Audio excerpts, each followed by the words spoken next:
What's up? Zorion, what's happening, bud? All right. I was about to do something. All right. I was about to check why this isn't working over here.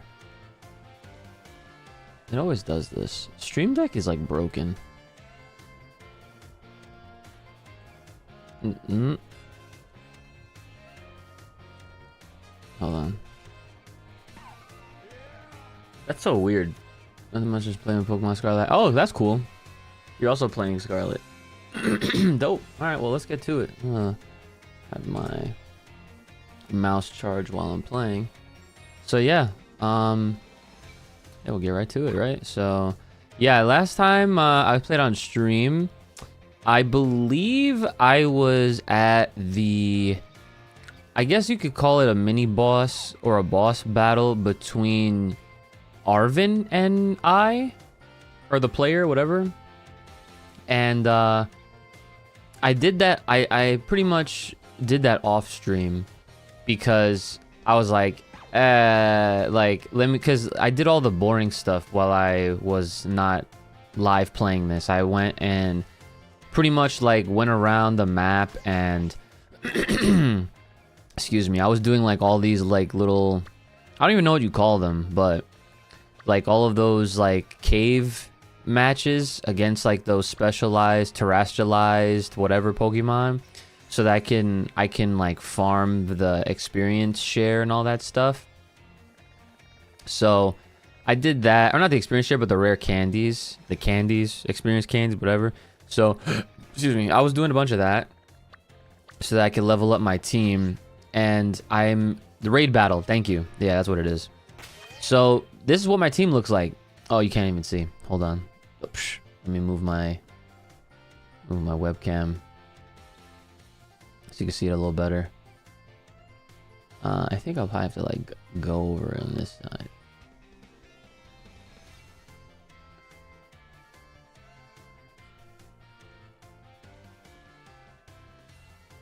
Oh, TV. So yeah, I have what looks to be like this is a kaiju team. This is primarily just a kaiju team. It's like everyone's a kaiju minus an Annihilate. Like these are like Baxcalibur is probably one of my newest favorite Pokemon because he's a very close Godzilla like, you know, type than a lot of the recent ones that I've seen in a long time. Of course, you gotta have Charizard on there, right? Tyranitar, Gyarados, Hydreigon, and Annihilate's just banger. So, yeah, that's kind of that. So, that was this is what I imagined, because I'm like, dude, I think I have enough. I think there's enough Pokemon that are based off kaiju now. So, that's what we're doing. We're gonna have a kaiju-based Pokemon team. Oh, you know what's crazy? This is the first time I actually been inside this school since we started the game.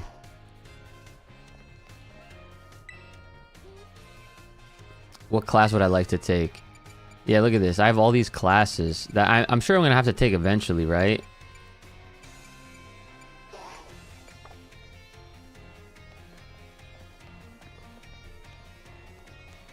And you know the other funny part is, you think it's optional.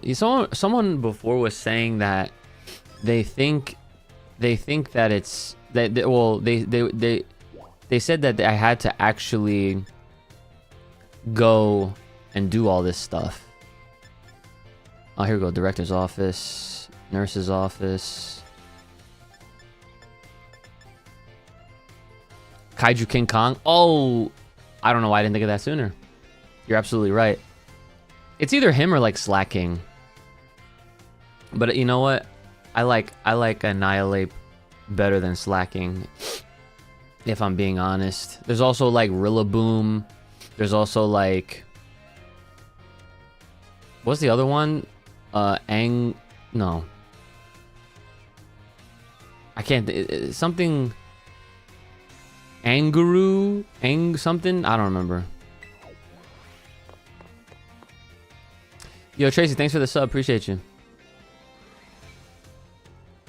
Alright. Oh, look at the Pikachu taking the class. Ah, hello. Have you gotten used to the things here at the academy? Do I answer honestly, or do I just say yes, whatever. Glad to see you're having fun. Oh, have you been using the Pokedex app? I have. I'm the one who made it, you know? Every time someone uses the app, catches a Pokemon, that data gets sent to me. It's really helping with my Pokemon research. Slacking?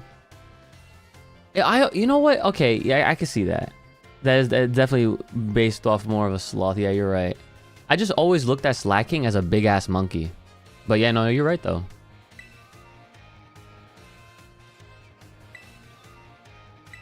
Oh, dude, I have well over 30. I'm guessing that I'm just gonna get like a bunch of free things now, right? Rewards.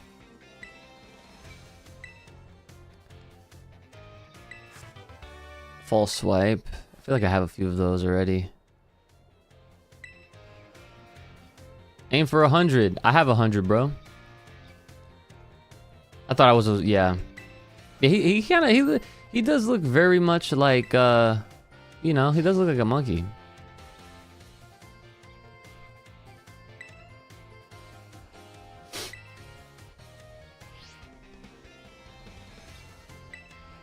Like, yeah, ads are coming in hot pretty soon.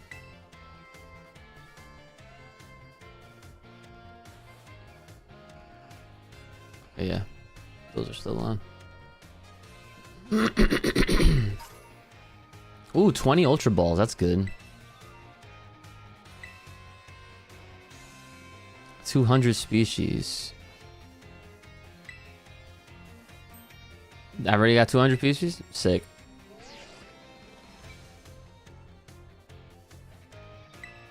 No way.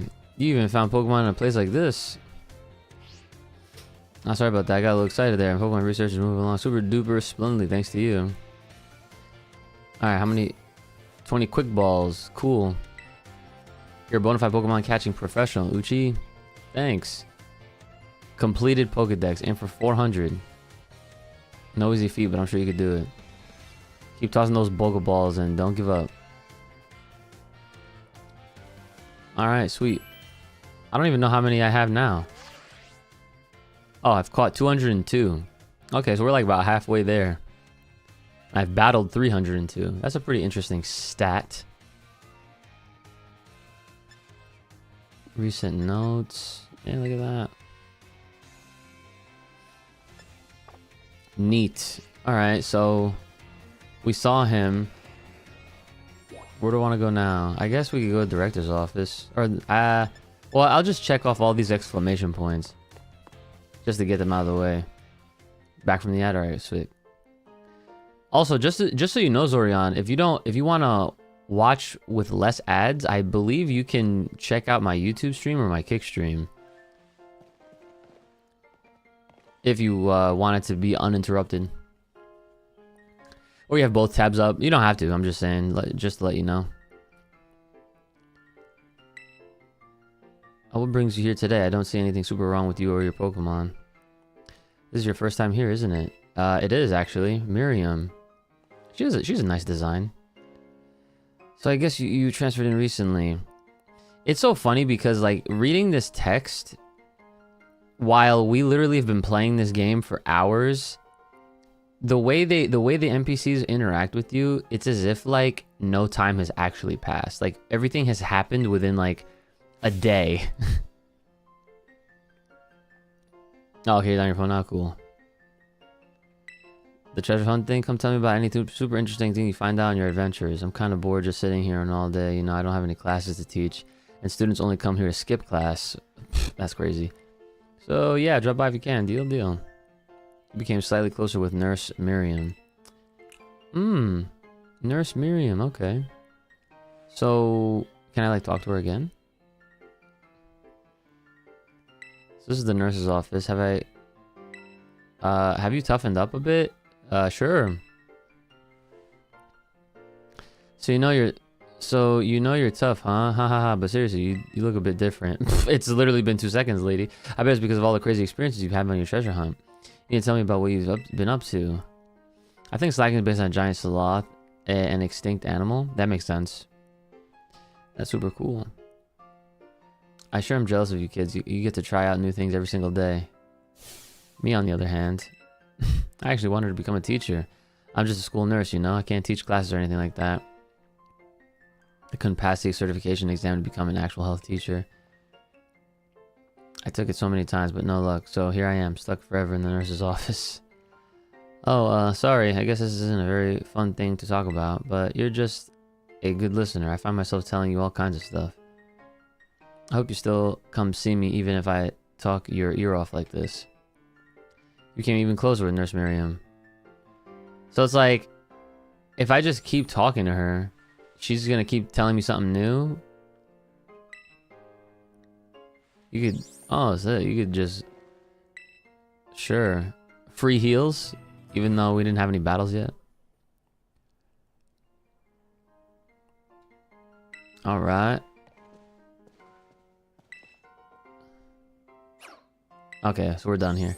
And to be fair, school time goes by differently, do you know? I suppose. In video game Pokemon land, it's, wait, what? Entrance hall? In Pokemon land, yeah, it all blends together. Alright, well, I guess I'll go to the director's office now. Right? Oh, wait, she's right here. That's what it is. That's actually crazy. Oh, hey, Uchi, sorry, were you looking for me? I've been away from the nurse's office lately. Actually, you were just there, but alright, that's alright. Did you need something from me? Sure. Are you Pokemon hurt? Just a sec. I mean, thanks. I haven't measured out just from all those scrapes and cuts. Damn. I had scrapes and cuts on my Johns? I guess it's pretty unusual for me to be out in the nurse's office like this. Hey, well, I'm actually doing a bit of studying. Thought I'd try my best at the health teacher certification exam one more time. You could do it. Just so you know, it's totally not because I'm inspired by a certain somebody working hard at their treasure hunt, okay? Bro, is the freaking nurse have the hots for me right now? Like, are we the same age? Like, what's going on here? This is turning into an isekai. My break time's almost over. I know you'll be cheering me on, Uchi. You feel trusted by Nurse Miriam. Alright. Well, okay, wait, let me talk to her again. Okay, never mind. Can I actually go up these stairs? Oh, I can. I feel like this is like one of the few places where you can actually explore. Like, I mean, it's not really much. It's just, you're just going from class to class, I'm sure. Right? A culture. Sure, let's read the culture. Enigmas of Paldea, File 9. Great Tusk, a living relic of the dinosaur era. Yeah, dude, Great Tusk is like an old Don fan. In one arid corner of Paldea, there have been reports of a mysterious life form. It's said to resemble a Don fan at first glance, albeit one with giant tusks, tough scales, and an aggressive disposition. Leading theories hold that this being is nothing less than a living relic of the dinosaur era, but no one can say for sure. Apparently, it's called Great Tusk after the name of a strange being that was written about in the mysterious Scarlet book. That's pretty sick. So does that just count as a separate Pokemon altogether? Like, does it even count? Or is that just a Don fan? Our academy honors students and graduates that achieve outstanding results no matter the field with a Hall of Fame badge. We hope students will be encouraged to follow their passions wherever they may lead. Okay. I noticed that all the ones with green books, there's something to read, but I'm not gonna do all that right now. I feel, you know, I'm sure that's I'm sure that's, you know, that's boring. No one wants to watch that. All right, let's just go to... Oh, we go back to the nurse office. Yeah, look, we're developing this relationship with the freaking nurse over here. Yes, Miriam, glad you're here. I have some good news. You're not gonna believe this, but I passed. Yes, yes, yo, shout outs. The health teacher certification exam. That's great. My sister-in-law just told me something crazy just happened. Oh shit, I hope everything's all right. I saw you pushing yourself real hard with your treasure hunt, and that really inspired me. Of course, most of the credit for my success goes to my own hard work, though. Thanks for giving me the push I needed to try again, Uchi. 10 max revives. Nice. But they tell me there's no room to add new classes this year. So I guess I'll keep being Nurse Miriam for a bit. Just you wait, though. I'll be standing in front of a class at this academy before you know it. Cool. Then I'll teach you all you need to know about health. Botana oil for hair? What? I can't wait to see you in my class. You formed a close bond with Nurse Miriam. So now we're like this. Sick. Rest is important too? Alright, cool. So we did that.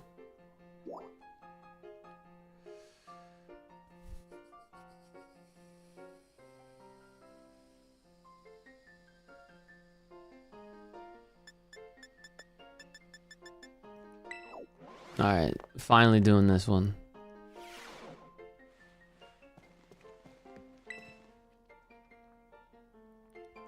Hello, Master Uchi. How is your treasure hunt coming along? Having all sorts of fun adventures, I hope. It's been great. Wonderful. I'm glad to hear it. Do keep in mind that the treasure hunt has no set course or criteria you must follow. Simply go where your heart takes you, and you shall do splendidly. Okay. Speaking of such pursuits, there has been something on my mind as of late. If I could ask for your expertise on the matter, I would be most grateful. You see, I recently heard a word whose meaning escapes me. I believe it to be some sort of slang. Is it John? Tell me, what does Chugi mean? Chugi? I want to say outdated and uncool. I think I understand. For both speaker and recipient, it is not a pleasant word, I take it. The words used by young people these days are quite often beyond my comprehension. But when I learn the meanings behind the words, I find that I feel that much closer to my students. I am most grateful to you for your help on that front. So we're just building relationships with these people back and forth. Like this is, you know, it would have been interesting if like the game helped you understand, like gave you like a little alert, be like, oh, like you can go talk to this person now if you want, just to like give you like, I don't know, if you wanted to see how all the events like happen in sequence, because we just battled this guy. Which of our faculty members has made the most favorable impression on you? Nurse Miriam. 100%. Oh, Nurse Miriam, you say? Yes, she is a fine practitioner of medicine, a most kind and gentle soul. We're truly blessed to have so many wonderful teachers and staff members at Naranja Academy. I firmly believe that our faculty is second to none in their commitment to our students' ongoing education and well-being. Thank you very much for sharing your thoughts, Master Uchi. Okay. I became even closer with him. Okay. Thank you for the visit. A good friend of mine has been telling me of your recent exploits. You mean Clive? Aha, I'll leave their identity to your imagination. Yeah, see, like, this is... Like, he just revealed to us already, like, that was him. So it's like, what are we doing? Do you know what manner of gentleman's hairstyle is considered cool, as it were, among the youth these days? Let's see... Short styles, 2-block cuts. I don't even know what this means. Bowl cuts, long locks, Giant pompadours. I don't even know. Like, what? Let's just do, like, I guess short styles. That's why I suppose I have indeed seen some of the Academy's male students sporting such a style. Could it be then that the pompadour has already had its day in the sun? Perhaps I have to consider a change of a wig. Oh. Ah, that is to say, never mind. Thank you for your insight, Master Uchi. It was most enlightening. I feel trusted. Okay. School-related matters. Okay. Alright. Oh, hold on. I wanted to see if I could interact with these. No. That'd have been sick. Dude, imagine you could just take his, like, his Pokemon. That'd be so funny. I guess the entrance hall.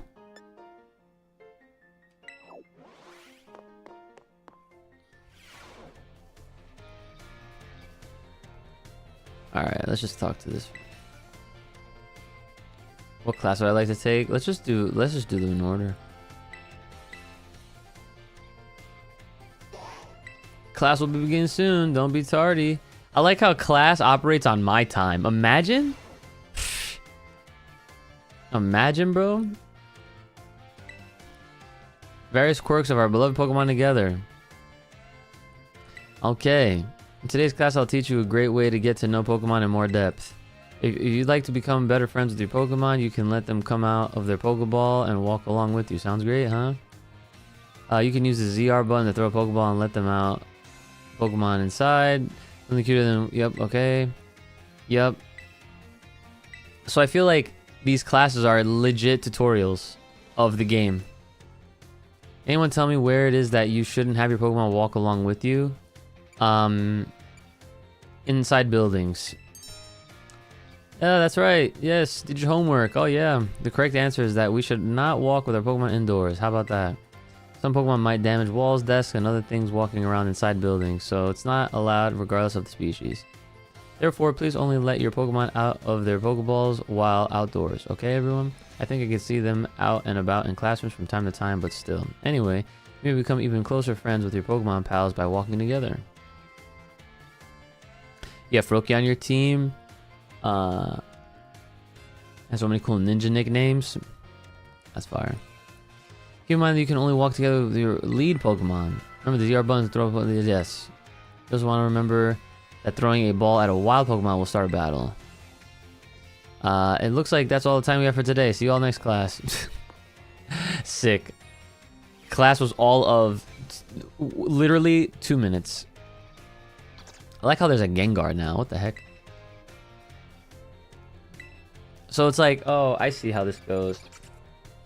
Never mind. Yeah, like, what are we doing? Like, how do I get to the next part? I'm pretty sure, like, I have to, like, I probably gotta go here. Yeah, let's just go to the freaking Victory Road, bro. Like, what are we doing? Like, wait, a challenge from Cassiopeia. Come to the academy in the dark night for a battle. Oh, in the schoolyard? Oh, okay, so it has to be nighttime. That's what it is. Oh, it is dark time. It's dark time. it's nighttime, bro. In the courtyard? In the courtyard.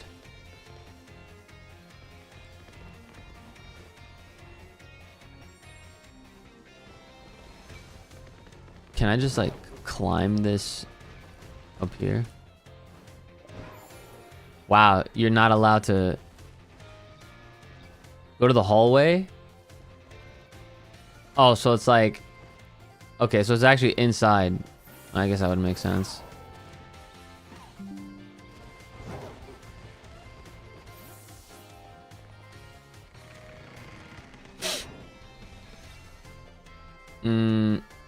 The computer will tell you to go.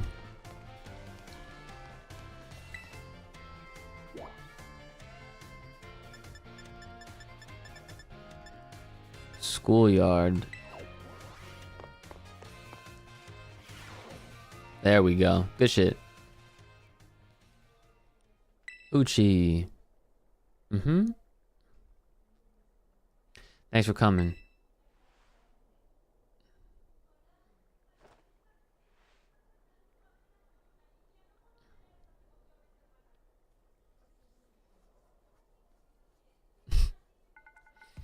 This might be quite a shock for you. The big boss, Cassiopeia, they were both me all along. I knew it. I literally called this at the beginning too. I'm like, it's so obvious.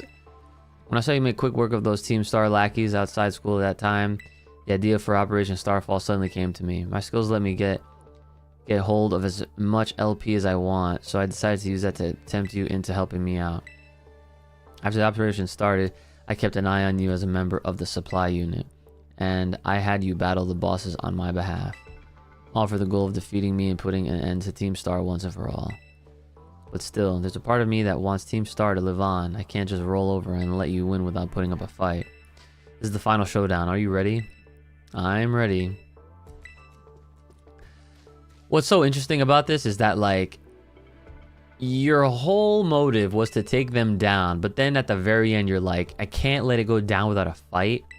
I don't know. I hope the story in the next game makes a little bit more sense. Granted, it's Pokemon, but still, bro, it's like, come on. Like, I feel like the storylines in the older games made a little bit more sense and they were way more fluid. I want you to record what happens next so I can send the video to Team Star. They need to see the outcome of this battle for themselves. Okay, will do. And then this guy continuously comes in his freaking his decoy outfit or whatever. I'm the big boss of Team Star. The name's Cassiopeia. No, Penny. Yep. Now bow down before the overwhelming might of Team Star's founder.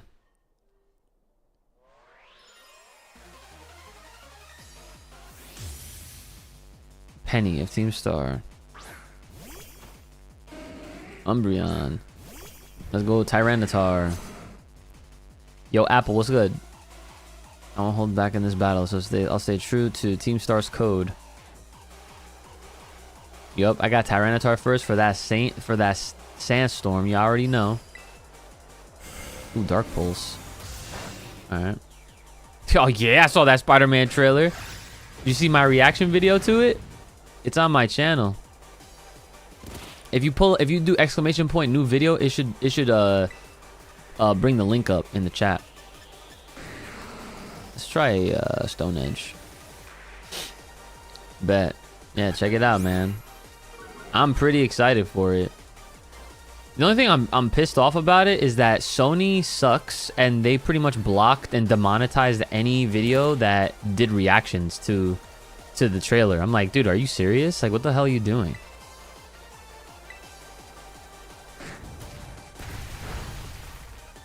Destin Daniel Cretton? Who's that? I don't know. I'm not really good with actor names. I actually recognize actors more by their Marvel hero names if they were ever in a Marvel film. That's Sony being Sony? That's bullshit. I hate that. I guess we'll just do Earthquake again. Is the guy directing the new Spider-Man movie? Oh, okay. Word. That's dope. Yeah, I mean, judging from the trailer, I mean, this movie looks like it's gonna be really freaking good. 100%.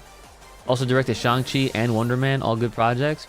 Yeah, I wasn't too crazy about Wonder Man though, I'm not gonna lie. Like, I saw it through all the episodes, and I was like, this was alright. I don't think it was my favorite, nor do I think it was anything close to the top of what I think are the best TV shows that they did. But Shang-Chi, hell yeah, that movie was fire. Icicle Crash, so it's the 8590 user attack, target with a flinch. Yeah, I mean, yeah, sure, it was self-contained, which, I mean, I'm sure people like a lot. Oh, this is better than Ice Fang, but I like Ice Fang flinch or frozen. Icicle Crash is literally like, it may also make them flinch. This Ice Fang has better accuracy, but it's just weaker. 85. You know what? I'll just do it. Just to give it a shot. If I don't like it, I'll switch back. Ice Cold Crash is your favorite ice move? Same, bro. Spider-Man versus the hand sequence got the potential to be so top tier. Dude. And what's crazier is that, like, if lightning strikes twice and they did what they did in No Way Home trailer and they, like, digitally edited out the other two Spider-Man in that last shot when he's jumping at the hand and the hand's jumping at him. I'm just saying. I'm just saying, bro. Those two spots could be filled in by anybody. I don't want to say Punisher because we have never seen Punisher have some sort of aerial combat like that. It wouldn't make sense for his character. Like, he's not that level of cartoony. And you know what I'm saying? Like, maybe the animated series would have done that, but not here. Daredevil, I could see it. Hulk, even I could see it. But you saying Daredevil? Ooh, yeah, man. I hope so. That shit would be fire. I'm telling you. And what's crazy is that Daredevil Born Again Season 2 comes out next week. And that literally sets up Spider-Man. And also, don't forget, the Punisher presentation, I'm pretty sure, also comes before... it comes before Brand New Day as well. I hope so, at least. Because they said that was coming out... like this summer. Yeah, Charlie Cox denied being... I saw those posts. Denied being in the movie, but it's not like he's allowed to say he's in... Exactly. Yeah, so that makes perfect sense.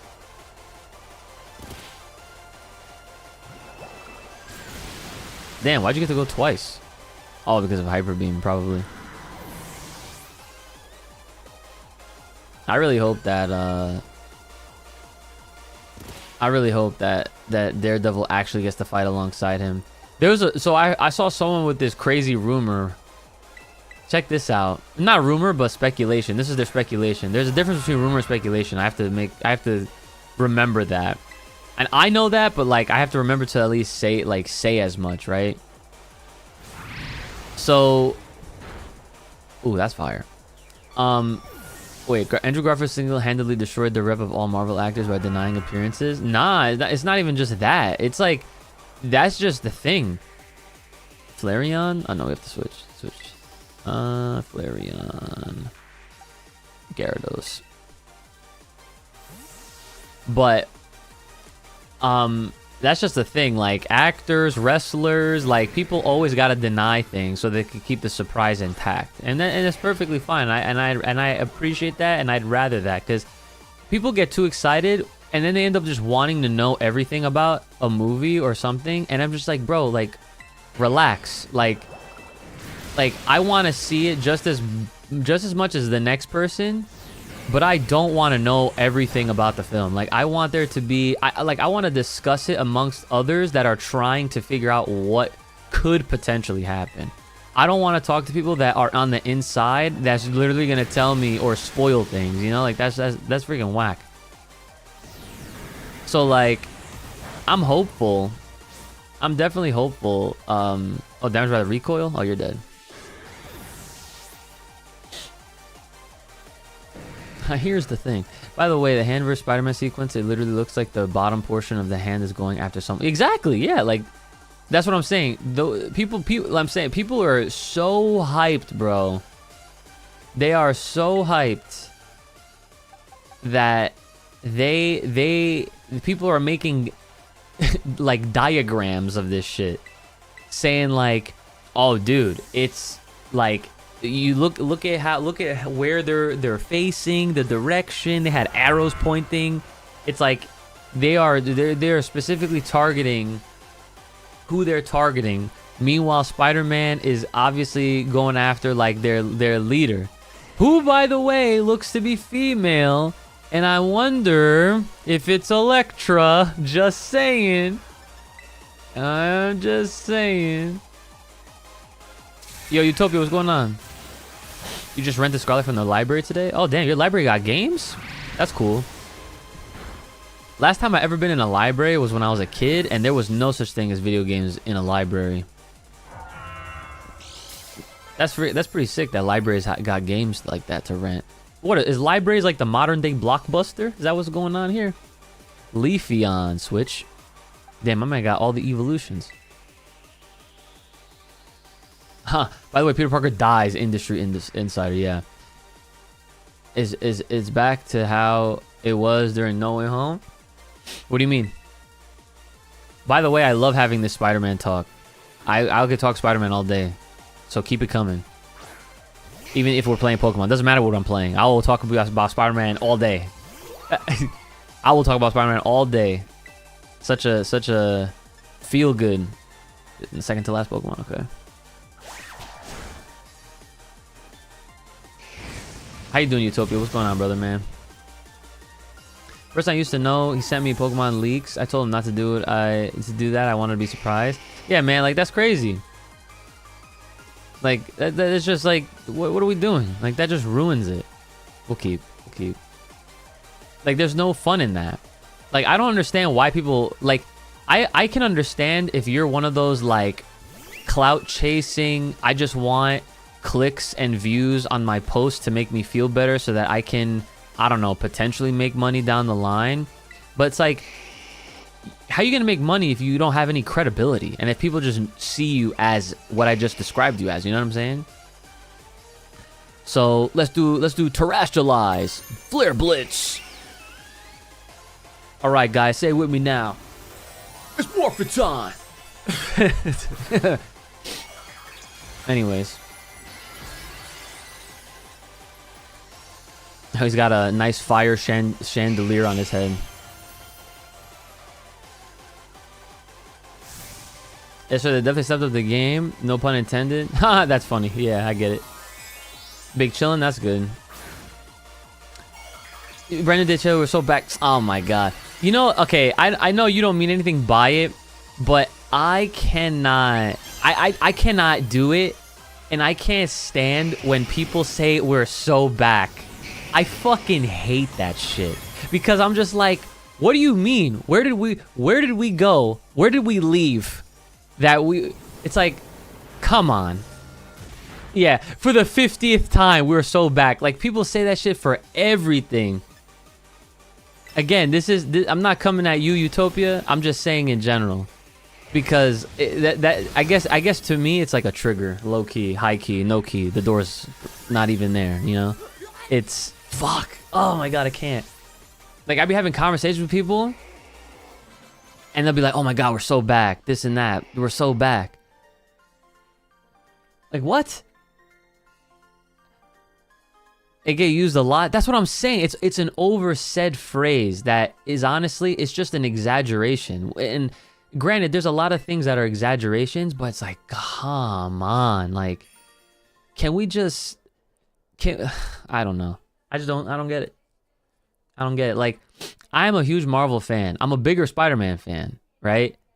And I will admit that not every project, like movie, TV shows included, not all of them have been the greatest, of course, right? But at the same time, most of them have been really good to like extraordinary, and then some are definitely at least okay. But then there's like a small minority of things that just didn't hit as much as those bigger things. And so then when people don't get like end game level quality shit, then it's just, oh man, like we just fell off. And then everyone just gaslights that shit to make everything seem like it's bad.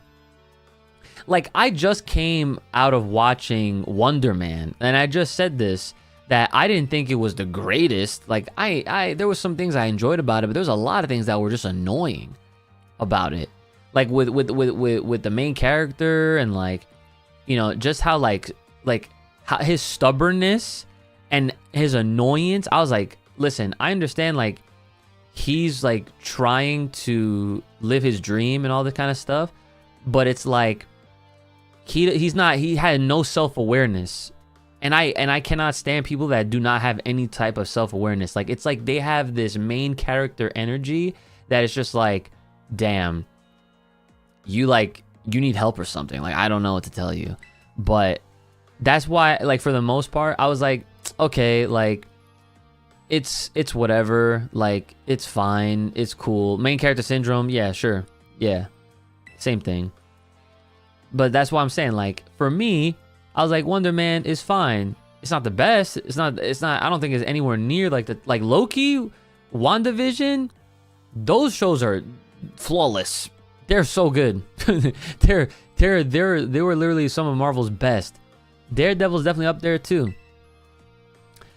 And so, so I'm bringing all that up because then you see the Spider-Man trailer, because that's the next like Marvel related thing to happen since then. And you know, to see people like online being like, "Oh man, we're so back!" Like, shut up, bro. To me, we're not back because we never left.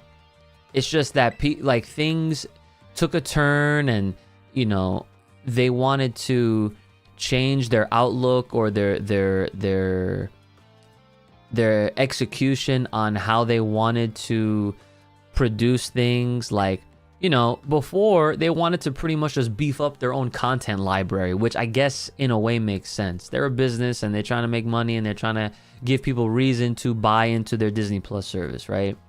Well, it's been a while since Disney Plus came out. That content library is definitely stockpiled up. They continuously add new things. So now it comes at a great time. Timing couldn't have been any more perfect if you ask me, where legit they literally have what you call that, they have their best focus and like all of their best efforts on all of the characters that people really truly give a shit about. In the next couple years, that is where the focus is. So they're gonna be doing more quality over quantity, and the quality is going to be at the best possible things that we could get. Like, bro, we're getting Daredevil, Punisher, Spider-Man, and Avengers all in 1 year. Okay? Can't really ask for much. You can't ask for shit after that, because then the following year, it's another Avengers movie, and I'm sure there's going to be a season 3 of Daredevil. Oh, and let's not forget X-Men 97 season 2 is going to be sprinkled in somewhere in between all that stuff. It's like there's going to be just enough, and that's what I'm saying. People like, if we got those things and we didn't get anything else really, no one would ever dare say we're so back, or we're this, or we're that, or oh, it's fatigue. No, it's not fatigue. It's just it's as simple as people didn't want to see any non-Avenger related type shit, or if it was not Spider-Man, or if it was not X-Men, like, because people want to see Avengers, they want to see Spider-Man, they want to see X-Men. So now we're getting all of them. Simple. And because of that, you're not going to hear people complaining ever again. The only complaint you're going to be hearing is, oh my God, I can't believe we have to wait however many years for the next one, or whatever. You know what I'm saying? That is my whole entire take on this shit. It's kind of like how people call a lot of stuff peak. Yeah, that shit's annoying too. I don't even say peak. I just say everything's godlike. Like, if I really like something, I just say it's godlike. I use my own phrases. Like, sometimes I adopt certain phrases. Like, I say John a lot. I've been saying that since I was like 19. That was years ago. Those are years. I've been saying that shit since a long time ago. And godlike too. Like, I'll be like, oh, that's godlike. Like, I don't say that's peak. Like, sometimes I might throw it in there, but I don't use it as often as other people do. Cause you know what it is? When you say something is peak, I mean, it's like, of course, it's an exaggeration. It's meant to give off the impression that like, there's nothing else. Like, I don't know. To me, Godlike's better than Peak. But it's whatever. It doesn't matter. I think last time I used the word we so back when DK Bonanza was announced. That's fair. See, like, something like that's fair because, like, I can't remember people being that hype over a Donkey Kong game since I don't even know. So, yeah, that's right. Season 3, yeah, I think they're shooting soon. I don't believe they started just yet. I believe they are starting very soon though.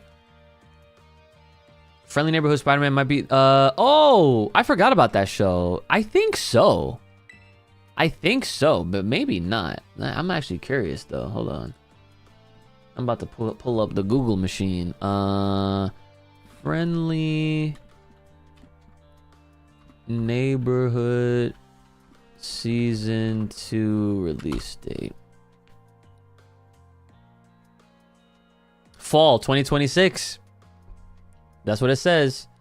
Confirmed to release on Disney Plus in fall 2026 following the first season's debut in January 2025. This animated series, which features an alternate universe Peter Parker, will continue with a second and likely third season under the title Spider-Man Sophomore Year. Interesting. Well, wait a minute. I don't know if that part is true because it should just be your Friendly Neighborhood Spider-Man Season 2. Because they didn't call it they didn't call it freshman year. Right? I don't think no. They definitely didn't. I remember that being the name at first, but then they changed it. Or was it freshman year? No, it was your Friendly Neighborhood Spider-Man. Yeah. I mean, if they use that as like a code name, then that's fine, but whatever. Not that it matters. We're actually eating. See, that phrase I love. We're fucking eating. That's because that's accurate. We 2026 we're eating. We're more than eating, bro. We're gonna be fucking stuffed pigs, bro. Street level Marvel fans are gonna be obese. Yes. We're gonna be freaking rolling around, bro. Like fucking Fat Albert on some hey. Yeah, they changed it. Yeah, that's right. It was going to be an origin story to MCU, Peter. But then, yeah, right. Yep, I do remember that. And then I'm glad that they changed it, though, because it makes way more sense to be, like, set in another, like, timeline universe thing altogether. I think when they do that, it's easier and it's less restricting because then they have to be like, okay, we have to make sure that, like, it makes sense and it lines up with what's been going on, yada, yada, yada. So, yeah. I love how we've been talking about Spider-Man over this dialogue in Pokemon, but that's fine because no offense to the story mode in the Scarlet version, but you know, this all this Marvel chatter is definitely more interesting in my humblest of opinions. I will admit. So no offense to Pokemon. I love me some Pokemon, obviously. It's one of my loves since I was a kid. So now they can like include Daredevil and all that stuff. Are you talking about for Friendly Neighborhood, or are you talking about in general? The Muslims must have taken it very seriously. That's why I knew I could use it to force Team Star to disband. Yeah, Neighborhood, yeah. Didn't he appear at the end of the last one? It's been since last year since I watched it. I don't even remember. But I feel like he did make an appearance in it, right? He had to have. According to the code, they had to accept any challenge made. Yeah, he was involved. Okay, see, all right, I remember. That theme song was kind of sick too. I don't remember how it went. I feel it was like a hip hop version of the original Spider-Man theme, right? It had like a something like that. That's all good. You looking forward to the next movie? Same, bro.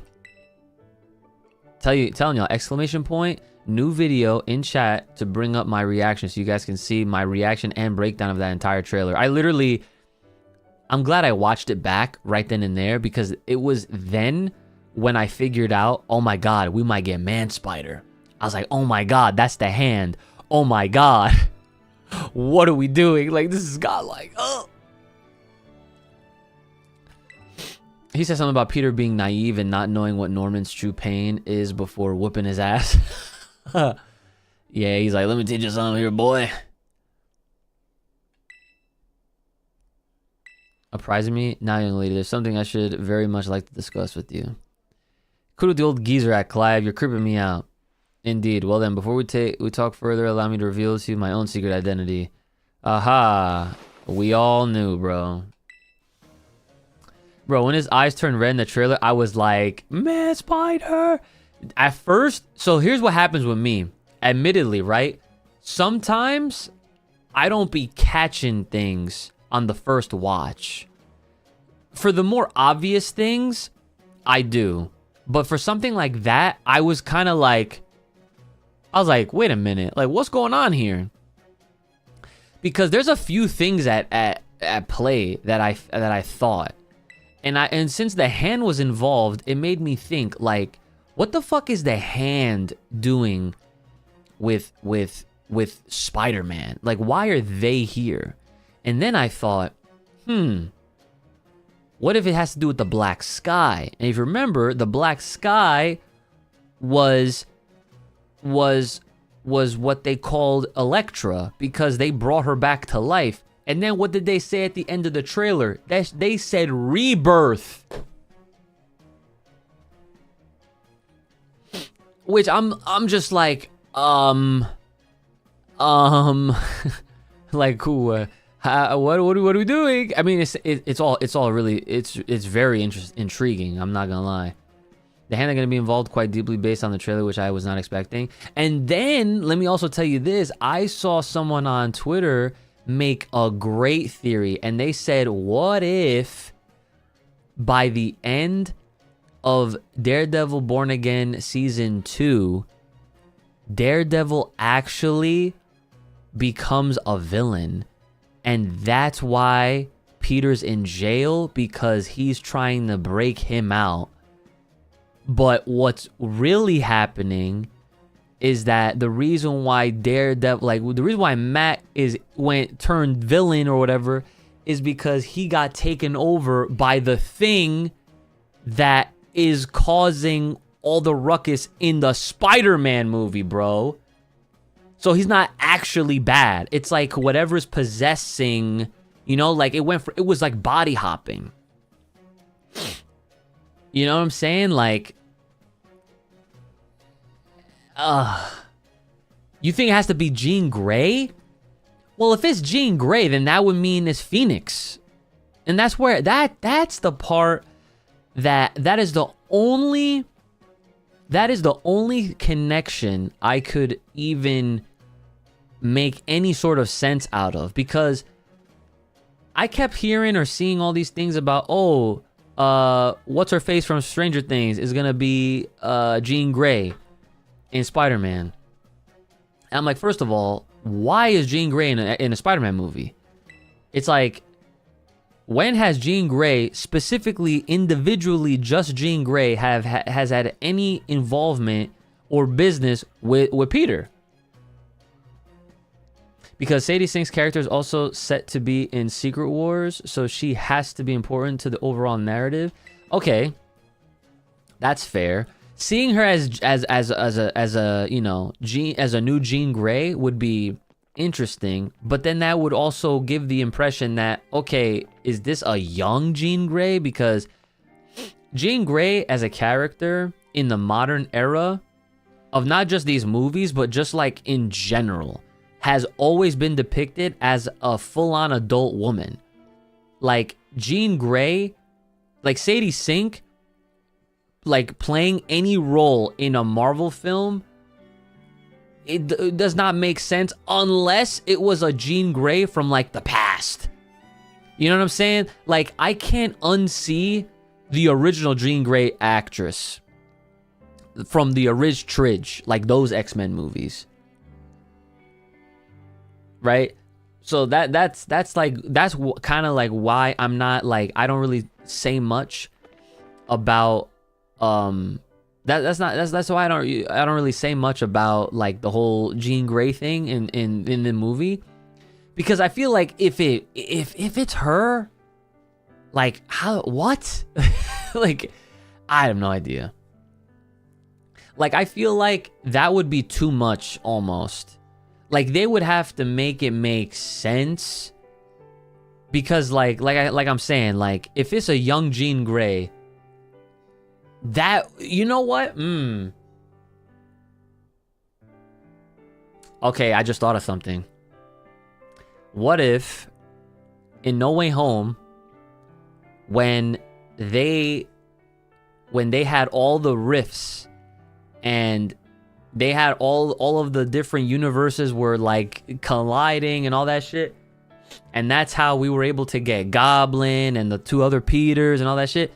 What if there was some people from other, you know, other timelines or whatever have you, that they actually ended up somehow pulling in Sadie Sink Jean Grey from like a previous timeline, which would make sense as to why she would be a kid, or not a kid, but like, you know, a young adult at the very least, and that's how she's there. And that's a part of this whole grander incursion, because we still don't even understand what happened with Doctor Strange. Remember when what's her name came to pick his ass up? She was like, "You caused an incursion. Now we gotta go fix it." Bro, that's the only way I see them making sense. Because to me, Jean Grey has to be like older Jean, just like they have the original Cyclops. I completely expect to see the original Jean Grey too, bro. Same actress. Just like they got the same Cyclops, bro. Also, I'm talking about mutation in the trailer. Might be recent, but they might be treating Peter and Jean as mutants, perhaps. Yo, Spider-Man actually being considered an official mutant based on his biology and all that shit in the MCU would actually be fucking awesome, because he has always been a half-see, a half-foo or something, you know what I'm saying? Like he's always been on the fence, because he was born human, basically turned mutant based on the mutation and the interaction with that radioactive spider bite. So from that point, that point onward, bite onward, you could technically count him as both. There's an argument for both, because he was born a human, but now he's like, you know, I totally see that. So if they decide to treat Spider-Man as a mutant, all that means is that we're gonna get Spider-Man and X-Men movies.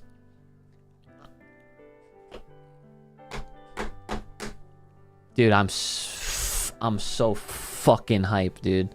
And we have how many months? How many months until we have to wait until freaking until anything? Well, at least we don't have to wait that long for Daredevil. That's the first part of all of this. Daredevil season 2 of Born Again is the first piece of this equation. Only thing that makes me doubt is Jean Grey is that it's literally an X-Men debut in a Spider-Man movie. I mean, granted, if it does happen, right? I can also argue that yes, it does technically make sense so long as the story is there to make it make sense. But they have been dropping little seeds of X-Men and mutant talk. They've been doing that for a long time. They've been dropping all of those teases, I want to say, ever since WandaVision. Ever since WandaVision, the very first tease at mutant involvement was literally with WandaVision, when she brought the original Quicksilver back from the X-Men movies, bro. I don't know his name, but that actor came back and basically played himself. He pretty much... Yo, what's up, JD? You came in at a great time, bro. We're talking Spider-Man and all the Marvel hype, bro. So, ever since then, Like they've been doing little droplets of mutant activity here and there. And then look, and then what happened in She-Hulk? She-Hulk, well, what's her name? I don't even remember her name. Jennifer straight up looked at the camera and said, "Where's the X-Men at?" So there's your other little droplet. Then look at Miss Marvel at the end of the season. Homeboy literally looked at Kamala's DNA and was like, "You're like a mutant." They said the fucking word, and then you hear that. You hear it, bro. Don't play with me. Do not play. I'm telling you, like, oh. This shit is it's an exciting time. Listen, I know this stream is Pokemon, but y'all talking all this shit. I'm about to play Marvel Cosmic Invasion or something. We're about to abandon this whole entire ship and just go play Marvel games. Like, why? I'm sorry, Pokemon, but you're distracting me from this great conversation. Like, you guys, what are we doing? Just keep fucking feeding me all this shit, dude. Because once you get me into the theory crafting shit, it's over. There was a game trailer released yesterday and someone reacted to it. They said that a character must be a Sega character, but they were in front of a PlayStation 5 shaped building. I still don't know if they figured it out. What was the game trailer for? If Spider-Man is considered a mutant officially, bro, then he has to be in the X-Men movie. That's happening after Secret Wars. That's what I'm saying. That's what I'm saying, bro. That's what I'm saying. Do you think people are gonna fucking complain about that? Do you think people are gonna complain about that? Because everyone nowadays, man, especially all these fucking stupid people online, there's no nicer way to put it. It's just stupid people. Like, they'll literally take a trailer that, again, is not the finished product, and they'll be like, why does this not look as good as a finished movie? Head ass shit. He's not gonna be a mutant. It's just gonna be Man Spider. No. What we're talking about, I know you jumped into the conversation like after the fact. What we're talking about is that if in the MCU story, because of what Spider-Man goes through, if they at that point forward consider him a mutant, and then if they have this whole, like, you know, mutant and hero ban, and that's how it obviously sets up this whole, like, you know, craziness in the MCU going forward, because we're entering the mutant saga. What is the mutant saga all about? It's literally the human populace completely turning their backs against superpowered beings, aka mutants. They don't feel safe. They act like a bunch of fucking schmucks. They're the worst. It's like the worst of humans. It's like, talk about racism. Mutants. Look out. Freaking, it's crazy. That's what we're talking about. And then we're saying because of that, that is how there could be a connection to why, like, if Sadie Sink actually is Jean Grey, why she's in the movie, and then that could potentially set up having Spider-Man be in the next X-Men movie when that comes out. Because let's face it, Spider-Man and X-Men are very synonymous with each other, okay? Like, Spider-Man, he's friendly neighborhood. He's gang with everybody, okay? There's no secret about that. And the same thing could be said about certain individual X-Men key players. They've been in a lot of team-ups of their own, Avengers, whatever, right? But Spider-Man and X-Men? Do you think people are going to complain? People will lose their fucking collective minds. X-Men and Spider-Man is literally a pipe dream link up. The fact it's even in the conversation is...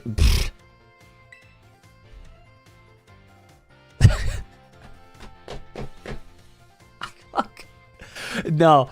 Oh my god. And okay, and you know what's even crazier is that I'm pretty sure. So okay, this is I don't even know how far off into the future we're talking at this point, but like, we have Doomsday, right? And then next year is Secret Wars, right? So then presumably we're not supposed to get another Avengers-centric film for a while after that, right? Okay. Whenever it's time, I'm pretty sure the next one is going to be AVX. Avengers versus X-Men. It's going to happen. Mark my words, bro. March fucking 20th at 2:12 p.m. Eastern Time in 2026. You heard it here first. I don't know when, but it's gonna happen. I believe most Marvel movies' success came from a darker tone. Do you have any examples? Sadie Singh might be the glue between him and the new X-Men team in the MCU because I think they'll be friends by the end of Brand New Day. That would be interesting because if they choose to go forward with like the MCU X-Men and some of them are like younger versions of what we're like, you know, used to from, you know, our entire life of looking at X-Men teams, then that would be a very interesting dynamic. And having her be a young Jean Grey would be even crazier because I can't unsee Cyclops and Jean Grey. Like they're synonymously always a thing, you know? Even though, like, you know, I know that there's some stories or whatever, or like there's events that have happened where I think he's been with like other people too, like Emma Frost, I think. I don't know if I got that right. Avengers vs. X-Men might be a Civil War type movie, maybe before the main Avengers movie of that saga. Possibly. Captain America Winter Soldier, Spider-Man 3 are just two of my examples. Yeah, so I think that most Marvel movie success came from not just darker tones, but just the fact that they just made really good movies. Because not all of them are darker. Like those two those two movies you specifically named are just banger films. And like, I wouldn't even consider them darker tones. I just consider them like they just had some shit going on. You know what I'm saying? Like, Spider-Man No Way Home had freaking Aunt May die. That's just depressing. It was just very sad for Peter. Peter was going through it. Everybody knew who he was. Everyone was treating him differently. He always had to have his, you know, all eyes on deck. Like, it was, you know, I wouldn't necessarily consider that darker. Darker is when it's like the whole movie, it's like you are completely depressed. You got everybody dying. You have multiple deaths happening all around you. Like, you know what's darker? Low key, I would argue that Thunderbolt was a little bit darker in a way. In a way. Who's gonna be the main villain after Doctor Doom, bro? That's a good question. So here's the thing. One thing that I will definitely say that Marvel movies are notorious for is that they don't necessarily keep their villains around. They kind of just finish them off and then that's it. You don't really see them again. I hope that they change that with Doctor Doom being the first one that actually, like, he just loses but doesn't necessarily die. Because let's face it, you think we just want to see Doom once? Fans fucking love that guy. The comics are dude, Doctor Doom is constantly used. I fell off, but he still has mad shit going on, bro. This motherfucker became the Sorcerer Supreme in the comic books. He was leading his own division. This guy was trying to change the world in a positive way, but it was the Avengers that didn't trust him. But realistically, yo, what if I told you this? What if I told you that Doctor Doom, he said, I want to rule the entire world, one world under Doom. That's literally what the shit was called. Everyone has free healthcare, free education, free this, free that. And he said no racism. No racism.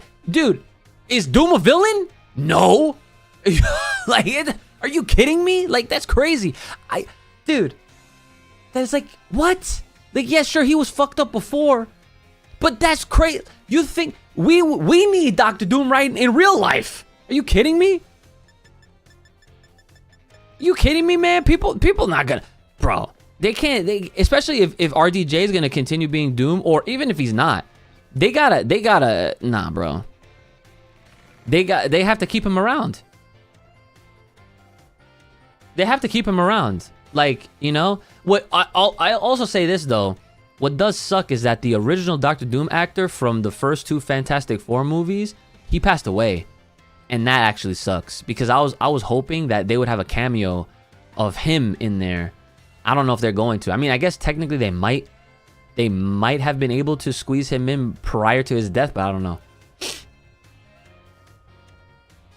No Way Home Deadass got the most depressing aftermath like in an MCU movie after Infinity War. That's true. Oh, yeah. Yeah, that's fucking facts. I'm not even gonna get. I'm not even gonna talk politics on here, but yeah, you're absolutely right. All right, where the hell do I gotta go? Oh, I probably gotta talk to this man in his office. Like I said, man,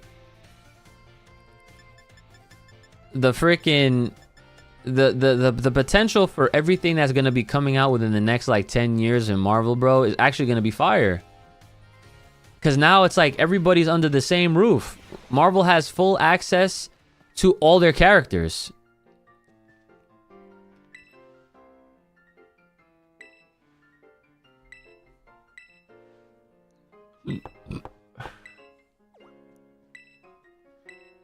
Penny back again, once again.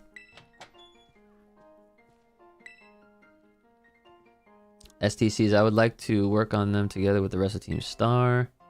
Marvel literally has full control on everyone except maybe Hulk and Spider-Man. Yes, you would be correct on that. I always forget about Hulk. Hulk is like in some weird limbo. Like, Hulk cannot... from my understanding, Hulk cannot... Like, Marvel cannot create a solo Hulk movie. Whereas Spider-Man... Sony cannot create a solo Spider-Man movie. So it's like weird. Like, those are the bridges overlapping. Where it's like Hulk and Spider-Man in the Venn diagram share a very similar situation, and it just depends on the studio. So it's like Universal has the rights to Hulk, but Marvel is allowed to use Hulk in their movies, but they just can't make solo ones. Sony cannot make a Spider-Man movie without Marvel. So therefore they're not going to. That's why they kept trying to make all of these villain stories where it's like Spider-Man adjacent. It's like Spider-Man, but he's not their movies. And then they can't name him, they can't mention him. They can literally tiptoe around it as much as they want, but that's why they stopped after Kraven, because they were like, people were literally like, yo, stop. Spider-Man's a lot more restricted, yeah. And see, that's the thing that sucks the most, I want to say, out of all of this shit, is because of that legality battle between... Well, it's not even the battle, it's just the agreement, I guess, between Marvel and Sony, is that I don't think we'll ever see Spider-Man in any of the TV shows until they work it out where they're allowed to do it. Because he can only appear in movies so far. And, like, that's it. Yo, thanks for subscribing. Appreciate you. Spider-Man would be appearing so much more, bro, if it wasn't for the contractual... That's what I'm fucking saying, dude. Seriously, dude, it would have been so cool. I mean, look, we still don't know yet. I mean, if anything, if we see anything related to Peter at the very end of Born Again Season 2, I will fucking scream. I'll scream. And honestly, it's like, they should really just cut it out. Because Sony, listen, Sony is good at making high-end animated films. They should stay in that lane. Spider-Verse is fucking godlike. K-pop Demon Hunters, godlike. They should just, they got a thing going with animated shit. They should just stay there. Just let Marvel do what they want to do with live action Spider-Man and let it be done. TV shows, movies, like, don't, like, just stop limiting it, bro. Stop. Just stop. Simple as that. Alright, we can finally get out of here now. There's nothing else. Spider-Man won't appear on TV shows because Disney Plus is a direct competitor to Sony, and they can't waste the limited appearances Spider-Man has on the contract to something that won't bring in big box office money. Yep, makes perfect sense. Yo, you think Brand New Day is gonna break $1 billion? Something I want to talk to you about. Could you come meet me in the front of the school stairs? I'll be waiting. In front of the school stairs.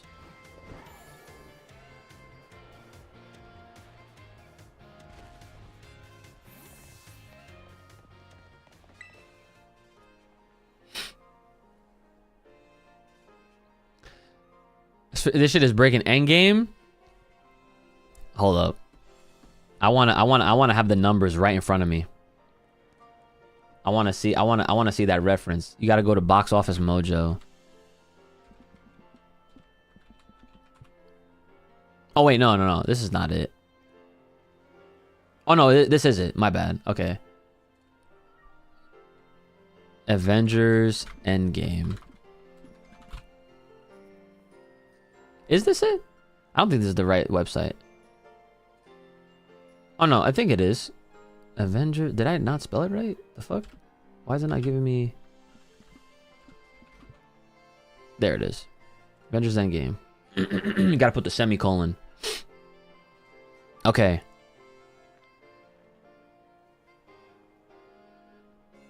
Oh my god. Okay, Avengers Endgame made let's just round it up. $2.8 billion worldwide. $2.8 billion worldwide. That's how much that movie made. Okay. Actually, can I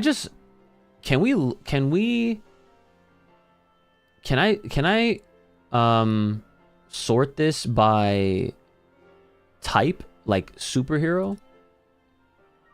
Like genres? Yeah, genres. Superhero. Oh, yes. These are the numbers. These are the numbers that I'm trying to see right here. Okay. Avengers Endgame still sits at the top. Lifetime gross. It says $858,373,000. Okay? Spider-Man No Way Home is number 2. How much did Spider-Man No Way Home make worldwide? Literally 1.9 billion worldwide. And Avengers Endgame did 2. Wow, that's, I mean, you can't say shit about that. Like, Endgame quite literally made pretty much just over $1 billion more than No Way Home did. Do you realize the top 5 superhero movies are all, like, they all have Avengers films, and then there's Spider-Man and Black Panther, and it's the first Black Panther, which actually makes a lot of sense. Black Panther made 1.3 billion. Fire. That was a fucking great movie. That's crazy. DC's not even in the top 10. Oh, no, it is. Sorry. Dark Knight. Well, yeah, that actually makes perfect sense. Anyways, sorry. Let me see what chat was saying. I see Brand New Day became the most viewed trailer ever. Yes. Yes. It is the most, yeah, like, It's just like, it's Spider-Man, bro. Like, Spider-Man is the best. Spider-Man is literally my #1 favorite superhero of all time. Like, that's just easy. No Way Home made almost $2 billion in pandemic. Oh my god, you cannot forget about that. That's right. It made that much in a fucking pandemic era.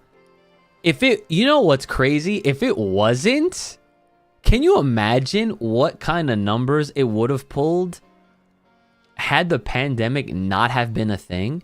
I'm pretty sure it probably would have been very close to or tying or exceeding Endgame. I have that much confidence in that movie that it would have 100%. It's very close. Spider-Man is in every film except Black Panther. I think it deadass might have cracked 3 billion. Well, you know what's crazy is that Endgame actually makes more money even now because they have actually re-released it a few times, and I'm pretty sure they're re-releasing it again in theaters. And you know what's crazy? Like, they re-released all 5 of the Spider-Man movies prior to Tom. Like, what was it? Was it last year or the year before? It was like every week they were showing a brand new Spider-Man movie. Or not brand new, but they were showing like the next one. It was Toby 1, 2, 3, and then it was Andrew 1, 2.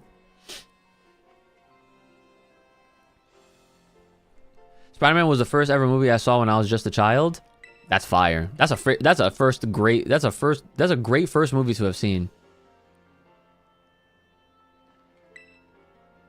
Pokemon Lee said they'll waive my debt if I do some volunteer engineering for them. They even asked me to come work for them after I graduate, if you can believe that. Dr. Clavel and nice. Well, that's cool. I'm so sorry that I'm not even paying attention to the story of this. I am so invested in my hype around Spider-Man and Marvel right now, dude. Like, it's actually crazy. Spider-Man No Way Home also didn't release in China, I believe, because the Statue of Liberty was in the final battle or some shit. Oh, shit, really? Damn, that's crazy. I did not know that. Let me see. Spider-Man No Way Home. I can check if it actually did release in China or not. And right now, I'm not seeing... Oh. Let me see. This is Latin America. Oh no, it was in China, Hong Kong. Hong Kong's here. Yeah, South Korea, Australia, Russia, India, Japan, Indonesia, Taiwan, Hong Kong, Malaysia, Thailand, Singapore, New Zealand, Philippines, Vietnam, Mongolia, and Cambodia all got No Way Home releases.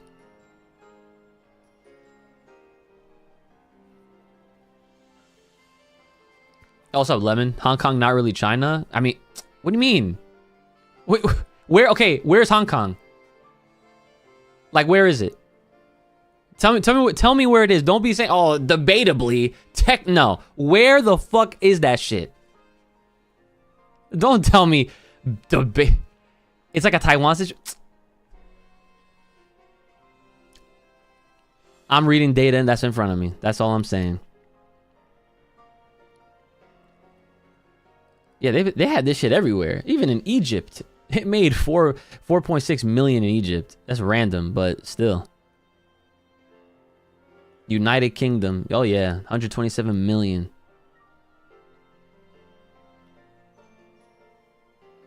Domestic. Dude, domestic alone almost made $1 billion. That's here. I just love seeing these numbers because people get so mad at like oh, Spider-Man, no, but fuck you. Spider-Man's the best. You're just mad that your hero is not getting this type of love. It's not my fault Spider-Man's the mascot. Like, what do you want me to do? I was born into that shit.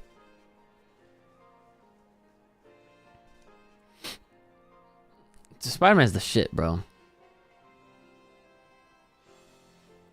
Here, what's beyond the top 10?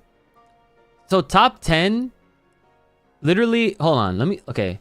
I'm gonna read you out the top 10. Avengers Endgame, Spider-Man No Way Home, Black Panther 1, Infinity War, that's Avengers, The Avengers, Incredibles 2, that's funny, Dark Knight, Avengers Age of Ultron, Black Panther Wakanda Forever, and then Dark Knight Rises. Of the top 10, 2 of those movies are Batman. Okay? And then, like, there's 1, 2, 3, 4 of those are freaking Avengers films. 2 of them are also Black Panther. 1 of them is Incredibles. And the other one is Spider-Man No Way Home.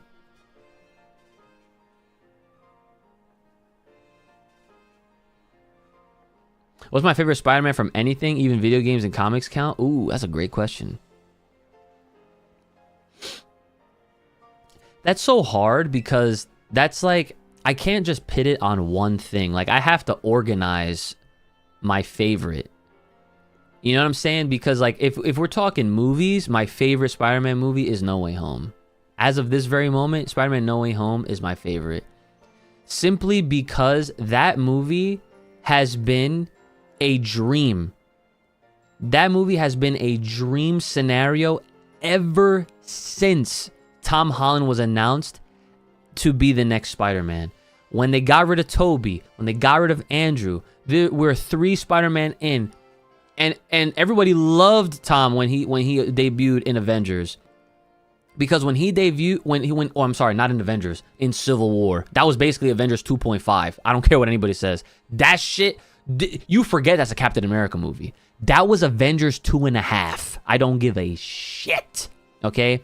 When he debuted in that movie, people lost their minds because that Spider-Man is such an integral part in the DNA of Marvel as a whole. To have all these movies exist without our boy, our friendly neighborhood gang, you know what I'm saying? Without him, it felt like something was missing. And to see, you'll never forget this. When you see Iron Man do the and he freaking whistles on the roof, whatever he fucking says, and then Spider-Man comes flipping in, catches Cap's freaking. It felt like in a time where there was no need for saving, he saved it. Hold on one second.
All right, my bad. I'm back. I had to answer the door.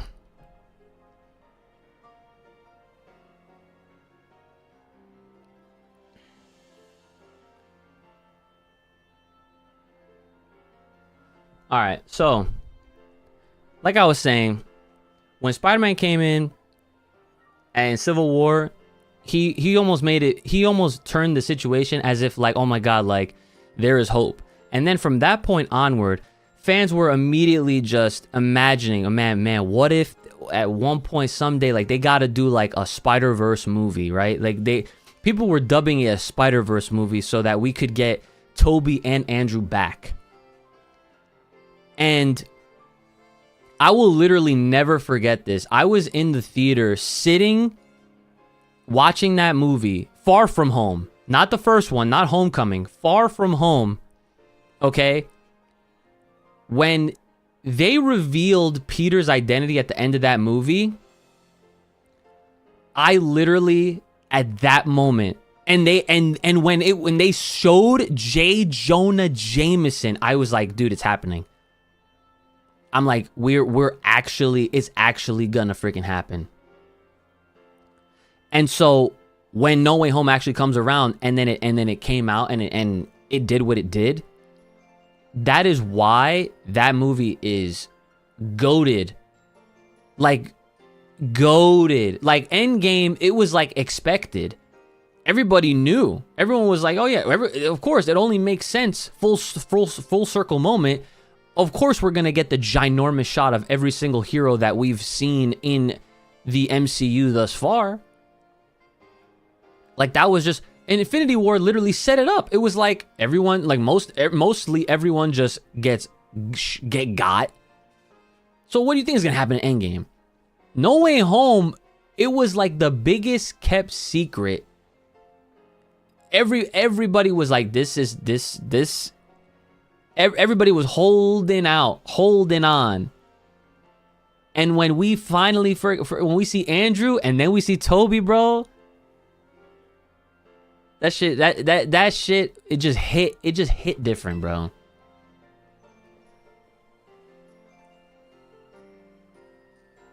So, like, yeah, to answer the question as far as movies go, No Way Home. No Way Home, easily my favorite Spider-Man movie. When it comes to the video games, dude, Insomniac completely killed it, bro. They made, not only did they make the best Spider-Man game of all time, I could say that they are currently in the process of making the best Spider-Man storyline series of video games.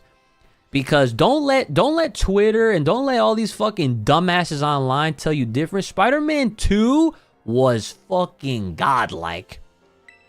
They took everything that was great about the first one and then just made it better, expanded upon it, added more to the story. Like, what the fuck, dude?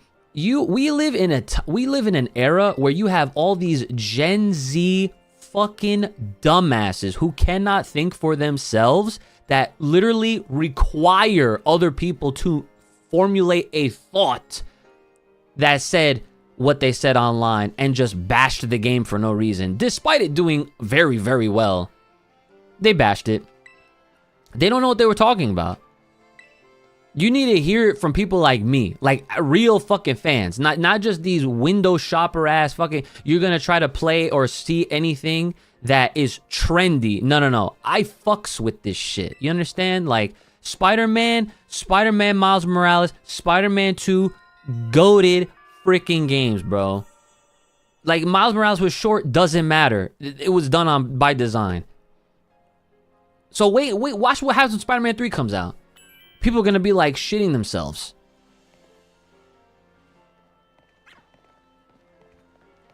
As far as the comics go, the only comics, I mean, I actually, the only story of Spider-Man that I've actually finished, when I say only story, I mean like I started from issue number 1 and read every single issue for that specific story, was Ultimate Spider-Man from 2000, 2001, 2002? I think it was 2000, yeah. It was issues 1 to 133. And I've read some other ones, but you know, that was the one that like that was my first comic.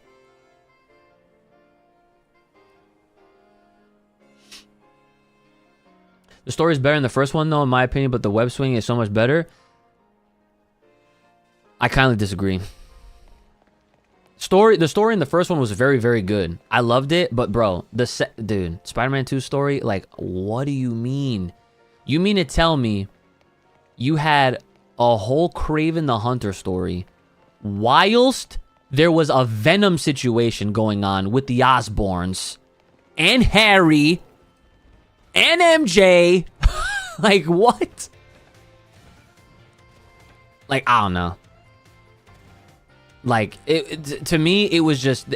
And you got to play as Venom? Nah, son. Like, there's no way. There's no way. There's absolutely no way. Like I said, they took everything from the first one and made it way better. Infinitely better. Can I fly here? Yeah. Yeah. I have not done a surprise trade yet, Marshall. Ever since you mentioned like the hack thing, I was like, I'll just not do it. You enjoyed watching me play, which is why I bought it to play it. That's what's up. That's what's up.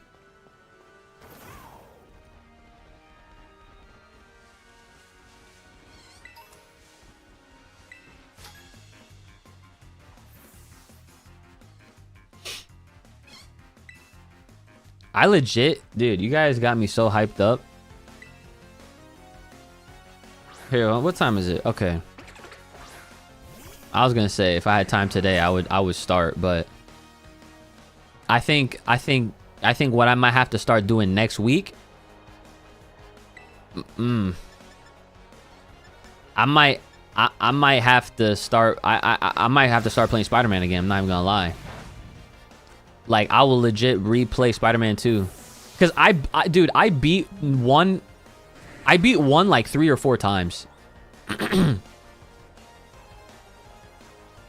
to send out Drifloon. Stay. Remember, like, every Pokemon game, some you can only get through trades from the other games. Oh yeah, that's true. Yeah, I do remember you telling me that. If it actually hits, okay, cool.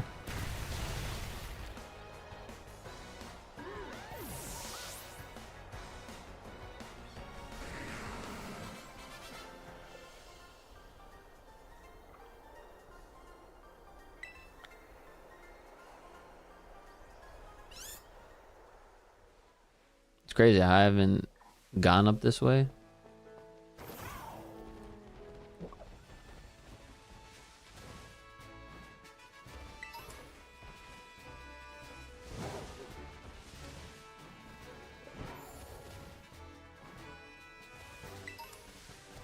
I guess I'll do that one over there while it's in my line of sight. Oh.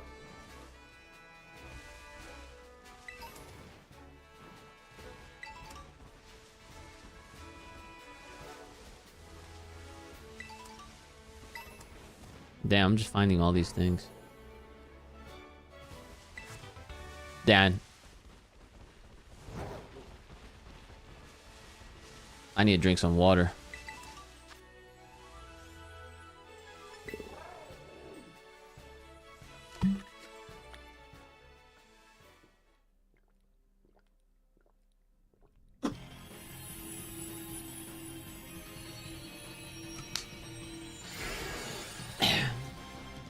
Oh, it's hard to get used to the slower swinging again. You know what I've wanted to do?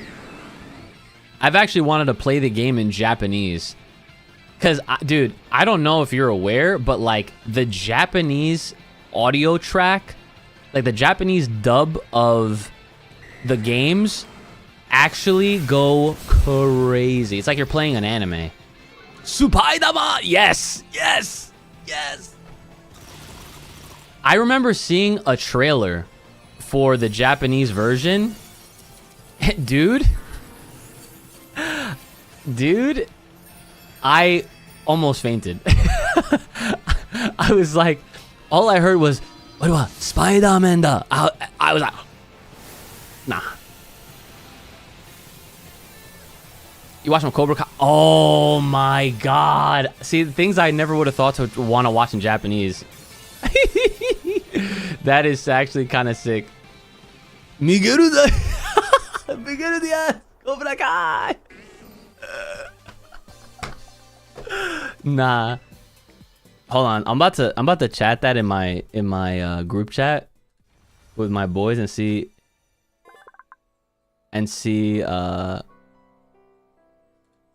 what they say. Hold on. Random. But Cobra Kai in Japanese must go hard as fuck. See what they say. Scary movie in Japanese, Scary Movie 2. Oh yeah, you're probably right. The final Miguel versus Axel fight is so fucking raw in Japanese, full on anime with the flashbacks and shit. Oh my god. Dude, you're not wrong.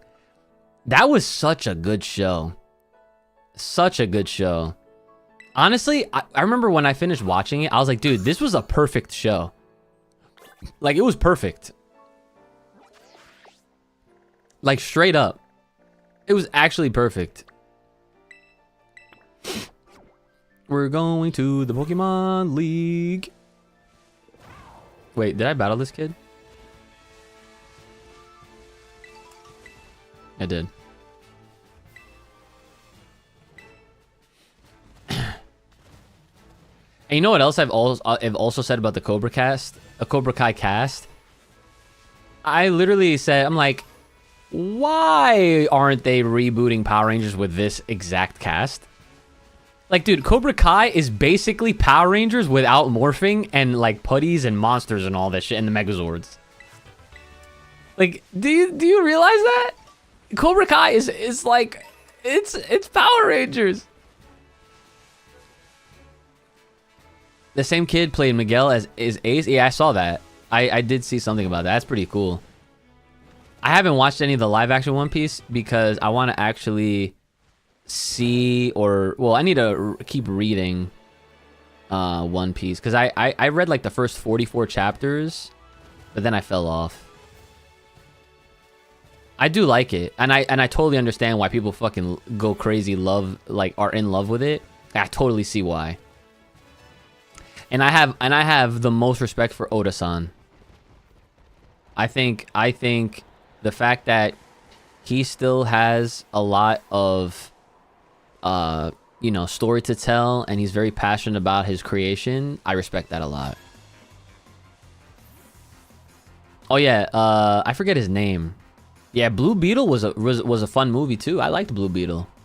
My man Miguel in Blue Beetle, bro. This dude was a Final Fantasy fan, bro. He had a Buster Sword. I said, hey, yo. He had a Buster Sword.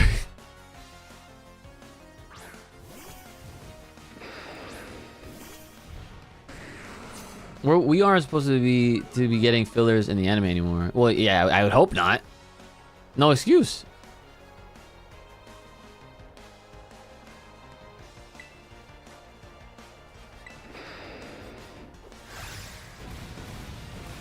Oh my god, super effective.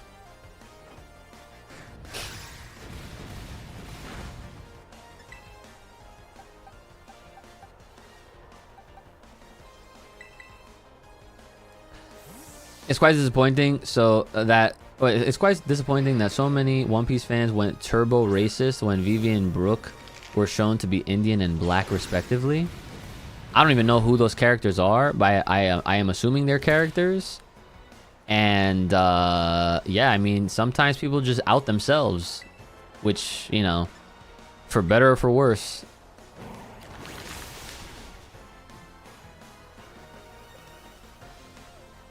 The guy who portrayed Brook was fantastic.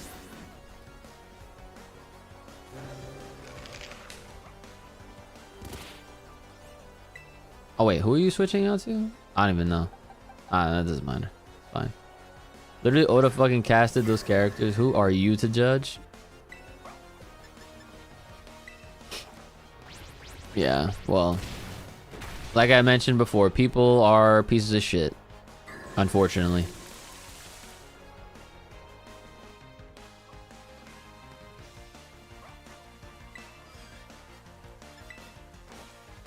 Rage Fist.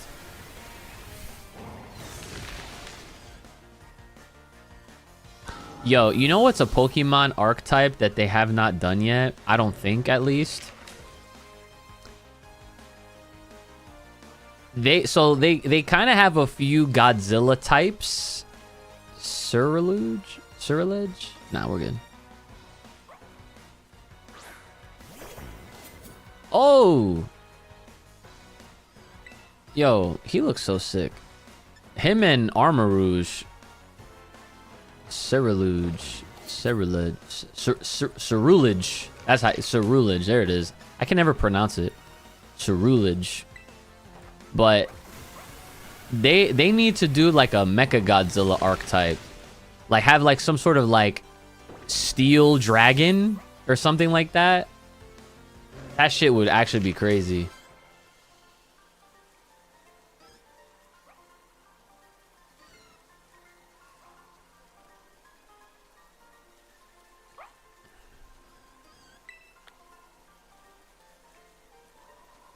Sweet.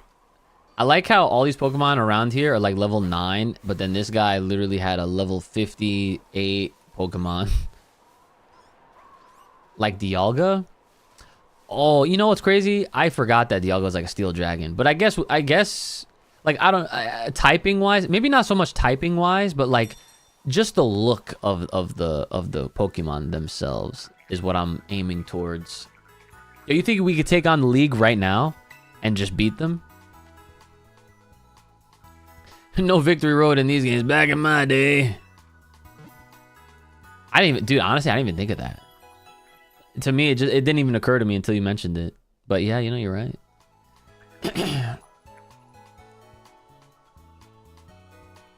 Duraludon and Arcaludon.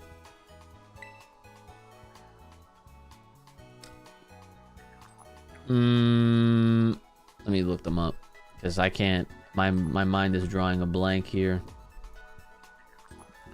Arcaludon.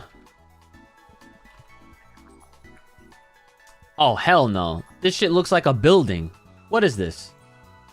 That, no. Absolutely not. They need to go more of the Baxcalibur Charizard type for me to be pleased with the imaginary, like, kaiju Pokemon I'm thinking of. This shit is legitimately a building. It's a fucking... What is that? Nah. The building form is Gigantamax. Wait, oh, I steamrolled the league while being down like 10 levels. You're good? Oh, sweet. Tyranitar is the closest to a kaiju. Well, here, this is my team right here. Tyranitar, Baxcalibur, Charizard, Gyarados, Hydreigon, and then Annihilate. Pfft. Annihilate is like the sore thumb out of this whole thing, but then, you know, I mean, you can argue, okay, well, that's like the King Kong of the team, I guess, whatever. But everyone else is like kaiju as fuck. You know what I'm saying? And you know what's funny? If I wanted it to be more Godzilla based, then there would be room for like a Butterfree, and she would be the Mothra. Or it would have to be like Dustox or Butterfree or Beautifly. There's some options for the Mothra build. Or Venomoth, technically, I guess. Tyranitar gets something new in this game. You seen it? I don't think so, actually. I do not think I have seen it. Do I have any rare candies to use? I don't think so. I think I used them all. Oh, no, I do. Let's use them up. I'm just going to waste them on Tyranitar. 59. Giga Impact. Uh-oh. User charges at the target using every bit of its power. The user can't move on the next turn. Damn, so it's either Hyper Beam or Giga Impact. One's physical and one is special. Do you guys think... Hold on, let me ask for advice. Wants to forget Earthquake? What are you crazy? What do you guys think? Earthquake is a ground, 100... Bro, what? You can never get rid of Earthquake.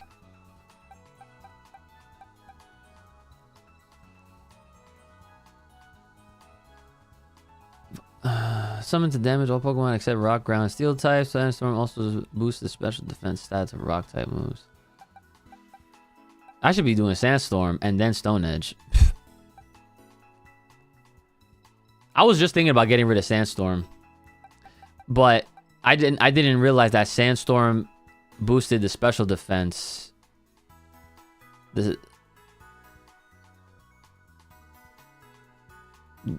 Yeah, Earthquake. Yeah, exactly. Earthquake is great.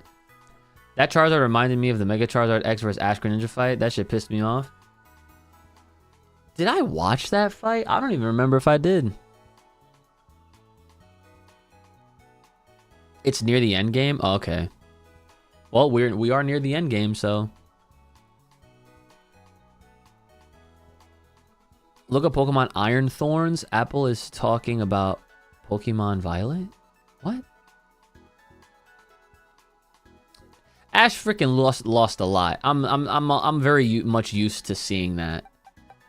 That has always been like, that's been the thing that growing up, I was like you don't really, like you can't really see what they're trying to say until you're like an adult. It's like Ash lost so many times, but then he finally wins, right? And it's just like the takeaway is that you got to keep getting back up, because at that point you never really lose.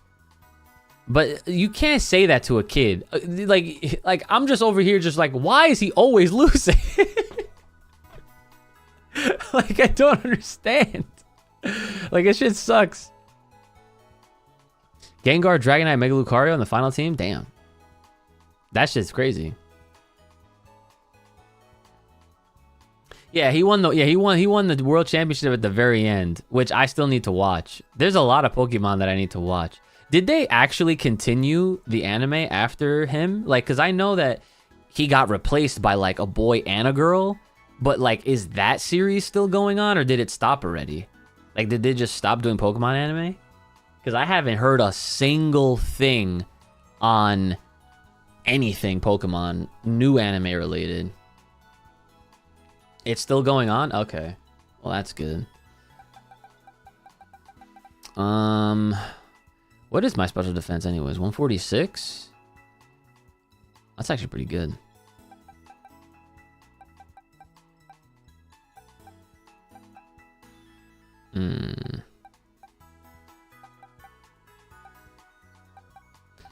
I think I might just keep Hyper Beam, because Giga Impact and Hyper Beam are literally the same thing.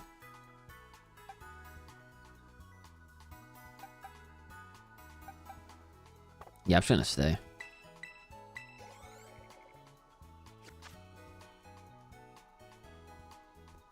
Pokemon Horizons is what it's called? Okay. I believe it's the same continuity, but focuses significantly more on, like, the lore than just battles. Alright. One of these days, whenever I actually figure out where I'll ever have time to do reaction streams again, we're gonna have to check out the, like, last season of Pokemon so that I can watch this battle. Cause I need to see my boy's final adventure, bro. Before they write him off into the sunset, like, proper. Because you know what's crazy is that, to me, the fact that I haven't seen it, it doesn't feel like it actually happened. You know what I'm saying? But, like, once I do see it, I feel like I will have, like, some unnecessary and unwanted closure, if that makes sense.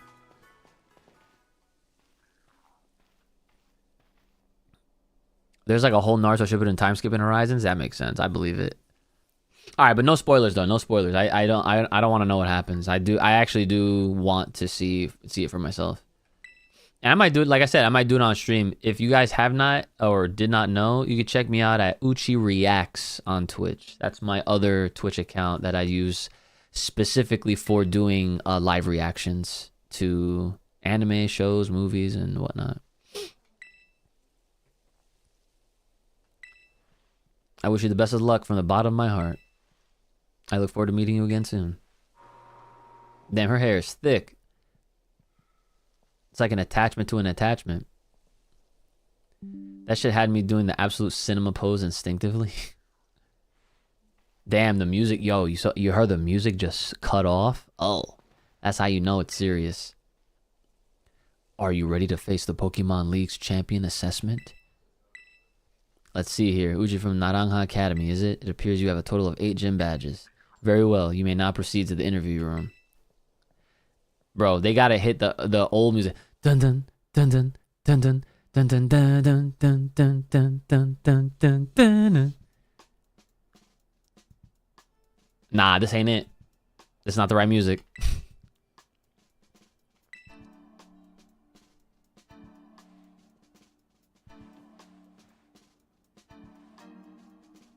I, Rika, will be your interviewer. Let's get started with the first portion of the champion assessment. We begin with the interview. What? How many gym badges have you? Yeah, excellent. You have all 8. Okay, next, I'd like to ask you a few questions, if you wouldn't mind. Uchi, please think carefully, as you may automatically fail the interview depending on your answers. Let's begin. How did you get here today? I walked. Very good, very good. Please tell me the name of the school you are enrolled in. Is that a Naranja? What is the point of this? Why are we being tested? What brings you to Pokemon League today? I came to become a champion. Yes, indeed. Why else would you be here, I suppose? Now, what do you intend to do if and when you become a champion? I want to become even stronger. Sure, that's the anime response right there. Yo, what's up, Tiggs?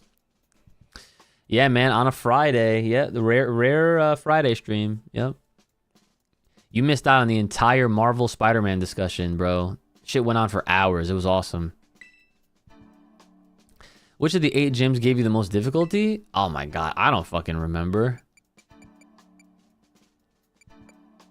I honestly, I don't remember any of these names or anything like that. I don't,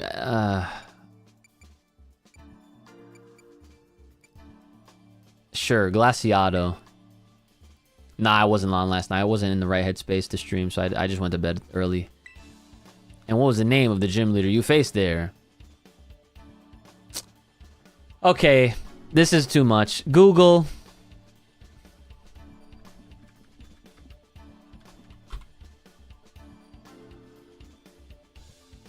Grusha. Like, honestly, like, what are we doing? I'm glad you seem to remember. Like, what is the point of this? You're gonna make you're gonna curate my battles or some shit to be easier or harder based on what I say? Like, come on, bro. But do you remember what type? Oh my god. Ice type. You have to look up the answers? That's why I got Google right here, bro. No shame. Building the skills needed for the champion assessment is no small feat. Like, the fact, first of all, the fact that they even have us doing an assessment? Dude, I would have hated this as a kid. Are you kidding me? Like, we played video games to escape all this bullshit with school. What in their right mind made them think that this was a good idea?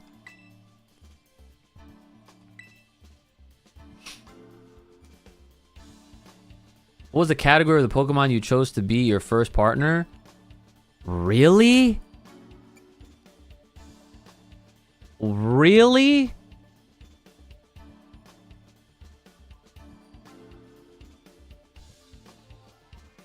Unreal.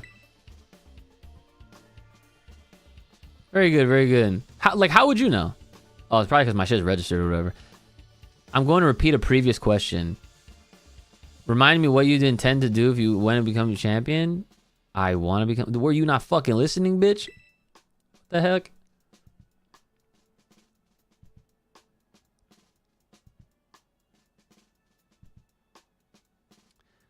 Uh-huh, that's right. Next is the final question for this interview. Do you like Pokemon? Are you... Dude, I honestly, whenever they give you these options, I always wonder, like, what if you played a game and just played it like an asshole? Like, you said, when they give you an option, be like, oh, like, do you want to? You say, no. Oh, how about, no, no, no. Like, what will happen? Would they just be like, oh, I guess you just can't play? Yeah, I think of them as my slaves. I just passed the first part. Great. On your first try too, no less. Don't think anyone's done that since Nimona. Damn, seems like there's not a lot of fucking championship material around here then, huh? Time to switch gears and get ready for the next segment. The second segment is what we call the Elite Test. Yeah, where's the Elite Four at? You'll be facing the Elite Four in Pokemon battles, yes. I guess that's pretty obvious from the name of the test, huh? Anyway, we're the best the league has to offer. You'll be facing us 4 in a row, no turning back. This won't be a cakewalk, I promise you that. Bars. Make sure you're all ready, then go into the room behind me. Alright, well... It's, I think I should have enough revives and all that shit, right? Mm-hmm. Yup, I do. Should be good enough. I'm like Paul in this bitch.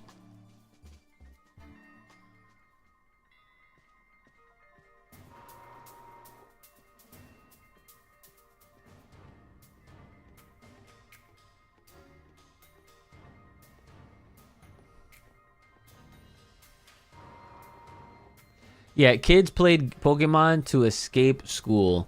Game Freak forcing the new gens to study. Trying to, at least. Now then, let's get this started, eh? Let's let good old Rika be the first of the Elite Four to take you on.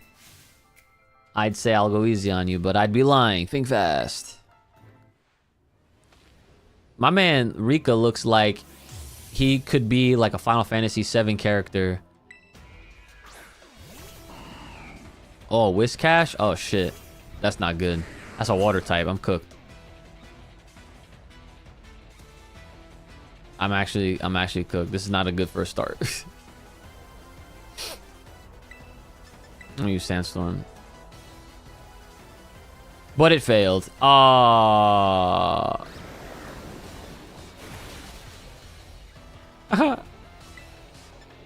Alright, we're gonna use... Wait, Earthquake will work? No, it's floating. Oh, it actually does work? Oh, okay. Whoa! What the fuck was that? Earthquake again.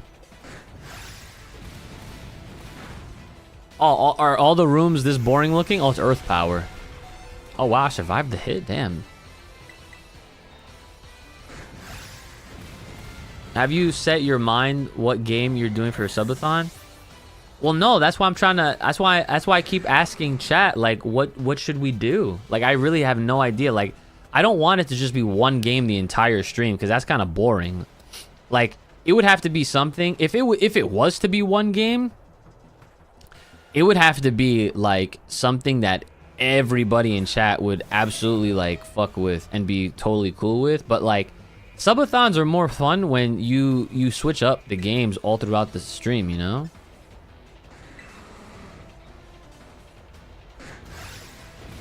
My man said Spider-Man 2, frame 1. But yeah, like the thing, yeah. So like the thing that I definitely want to figure out though is like how we want to structure the subathon, because like for example, if I was to play Spider-Man 2, like the whole point of a subathon is to, of course, like make like get a lot of subs. So that way, you know, it obviously helps me out in my situation of being unemployed and no insurance, no nothing. You know what I'm saying? So like and then for you guys, the viewer, it has to be like, you know, fun and engaging and entertaining. You know what I'm saying? Like, so playing like a single player game like that, like as much as I love Spider-Man 2, I'm not sure if that would really be a good idea. You know what I'm saying? Keep. Camerupt. Let's do Icicle Crash again. Ooh, I almost took his ass out. Is he gonna get buffeted by the storm and die? Yup. Oh, me too, actually. Well, I have leftovers. Let's go. I forgot about that. So that's why I'm taking ideas. Oh, yeah, he's not gonna get buffeted. He's a ground type or some shit like that. That's why I'm trying to see ideas, like, you know, like what we could do and like what kind, like what would you guys sub or gift subs for, or just straight up donate money to like what game, or what would it have to be done on the stream for you to like be like, yo, yeah, I'm definitely gifting, or I'm definitely just, you know what I'm saying? Like, what would you do? Like, what would you have to see? Doug Trio? Yeah, we'll keep.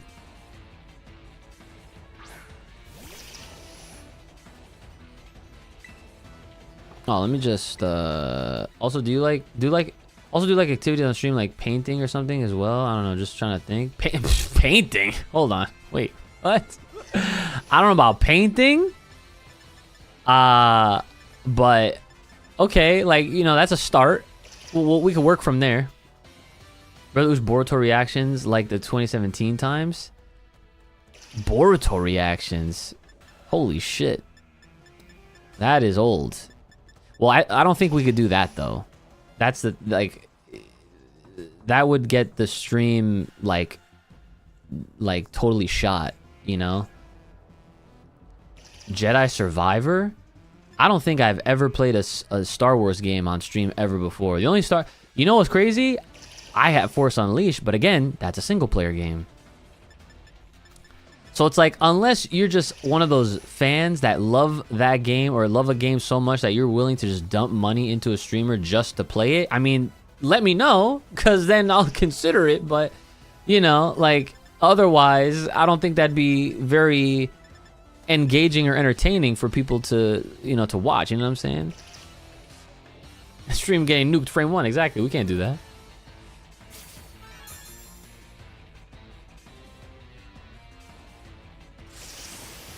Oh, now you doing Stand Storm. Alright. Buffeted by the storm. But I got leftovers, bitch. Leftovers has got like a workout tutorial? Okay, would you guys pay for that? Think like this, that's what I'm asking. Would you guys actually gift or donate money for me to give you guys workout tutorials? Be honest, because I don't think you guys would. Like, that's funny. I enjoy that idea. I'm just letting you know I enjoy that idea, but like, I don't think that really pertains to anyone. But I could be wrong. Ice beam.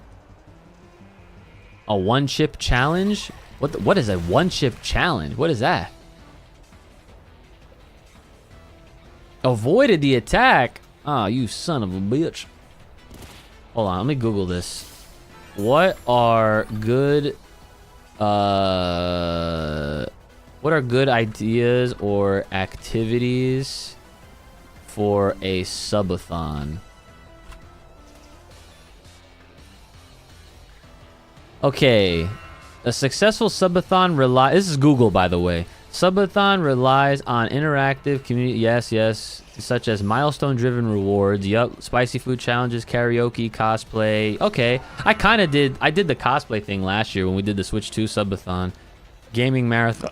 Oh, excuse me. Gaming marathons with viewer participation, 24/7 engagement via co-streamers, sleeping stream segments, wheel of names, prizes, donating a portion of. Oh, okay.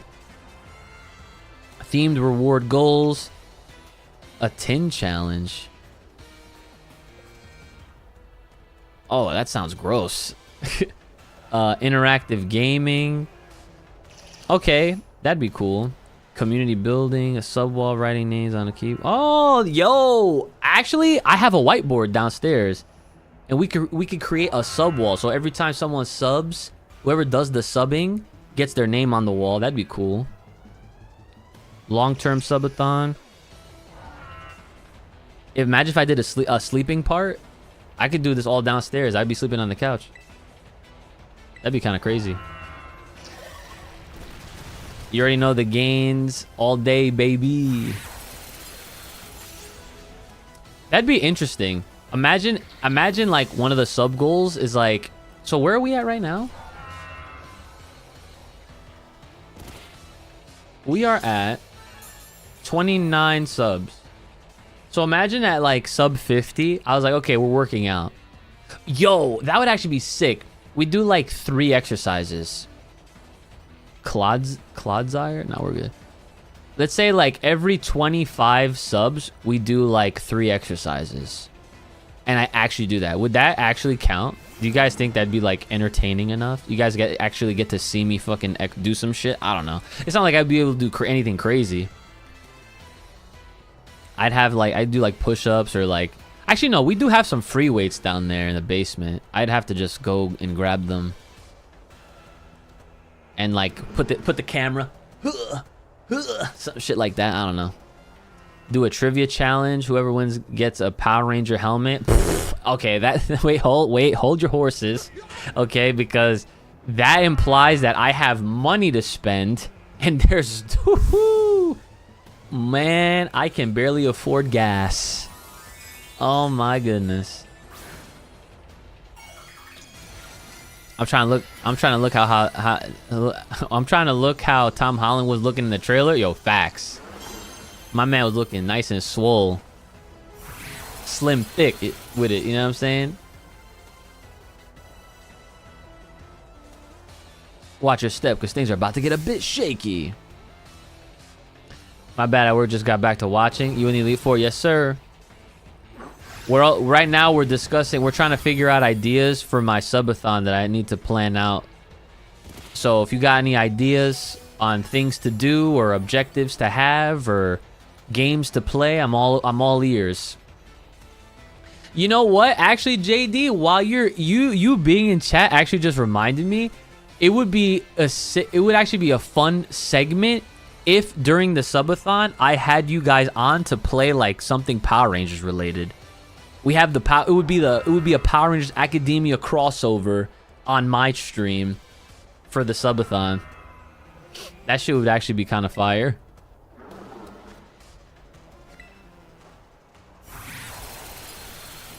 The bomb hot sauce? I've never done anything hot sauce related. That shit might be dangerous.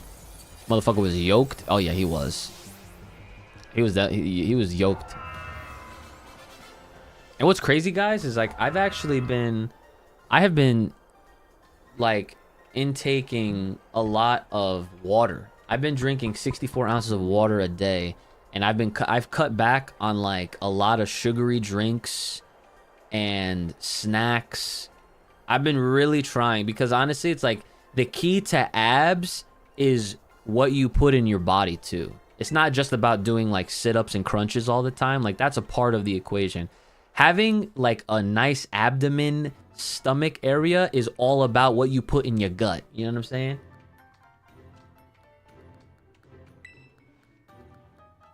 And you cannot go wrong with water. You can't. I'll just put this right here. Can you guys actually... Oh, no, you guys can actually see that. Yeah, you guys can see there.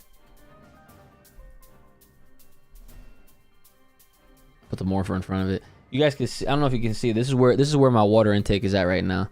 This is where it was at to the start of the day. We're here. Let's see if we could get down here. Like, I mean, I'll be on for... I'm not getting off anytime soon, but I'm just letting y'all know.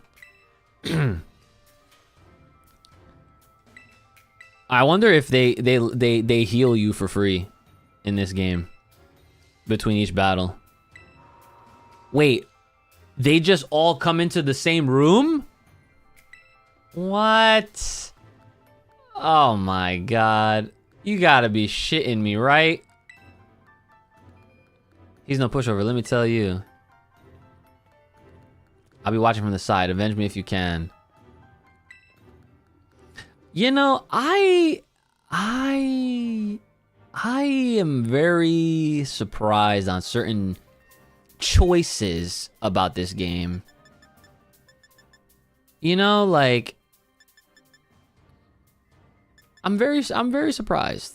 Actually, I'll do revive. It's fine.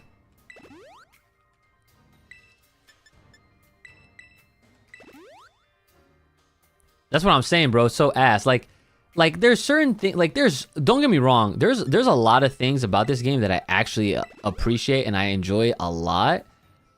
But then it's just like, wow, they really cut corners on certain things about this game. Like the fact that you can't even really, like, you can do all the exploration on the outside, like, you know, like, that part is of course the focus, and that's really fun. And all this other stuff, like, that you would not think would be such a big deal becomes a big deal when you can't do those things, or where you can't experience those things. Like, the fact that Pokemon games, there was like, I don't know, like, what the word is. Like, there was, like, a mystique, an aura, like, an emphasis around, like, it was made to feel like a big deal. Right now, I don't feel like this is a big deal. Like, the Elite Four, like, you know, like the build-up, just getting to the Elite Four, and then you're there, and then it's like they tell you, once you go in, you can't come out. Like, they made you feel like you were about to die. You know what I'm saying? Even though it's Pokemon, but that's how it felt. You go into one blank ass room and then they all come in one after another. I don't know, bro. Like, that's kind of where this shit gets minus points for me. I'm not gonna lie. Even though I love this game, Scarlet is very good. Don't get me wrong, Scarlet is a very good game overall, but this part, I'm very unimpressed is the best way I could say it.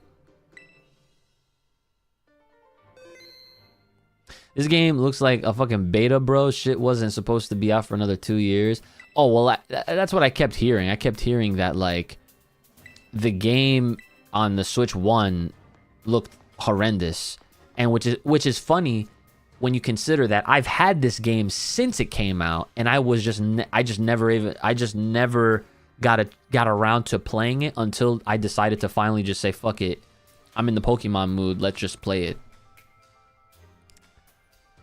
No sense of intimidation. Victory Road being absent literally removes the fucking build-up, and the Elite Four chamber has no no sauce. Absolutely none. This shit was dry. Yeah, no, you're right. I'm not certain you noticed, but every odd number generation has amazing story, but every even number generation has better gameplay. Never noticed that. Numbered. Oh, so if you go by generation. Okay, I see what you mean. And this is Gen 9, right? So you're saying, by that logic, an odd number generation was amazing story. So you saying this story mode in Scarlet and Violet is amazing? Is that what you're suggesting?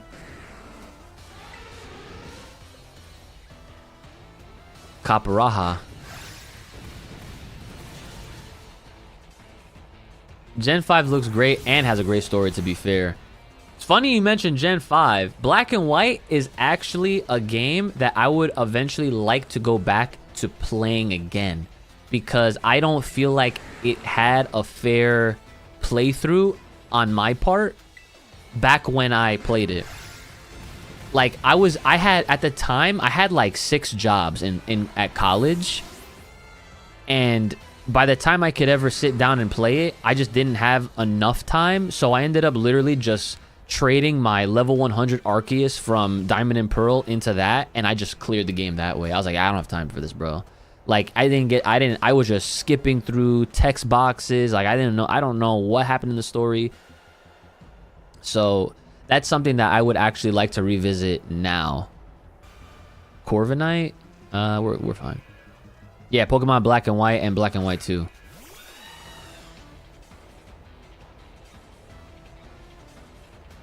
You know what? I don't remember if I did play the sequels, and if I did, I don't think I beat them, if I'm being completely honest.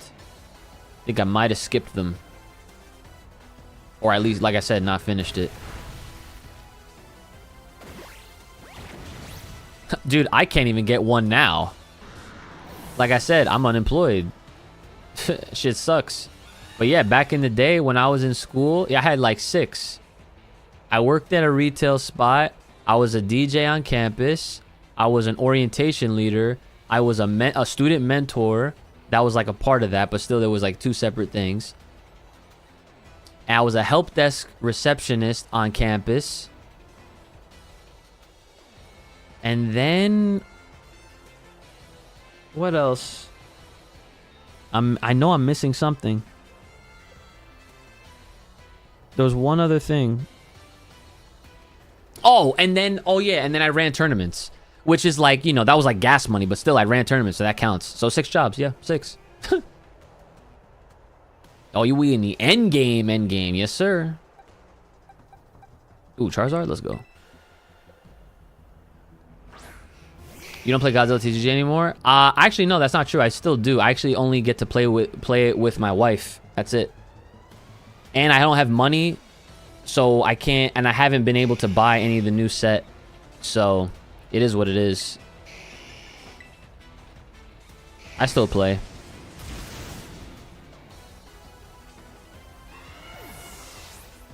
That game and Black and White 2 are some of the most complete games in the series, but at the same time, I was held back by the sprites. Oh, you didn't like the sprites? It handles team building a bit differently. Like, if you rock out your early mons, you will get smoked. Oh, really? So, like, so you need to keep changing your team as you go. Black and White has much better mons towards the middle end of the game. Okay. I'll keep that in mind. I feel like I typically did like even in this game, like I would normally like just change my team on the fly. Like if, as soon as I would see someone cooler looking, I'd be like, oh, I want this dude on the team, you know what I'm saying? Let's do Ice Cold Crash. You missed. I can't believe you. That's crazy. I had like 500 hours on Black 2, bro, trying to unlock all the champion fights. What? They had champion fights? That's pretty cool. Red and Cynthia's secret fights were whooping my ass. They were in Black and White? Okay, say less. Do not say anything else. Do not spoil anything else, because that I did not know until now. Wow. That's fucking cool. Every champion? That's cool. You make a free proxy deck? Like, for what, though? Because I don't even like I don't like playing with fake cards, if that makes sense. Like, I like having the real thing. Who are we using? I guess Annihilate. When in doubt, Annihilate.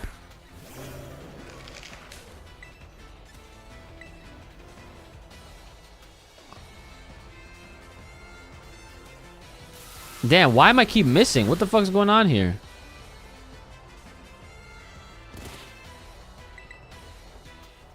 Chop his ass. There we go.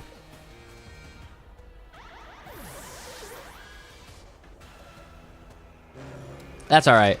Like I still do want to play the games though, for sure. Bronzong? Nah, stay. Bronzong's not such a funny ass looking Pokemon. Oh, Stomping Tantrum. Oh, Rage Fist. Let's do that one. Wait. That will do. Oh, wait. User converts range identity. The more times the user has been hit by attacks, the greater. Yeah, okay. I'll just do this. Obviously. I think mine comes close, but if price is an issue, it's a great option. Just thought I'd offer. Well, no, price is always going to be an issue because, like I said, I have no money, bro. Like, I am unemployed as unemployed can get, and I haven't received any money in like 3 months. So I'm pretty cooked right now. That's why I'm trying to figure out a subathon, because I need to make something. Like, it's very rough out here. Did Stomping Sandra like just... I didn't even see what happened. To get Pokemon like Bravery... Ooh, that was good. Bravery and Hydreigon mean reaching level 55 plus. Yeah, Hydreigon, bro, was... Oh, he was... See, Black and White, I think, was the first generation where it was noticeably lackluster for me.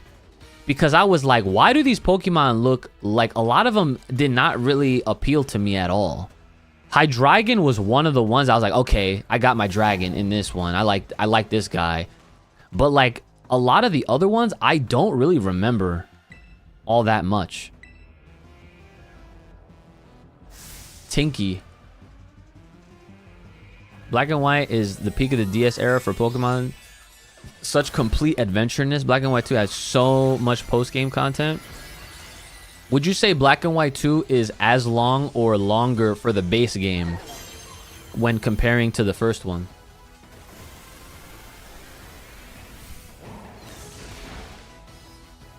Your favorite is still Black version? That's fair. I would say my favorite Pokemon game up to this point in life is probably Soul Silver. It's like between Soul Silver and like an X, Pokemon X.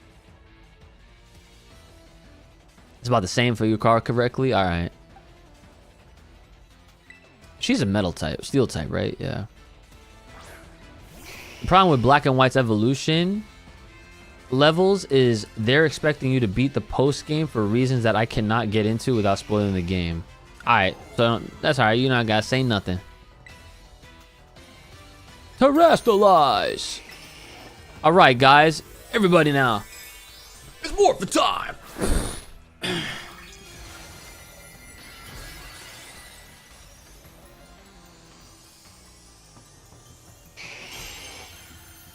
Oh wow, that's a great question. You just put your 2 weeks in. This is your last week at your job. I don't have anything planned. I'm just gonna look. But do you have any advice for someone who's going through a rough patch of their life being unemployed? Well, as someone that is quite literally living in a rough patch, unemployed, due to an injury, in which they don't even want to give me my unemployment benefits, which is fucking crazy. That's a whole nother bag of worms that I'm not gonna get into on stream.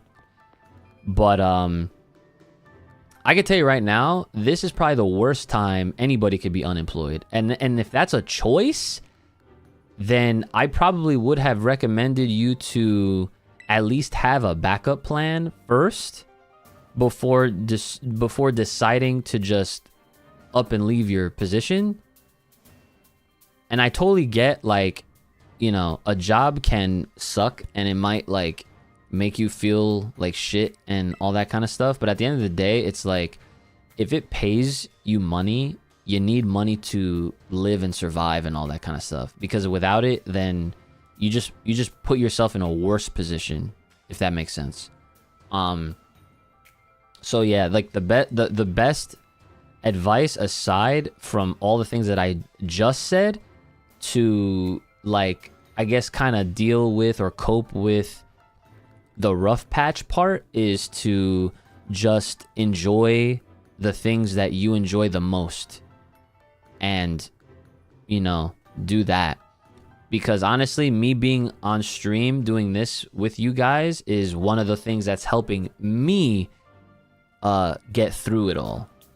Because if I was just dealing with all this shit and I didn't have anything to kind of like fall back on as far as like, you know, like good vibes and entertainment and like, you know, just enjoyment, you know, because it's those feelings that helps everything kind of flow better within yourself. Because if you don't have those things, you're just going to feel like shit all the time.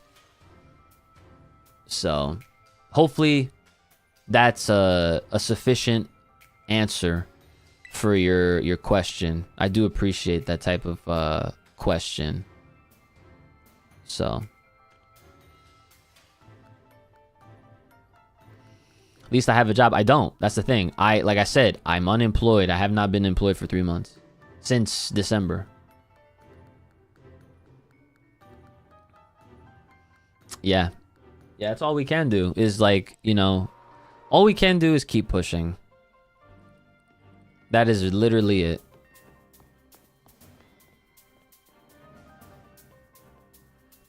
Yeah, whole world's going through it, especially here in the US, for a multitude of reasons. But like I said earlier, this is not the place to talk politics and all that type of shit, because it's just not.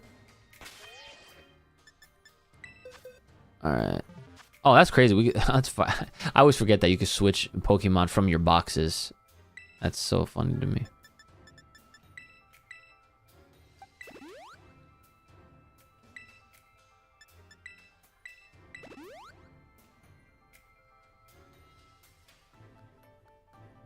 Ah, okay, yeah. You're agreeing with me that if a person hates their job, at least they have a job. Like, I hated my job, the last place I was at.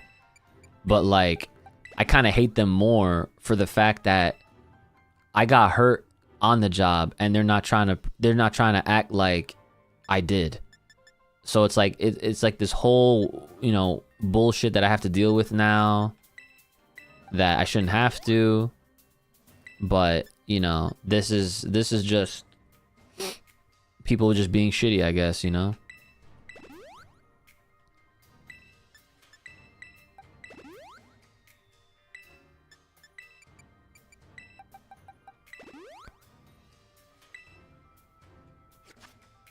Oh wait, I have a little potion here.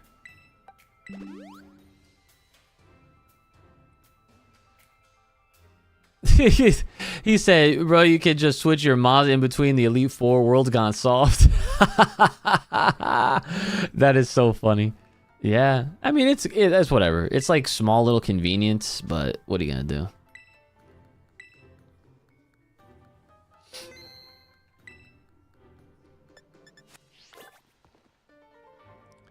Face Larry. He's a salary man. Yeah, I'm ready.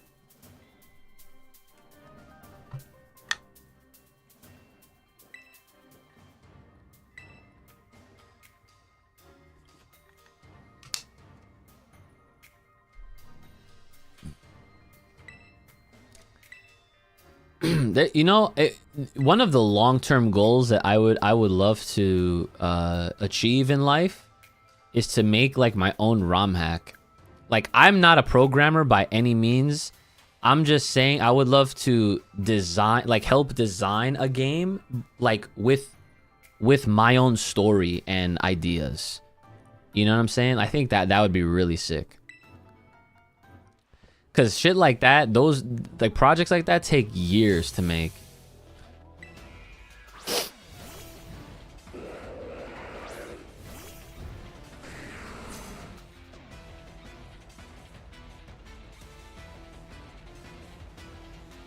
Flying type, okay. So yeah, Stone Edge. Tropius gone. Do do do do.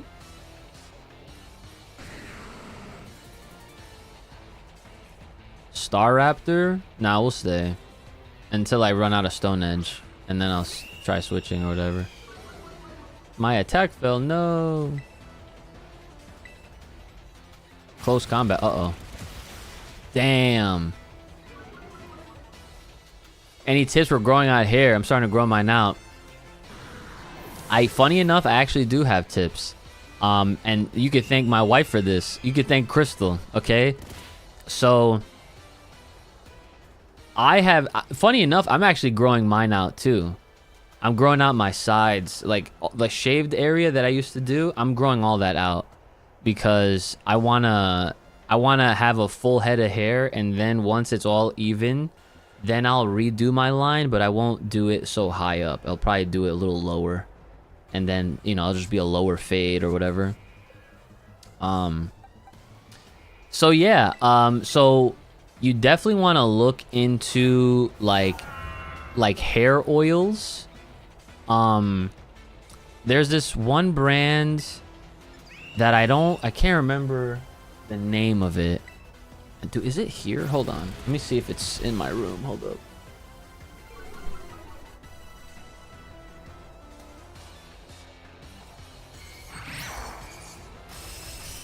Yeah, it's this shit.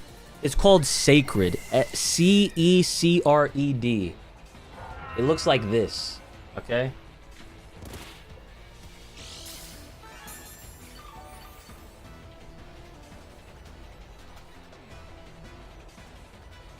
It's with a C. C-E-C-R-E-D.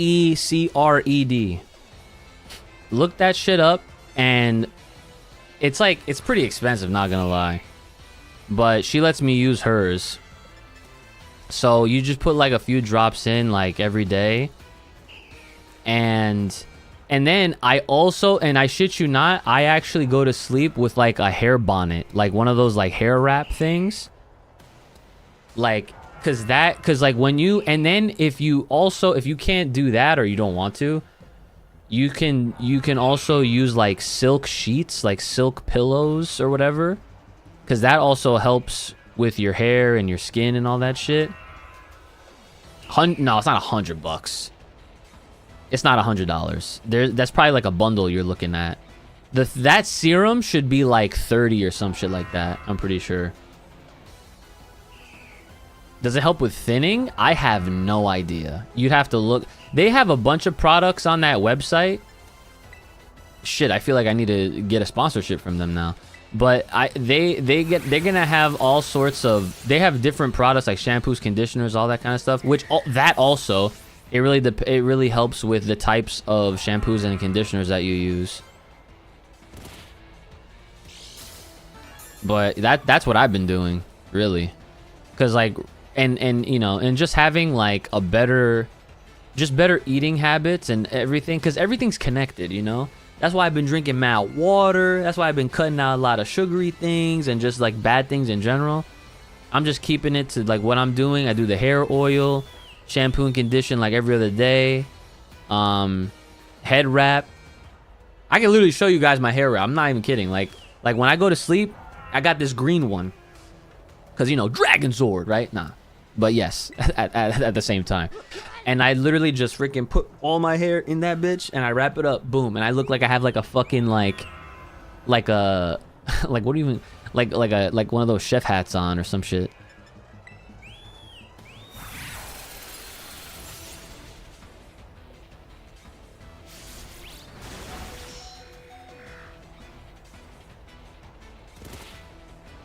Oh, deficiencies are the most common reason for thinning beyond genetics. Oh yeah, that is true.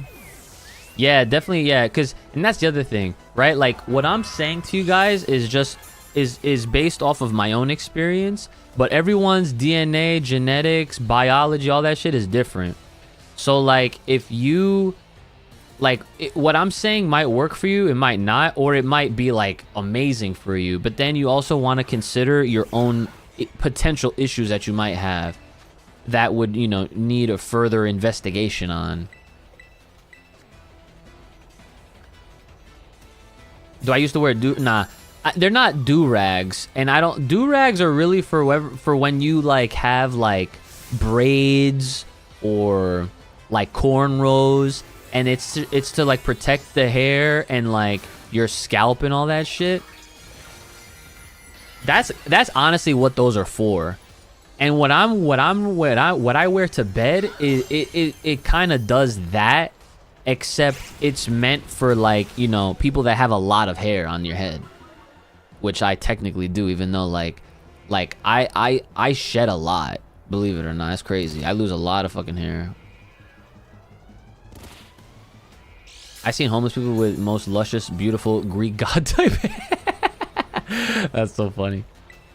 Oh my god, did I miss before, bro? Dude, you cannot miss. Wait, actually, let me do another max potion.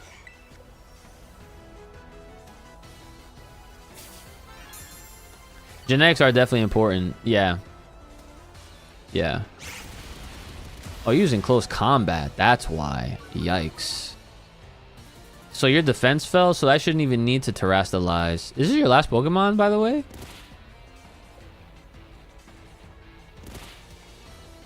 I think it is.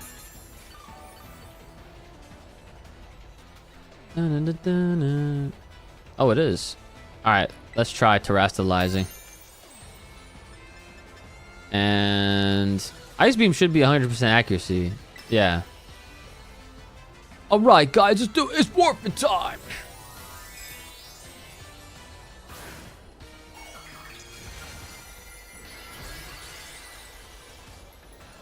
I think it's the first time seeing terrestrialize Bax Caliber.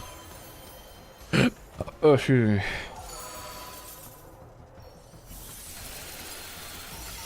KO. Got him. I think I shed like maybe 50 hairs every time I wash my hair, which is about once every 3 days. Yeah, that makes... That sounds pretty accurate, not gonna lie. Definitely sounds accurate. Yeah, like anytime I do mines, bro, like I literally like I have to I put it on the wall in the bathroom, and then like after like, you know, I'm done out the shower, then I like have to like wipe it all out with like a toilet paper or something. It's freaking ridiculous. I hate it. I noticed my scalp doesn't really get oily, so I dialed back. My scalp was always dry as hell. Yeah, that's what I'm saying. I feel like, you know, if your scalp is dry, you definitely look into like those oils and stuff, and like maybe consider changing your shampoo conditioner that would, and use like, not like, that's the thing, like you can't, some of the stuff in the stores, like store brand stuff, you can't always trust. I guess another piece of advice I could give is, if you guys have ever heard of the Yuka app, spelled Y-U-K-A, it's an app that you could scan like any product that's like for like a food or like something like for hygiene, and it'll tell you if it's good or bad based on the chemicals and all of the ingredients that are in that like whatever.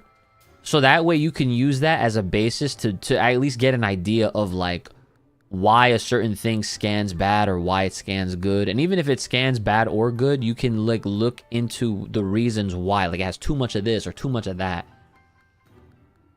Yeah, I would definitely suggest that, because like there are certain brands that might seem or come off like they are, you know, like they're good and they seem like they are, but then when you scan it, you find out it's like, oh my god, like this is mad toxic, it has all this bullshit in there, and it's like, no.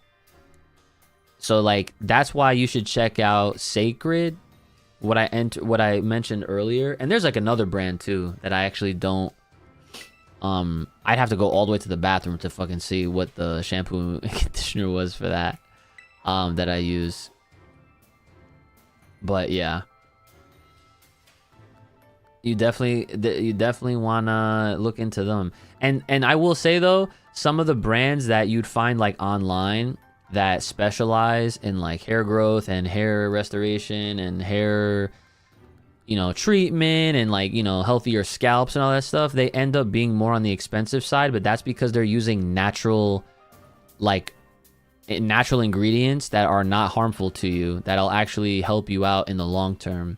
So it's like, you know, it's kind of like with anything else. It's like if you want to live a healthier life, sometimes you end up having to spend a little bit more because you're actually getting the real shit rather than the fake produced shit. You know what I'm saying? Hair massage with oil is the most relaxing thing of all time. Yeah, it can be nice. Let's switch out Tyranitar to avoid Sandstorm. All right, I guess I'll do that first. Yeah, the more natural it is, the better in most cases. Yeah, exactly. No, that's definitely, yeah. That is usually a good rule of thumb. 100%. All right. Well, Tyranitar is dead, but let's bring him back.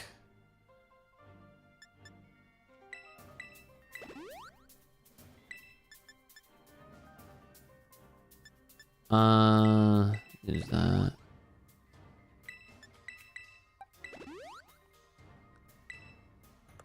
So wait, what type of leader is this guy? I don't even know. It doesn't matter. I'll start with Annihilate. Fuck it. Hassle. Oh wait, I forgot to save. I like how they did the whole step back. In other games, they would have just kept your ass right there in place. This guy's like, he's something, man. Okay, and also not to like, you know, be a hater, but look at this Elite Four. Look at this Elite Four, bro. Does this look like an Elite Four to you? I don't know what's going on here. You have you have a character that looks like they're in the wrong game. They look like they should have been with Reno and the other guy in Final Fantasy VII. Then you have a literal fucking toddler And then you have a salary man. And then you got a dude that looks like he has a newspaper route. What is this? There's no sauce. None. Oh, terrible. And then they all share the same room. Like, yeah, no, there's like that's definitely this is the Elite Four experience is definitely one of the lacking points of this game. Everything else has been pretty good though.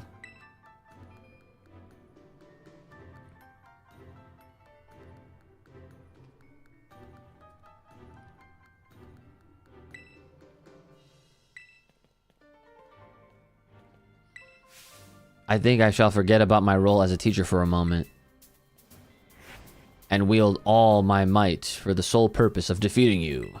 I am Hassel, the dragon guarding the final fortress of the Elite Test. Prepare to learn firsthand how the fiery breath of ferocious battle feels.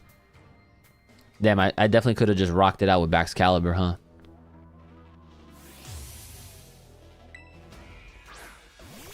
Noivern.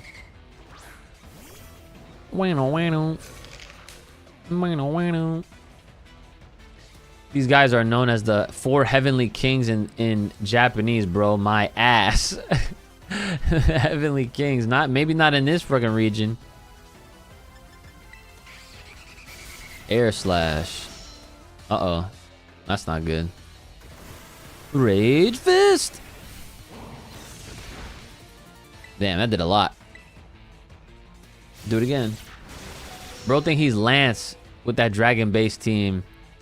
That's what I'm saying. Like, Lance... Dude, Lance set the fucking bar, bro. The standard. He was the pinnacle. Like, Lance is everything that an Elite Four rep should want to strive towards. Flapple? Yeah, let's switch. Let's just put in Baxcalibur now. Because isn't Ice super effective against these dragons? Is that still the case? Him and his 3 illegal Dragon Knights, bro. Ice Beam. Oh, I could do Glaive Crush. Oh, yeah, Dragon is super effective on Dragon. Like, what is this? I never understood that. That made no sense to me. Ever, ever, ever.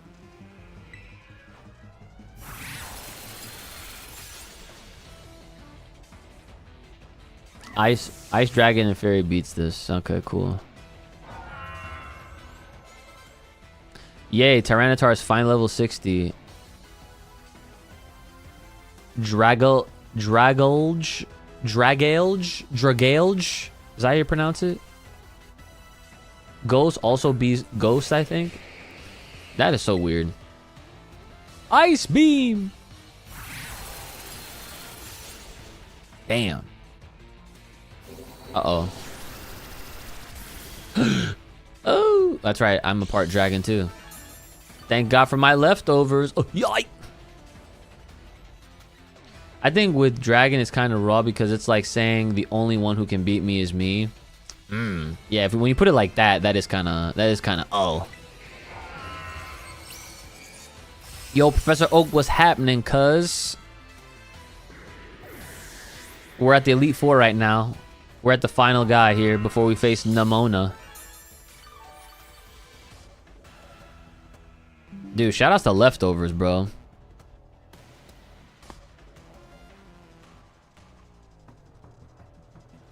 You fighting the salaryman dude. Nah, the salaryman dude we fought already. We just beat him.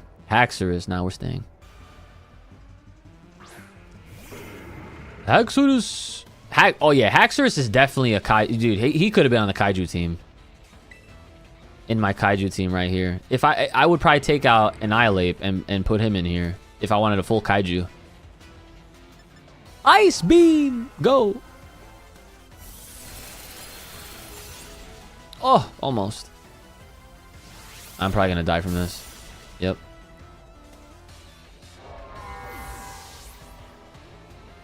Alright, who do we got? Oh, I have Charizard. And Hydreigon knows... Oh, but I'm not trying to get hit with the dragon shit. So, yeah, we'll do Charizard. Do Dragon Breath. When am I playing Mario Mon again? That shit was fun. You know what? I could. We'll see. We'll see how I feel about. We'll see how I feel after we beat the Elite Four, and like if there's any like post game stuff I could do, just to kind of like tie up all of the Scarlet stuff for a stream, right? And then if time is looking pretty good, then I might have a little time to jump back into some Mario Mon. If not, then we'll definitely pick it back up next stream for sure. Because that definitely is a very fun game, and I love it a lot. A lot of my clips have been Mario Mon related. If you guys have not checked me out on like TikTok or Instagram, !socials in chat, so y'all could go follow me over there. Baxcalibur. Oh, and you're ice, bro. You're ice, right? We gotta do. Hold on. Terrastalize, flamethrower. I'm always scared to use Flare Blitz because it does too much recoil. I remember thinking Charizard was a dragon. Dude, Charizard in my heart is always a dragon. Look at him. Just look at him, bro. Like, he might not technically be a dragon, not until he's Mega X, but it doesn't matter. That is a fucking dragon's dragon. Scarlet Violet doesn't end story-wise after the league. Oh, really? Oh, yeah, there. You know what? You're right. There's that whole big freaking... Wait a second. What the fuck? Oh, that Terrastalize probably makes him a dragon type or some shit. That's pretty cool though. That shit look like a Charizard. The fuck? Yo, human speed, what's up? Uh-oh. Uh-oh. Glaive Rush. Please don't die, Charizard. Please don't die. Oh my god, you died.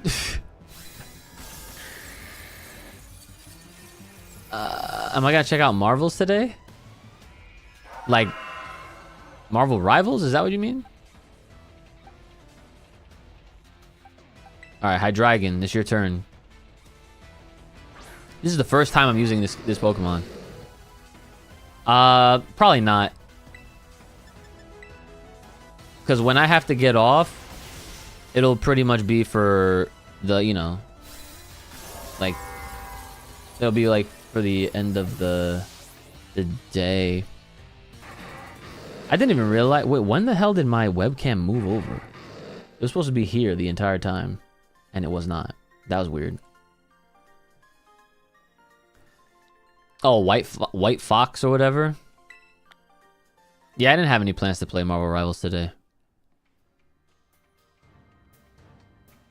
I'm pretty much streaming right now, or you know, I've been streaming for what, like 3.5 hours, yeah, because I didn't come on last night. I opted to just stay asleep, or to go to sleep. I wasn't in the right headspace. So here I am, feeling a little better today when I woke up. I'm doing a 6 only traded Pokemon challenge. It involves me only using traded Pokemon of different types until I completely beat the game. Ampharos, Skeletors, Low-Kick, Staraptor, and Blastoise. Oh, thanks for the hydrate. I'll do that in a second. And Mouscarda. Oh, wow. That sounds pretty cool. Doing challenge-based... Ooh, that's actually not a bad idea for Subathon, too. Challenge-based Pokemon stream. Like, every sub grants some sort of unlock for the chat. And I have to, like, go about... like... Yeah, like, that shit would actually be sick. That would take a lot of time. I'd have to generate, like, a bunch of different, like, options. That would actually be pretty fun. If that didn't kill, you were dead. Yeah, I was a little worried about that, but you know, Hydreigon pulled it through, bro. Black Cat in Rivals the biggest Gooner character. Maybe. I mean, granted, there's an argument for that. Any of the female characters in that game could be Gooner bait, but that's. I mean, games like that, that's all gaming really is nowadays, is it not? they're gonna try to gooner bait anybody they can because that's how they're making their money, is off of the costumes. So they kind of need to, because they're taking advantage of all the gooners. That's basically what it is. My goal is to get them all to level 100. Dude, good luck, bro. That sounds pretty hype. I'm not gonna lie.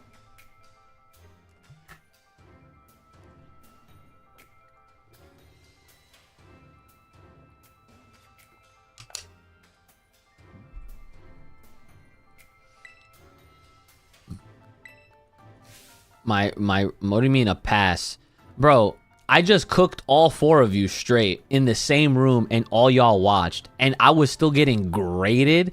Get this freaking guy out of here, bro. This Elite 4, man, whack. Get him out, bro. You're a retired gooner? That's funny. You're tougher than steel. Yup. Wow. Wow. To think that Game Freak and Nintendo actually sat around at a table, like, deciding, all right, what's the direction on the Elite Four, and then this is what they came up with. Amazing. The 4 heavenly bums.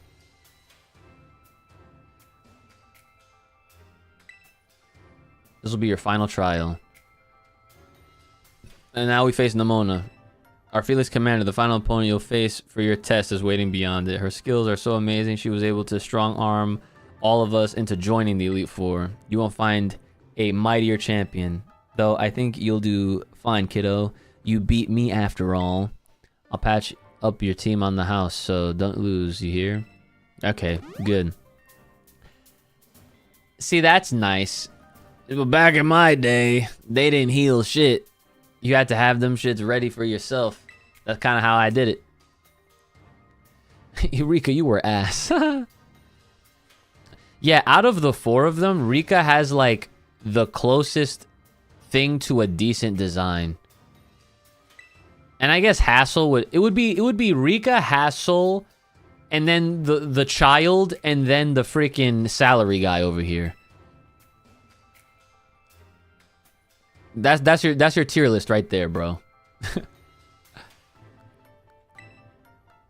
The literal child. Yes, this is the Elite 4.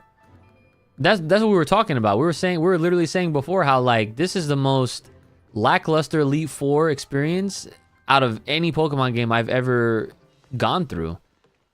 Like, they all came out to basically face me. This was the most unthreatening, like, no sauce, no aura type shit ever. Oh wait, let me save it. I always like, this is a habit. Even though you don't have to. It's like they auto save it for you anyway. Yeah, back in my day I had to stock on my full restores and revives. Exactly. Yeah, that's true. Yeah, and no music. Like, no hype ass music. Like, dude, I even remember when you went from the last person to the champion, you had like a whole pathway to walk up. Like, they really hyped it up, and this is just like, it's just not here.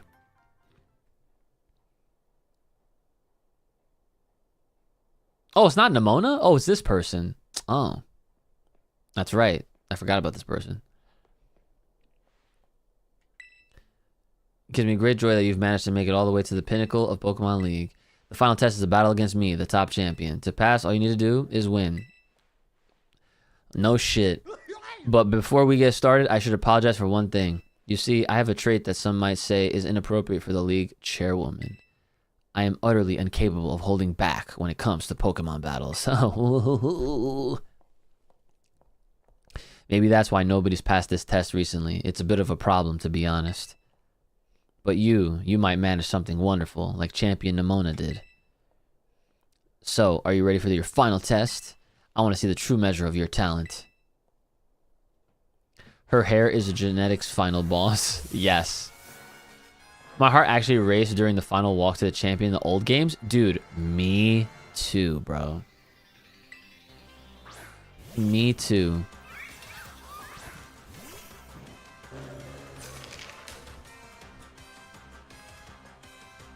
A theme song.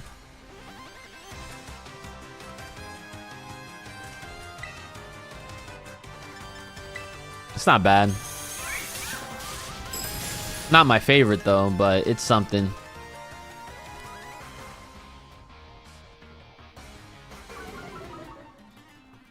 Ooh, I like that guitar in there. There's a meme for that line someone made. I'm utterly incapable when it comes to a Pokemon battles. What's the meme? Steven's theme from Omega Ruby Alpha Sapphire is so tough. I'd have to hear it again because I don't remember it off the top. Go Goat. Nah, we'll stay.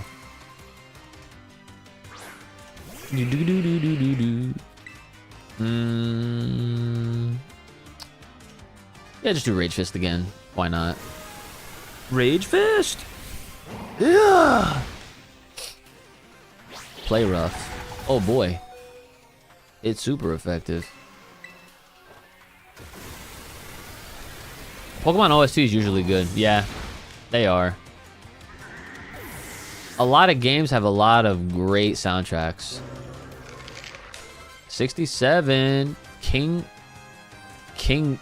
Gambit. Or King Gambit. Stay? I guess. Have I seen this guy? Whoa! I have not seen this guy. That is a sick... That's a dope Pokemon. The fuck? And I fucking destroyed him.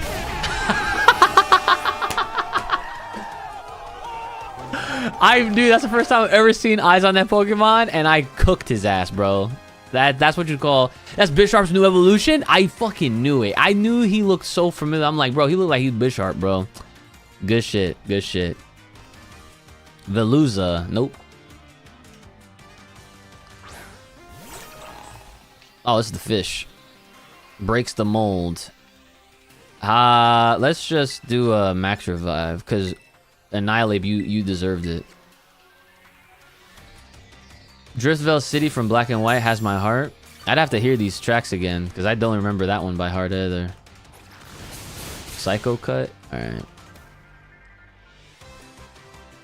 Literally just a fucking fish, bro. There's nothing special about this, yeah. Rage Fist! Shinku Hadouken!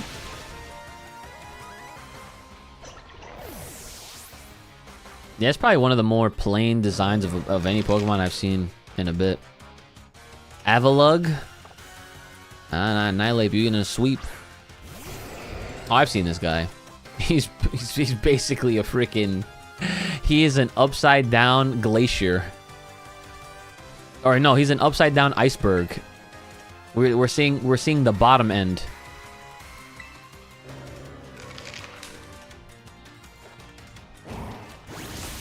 Cross Chop. That's the DX. Oh no, Earthquake. Oh, okay, we're good. I don't know why YouTube stopped taking my comments. Oh, why? That's weird. We're trying to say you got some musical heat coming up. Oh yeah, yeah. This one, the song in this one is pretty good. It's okay. Oh, let me see. I'm looking at the... Let me see. The last thing I saw you say...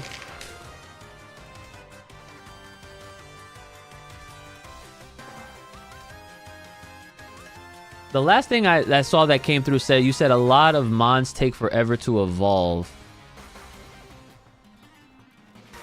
And then you said that you were talking about every champion. I saw those. Those are the last ones that I saw you say, JD. Glimora. Oh, you was typing stuff, but that is weird. I never heard of that. You tried like refreshing and all that? Maybe a different browser? I don't know, something like that could fix it. I've never seen this one either. Glimora, what the fuck? Glimora literally looks like something else. It looks like the thing that evolves into Solgaleo, kind of, but then also combined with like a flower. Switch helps? Alright, well welcome to the purple side. This Pokemon got a Mega and ZA, I believe? Really? Damn, my man, dude. Annihilate is so good. Ooh, toxic debris. Oh no. Dazzling gleam. Oh. Annihilate, you almost swept, bro. Good shit. Good shit. Yo, everybody give it up for Annihilate. Annihilate cooked. Alright. We gotta let Charizard be the hero. Her team would be so much better if this Mon was first and King Gambit was last. I totally agree with that. Now I'm using Flare Blitz for the one time. I have not used this move, I don't think, until now.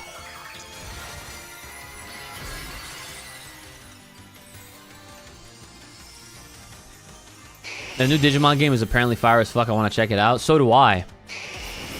I actually, oh, Flare Blitz. Oh! Not very effective. Huh. Tell that to your freaking life bar.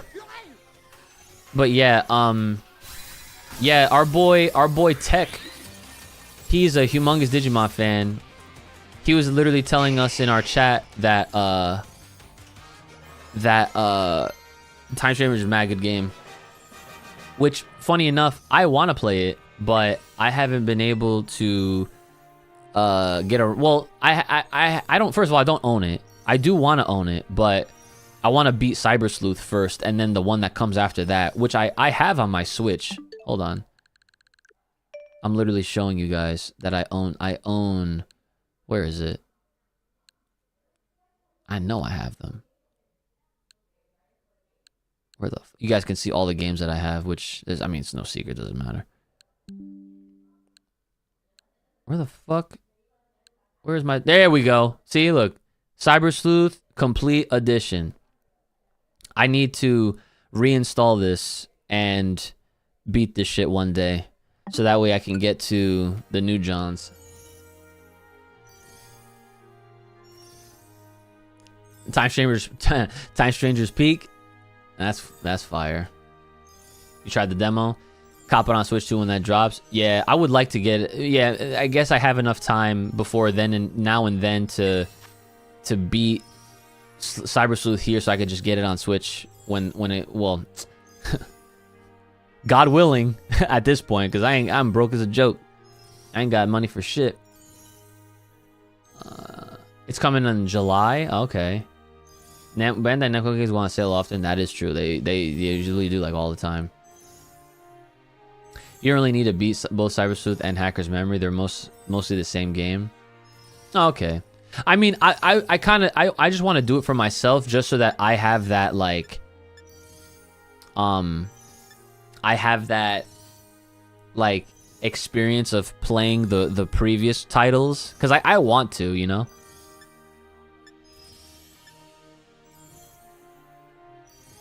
Nasty plot. Outrage, though. Hyper voice. I guess hyper voice. The world ends with you. Yeah, I've owned that game for years. I never touched it.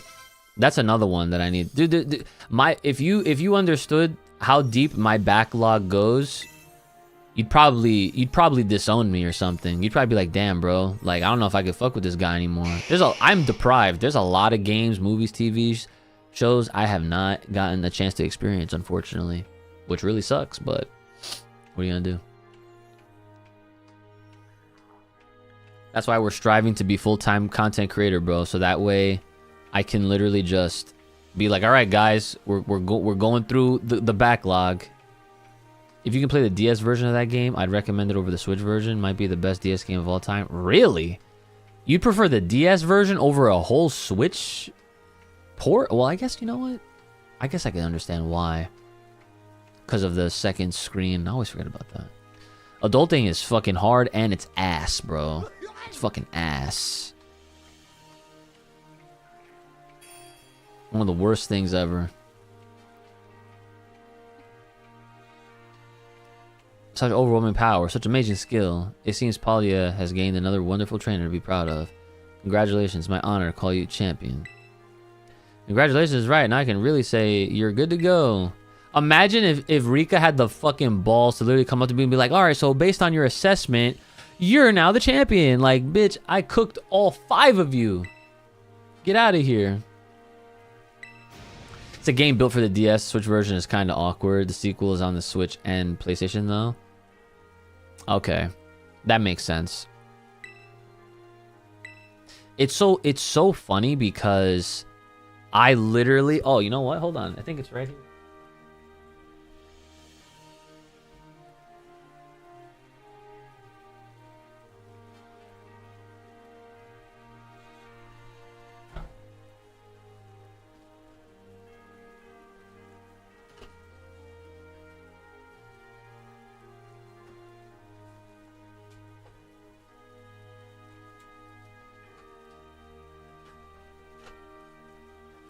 What?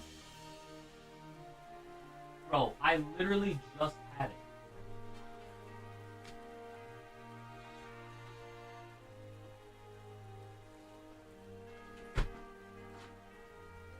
That's actually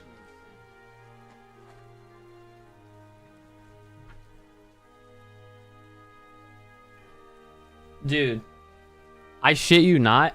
I literally had my DS. I found it and it's gone. I was gonna show it to you guys. What the fuck?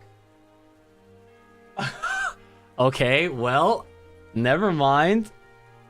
I swear, the other day, I literally was like, oh, I'm finding all my old handhelds. They're gone. That's nuts. Anyway. My fucking monkey swept this whole region. Damn, that sounds crazy. Wow. And amidst the treasure champions are the jewels that shine brightest. Champion Uchi, it is now your duty to set an example for all the trainers at Paldia. Now allow me to walk you back to the entrance. I'm certain you'll find a familiar face awaiting you.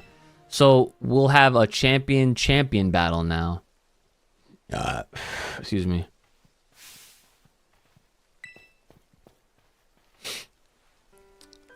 I can tell just looking at you. You did it, right? You became a champion. Imagine if I said no. I got word from La Primera, from Stephanie Vaquer, when you cleared the elite test. Oh man, Uchi, I am a champion and now you're a champion. Which means we're true equals, you and me, both champion ranked trainers. This is amazing. Now you've made it here. I've got one thing to say. Let's you and me be the best rivals for life. And it was at that moment that they got married. Toma ya! Alright, you know what rivals do? Battle their absolute hearts out. I'm gonna hit you with everything this time. You ready? Do wait a moment, chat. Like, bro, I just got done defeating all of them. Like, what do you, like, relax, girl. Nemona is literally Goku and Ash Ketchum. Nemona about to Pokemon Red Blue yo tail if you're not careful. Wow. The champion assessment has only just ended. I believe a rest is in order. Yes, please. Champions must be understanding towards their opponents. Right. There I go, getting overexcited again. Sorry, Uchi and Annihilate. I also must ask, is this roadside really the setting you two want for your first battle as true equals and rivals? Now that you mention it, that's a good point. Yeah, duh. Gotta put it on frickin' pay-per-view. In that case, can we use one of the Pokemon League battle courts? Surely there's somewhere more fitting. Or surely there's somewhere more fitting. A place with special meaning for the two of you, perhaps. Special meaning? Huh. Let me see. Anywhere leap to mind? Out behind your house. Mezagoza, the Treasure Eatery. I'm gonna pick out behind your house. Our beach out back, huh? Yeah, that place where we had our first battle might work. But on the other hand, to me, it's kind of my backyard, you know? A little ordinary. Any place else? Why give me the fucking option or choice? Mezagoza. Oh, good call. The place where we set out on our journey. That reminds me, Uchi. Remember back when Director Clavel explained the treasure hunt? You know how he told us to go in search of our own treasure? Well, I know what treasure I got out of all this. I found a true rival, someone who can stand up to me at my full capabilities. That's right, I mean you. I'm so glad I got to meet you. Nemona's final battle theme is kind of tough, I won't lie. Alright, well, I guess I'll be the judge once we get to that point. I'll be waiting for you at the battle core in the Mezugos of the Central Plaza. Let's go. Alright, let's go. Let's get her done. Respect you two share is palpable, even a bit enviable, to be honest. I am known as La Primera, aka Stephanie Vaquer, but even when facing me in the final test of her champion assessment, Champion Nemona didn't reveal her full might. Oh, so she definitely is Goku. Got it, alright. In you, I suspect she has found someone she can battle without holding anything back.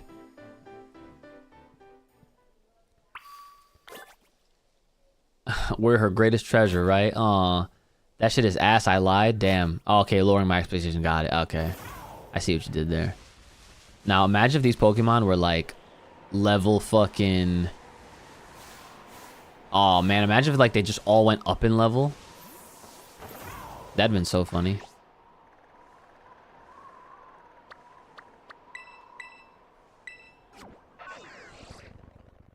First playthrough, she beat the snot out of my team. Have fun? Oh, great. Who do I have? Oh, wait a minute. I thought I got healed. Good thing. He rubs hands. Alright. Let's see. Am I going to get cooked on my first try, guys? Let's see. Scyther! Dude, Scyther. Goated. One of the best designs. Him and Scizor. Cerulege and Armarouge, I feel like, go hand in hand with Scyther and Scizor for, like, just their aura presence.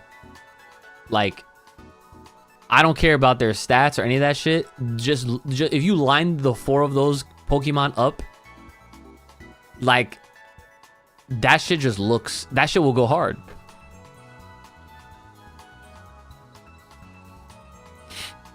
Run a poll? What do you want the poll for? Cerulege instantly became a top 3 mod for me. He looks dope. I want him and Armarouge. I actually just got Armarouge in TCG Pocket. I think I have like 2 or 3 copies of that shit now. Oh, dude, Crystal pulled the fucking gold Armarouge. And she does not play that game. I literally started opening packs on her phone because I was like, if she ever gets anything that I would want, I'm just going to trade it to myself. Because she's not going to play anyway. And surely enough, gold Armarouge, bro. I'm like, what? And then she hits me with the, what if I want to play? I'm like, you're not going to fucking play. And she's like, oh, well, I'm going to beat you. I'm like, I said, and then I took my phone. I said, face me right now. And then she started laughing and ran away. She's like, nah, I'm not gonna do that. I don't know. I never pay attention to like the stars and stuff. It's all I know is it's the all gold Armarouge one.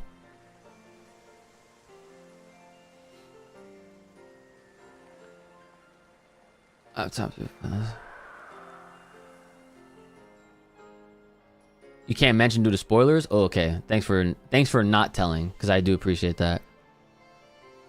I had someone from like my first few streams of this game, they were spoiling the shit out of it left and right, and it was so annoying. I'm like, bro, do you not see how it says first time? Like, what the fuck? It's like, oh, sorry, and he just kept spoiling.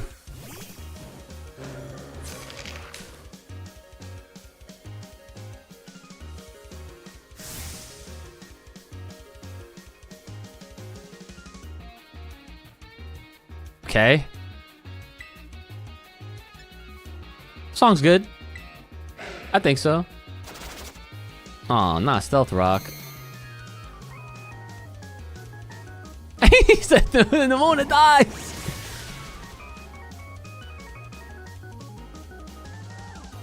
I can't understand why they don't have... Dude, I think if... God, it's just one of the things that I'm just like, Nintendo and Game Freak need to just stop being so cheap. If the day that they ever decide to actually have voice acting in a Pokemon game, people will lose their minds, because it's going to be something that the first thing out of everyone's mouth is going to be like, finally. It only took them 100 years. And watch them do it for another remake of Red and Blue and Yellow. That's what they're going to save it for. It'll be for like the 50th anniversary of Pokemon.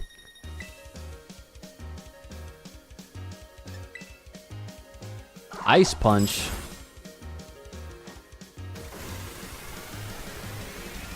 Hopefully they do it in Winds and Waves. Yeah. I'm not holding my breath for that, though. I honestly don't think they're going to do it for Winds and Waves. Dunsparce? Dunsparce evolves? Hold up. What you look like? Oh, I've seen your... What the... They gave Dunsparce, like, another body. Like, it was 3 and now it's 4. Oh, okay. Or whatever. Cool, I guess. I feel like I probably have seen this. Oh, what's up, Brandon? I'm streaming right now. It's Scarlet version. I literally just beat the Elite Four. Oh yeah? Yeah, I'm fighting the champion right now. Yeah. This shit is... Yeah, right? I mean, it looks good graphically, but storyline wise, dude, we just saw the most uninspiring Elite Four. So you know how like back in the day, you right? Right? Lance? Yo! You see what I'm talking about, guys? My brother knows. But do you remember like the build up? Like the music, and then like you go from like room to room when you defeat one after another, and then like before you fight the champion, it's like a whole pathway. Dude, in this first of all, in this game, you know what they do? No. In this game, what they do is they literally have you take a test. You go into a room, and then the first person you fight, they ask you questions, and you actually have to answer them. And then they say, okay, you pass, and then you move on and you fight them, and then every other Elite Four comes into the same room. It is so dumb. We're like, are you serious? Like, what is this? Yeah, right? These kids. Yeah. It's still, but the game otherwise is still good. Yeah, it's still a good game. It's just the little nitpicks. Yeah. Yeah. Yep. I'm about to beat this shit today. Alright. Damn, did this miss? I didn't even peep. I think it did miss. And you missed again. Oh, it doesn't affect you. I didn't even read that. Well, alright. That's my bad. That the elusive brother? Yep, that was Brother Uch. He just got home from work. Yeah, Charizard. Orthworm is an Earth Eater. I literally thought you were going to say something else, but I'm glad you said Earth Eater. I'm so glad you said Earth Eater. Oh, he's a Steel type, isn't he? Because I'm like, why is my Fire... But yeah, he's probably Steel. Why is she running that, though? Goodra. Isn't Goodra a dragon? Right? Switch. Pretty sure Goodra's a dragon. Goodra is the Gen 6 pseudo. Yeah. Yo, didn't Ash have a Goodra in the anime?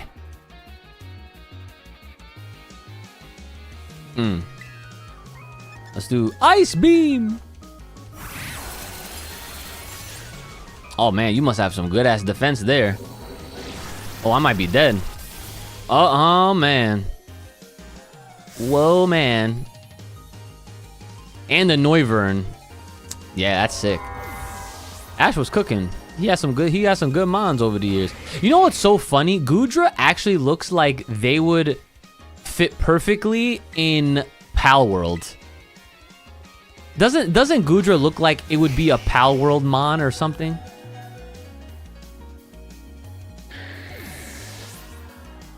Stealth Rock killed Charizard, bro.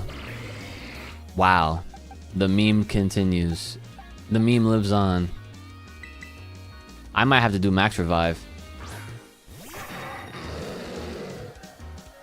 Ash Goodra was tanky. I'm just gonna do Outrage. How much? Oh, you got 2 Pokemon left? Yeah, we're gonna do Outrage. I should have Terastallized right here then, just to do it. Yeah.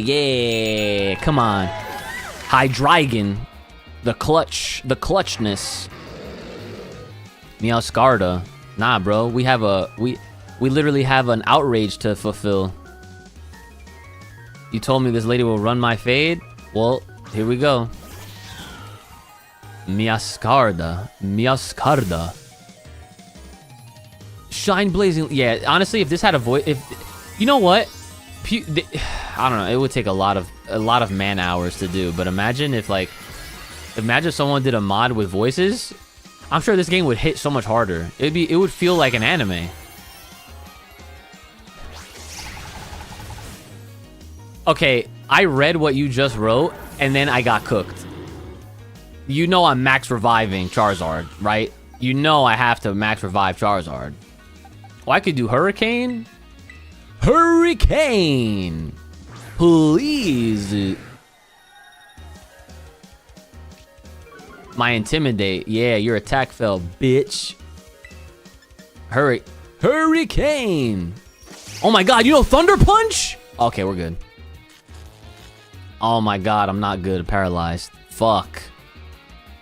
Oh my god, and you can't move.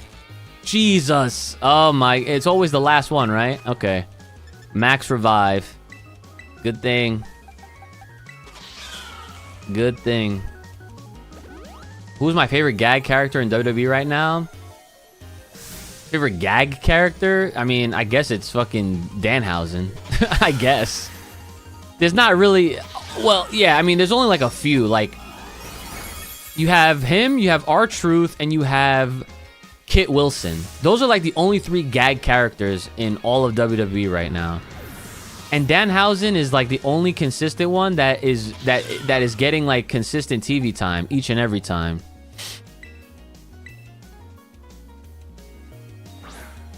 Joe Hendry's not gag character anymore. He's just there. And I will be completely honest, I never believed. However, the song it grew on me. The song, but Joe Hendry is like he is as plain Jane as you can get. Not even gonna lie.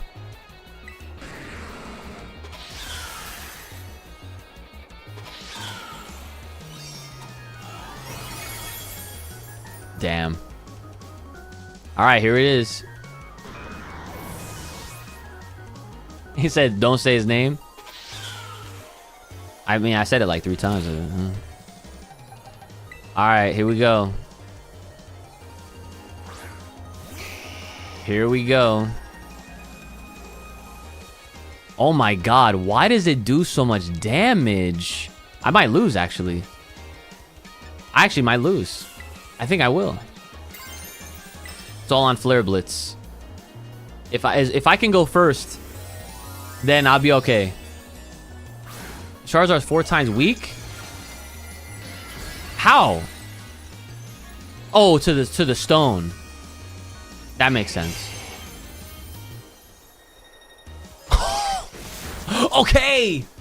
No! Please! Yes! Yes! Yes! Come on. Get the fuck off my stage, bitch! Let's go. Let's go. Come on, what you think? What you think? Put that shit away. Pneumonia, you sickness, illness, having ass. Goku wannabe. You ain't shit. You like that shit? See, like, this should be voiced. This should be voiced. I mean, you knocked me flat and I was giving you absolutely everything I had. Oh my god. Everything. Oh my god, she's laughing. Oh man, Pokemon battling, am I right? It's so much better, so much more fun than I ever even knew. So you know what's funny about Nimona? Wait, hold on. Thanks for that incredible match. You beat me. Characters like this only work in fictional work. If someone were to actually act like that in real life, people would literally be like, something's wrong with you. Look, she's ready for round 2, bro.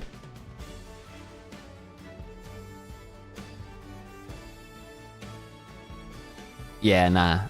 She's OD.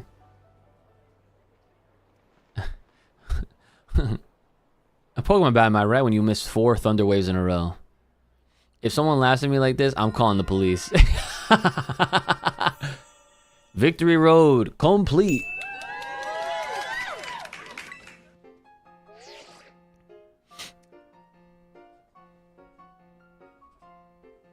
Now I'm up to the good shit.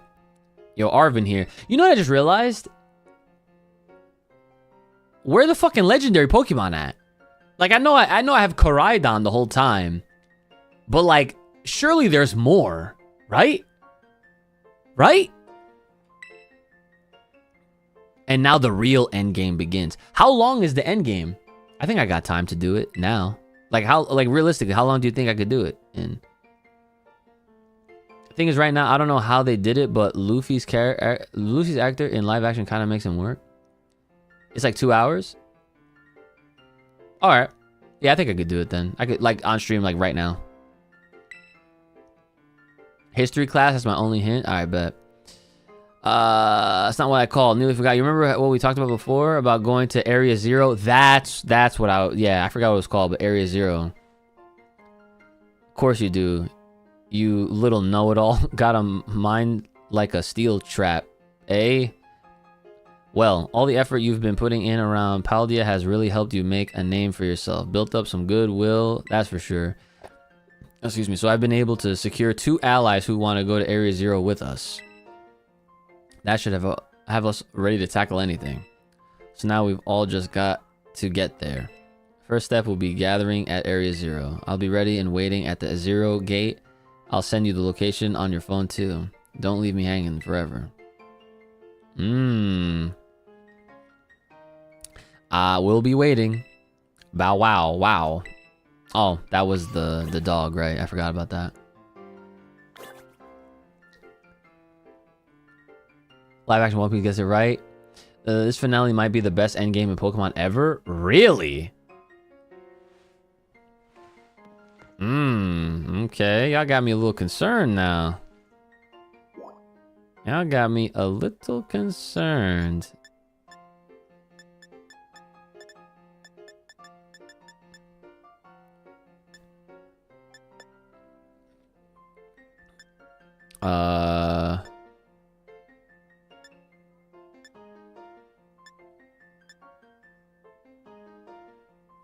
I'll go to the director's office. This will easily make up for the Elite Four. Okay. That's good to know. You saw what I said about the Pokemon ciphers? I know one of them flipped the theme song you're about to hear. Really? Oh, shit. It's been a while since the last Pokemon cipher I listened to, I don't remember much of it, but one guy, he had some crazy, this dude was just screaming. I'm like, what the fuck? Why is he so mad? And then he said, tickle it, dig. And I said, oh. That shit was hilarious. It immediately took me back to watching those episodes on TV and on the fucking VHS tapes. Yes.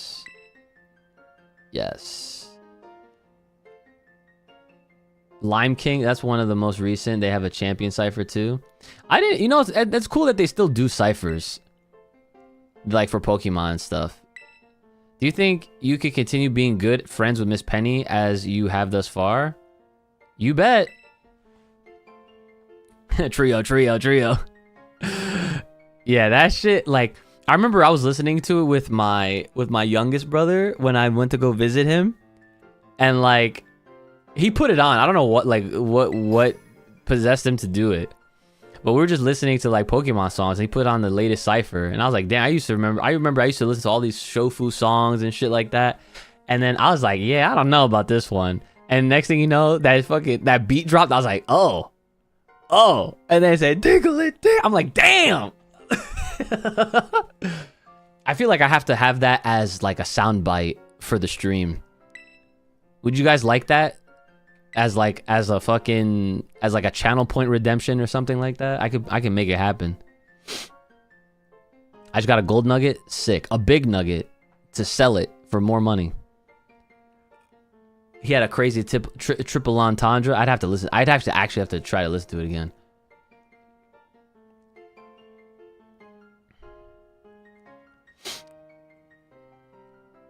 He said, pull out game legendary like I came on the box.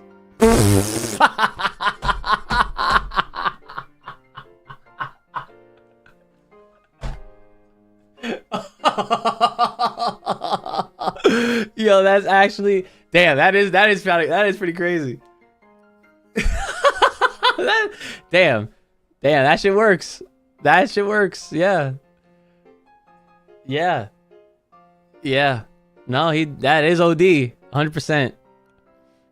Yeah, like when you break that out, that is triple entendre. Pull out game, that's one.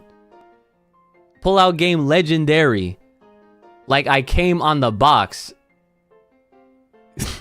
The legendaries used to be on the box. Came on it. Explanation over. Next.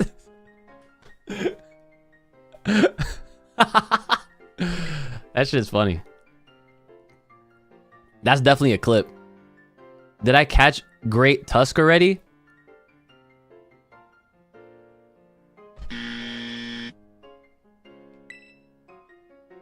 Damn.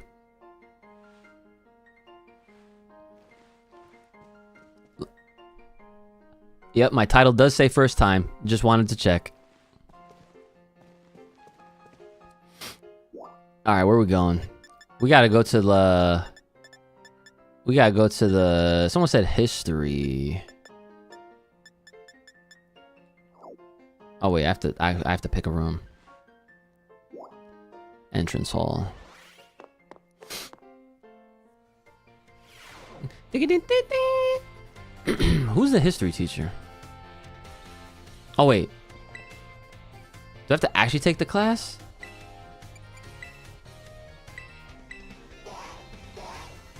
How many classes in each class?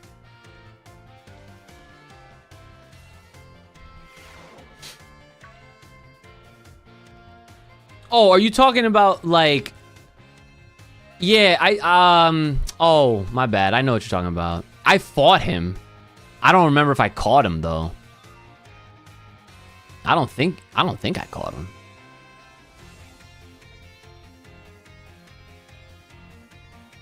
The giant Donphantine. I know what you're talking about. Oh, well, the catching it part, yeah. Oh, I can go back for him? Oh, I didn't know.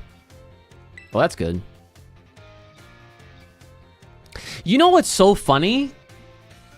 I'm not gonna lie, some of these teachers, they should imagine if you just took the teachers and put them as Elite Four, they would actually look way more believable. Like her design, and then the other, the nurse, they should have literally just been the Elite Four. Reifert? Like, what? Come on, bro.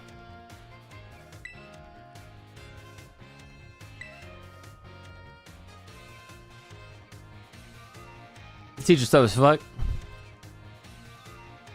She could be a dark type Elite Four. Yeah, dark type, ghost type. I could see it. I could definitely see it. As you are aware, a massive crater known as the Great Crater of Paldea exists in the heart of the region. Area inside this crater is called Area Zero, and research of its geological strata and material composition has shown that the crater is in fact over 1 million years old. It was long believed, damn, that's a long time. It was long believed that a certain something rested at the bottom of this mysterious crater. Okay. Okay, what exactly was believed to rest in the depths of the great crater inside Area Zero? A treasure, a Snorlax, a Pokemon Center. I'm gonna go with treasure. That is correct. You are surprisingly clever one, aren't you? I see you did your homework prior to coming to my class. That's right. Some believe that a treasure more valuable than anything else in this world rested in the depths of the great crater. So much for dreams of treasure hunting, though, as a lab has been built in those very same depths. Oh, and before I forget, you would all do well to remember that the Great Crater and Area Zero are both off limits to all but those who have official business there. Do not dare entertain the foolish notion of gallivanting off to Area Zero in search of riches. It is no place for children dreaming of treasure and adventure. Besides, if it were at all possible to investigate the area, I would surely be the first to do so. Okay. Nah, definitely a Snorlax. He rolled in from Cycling Road. Yeah, 100%. I could see it. You beat the Elite Four, you still got to go to class. So the classes are optional. But someone earlier mentioned that that I should take the history class. So here I am before we do the thing. But I don't know if anyone mentioned it. Did anyone actually does anyone know how many of these classes each course has? You see how like a Biology 2, like how many of these can you take? Like does it go up to like 3 or 4, like 5? They knew these classes were a dick, so they made them optional. Like 10? There's like 3, then an exam? Okay. That makes sense.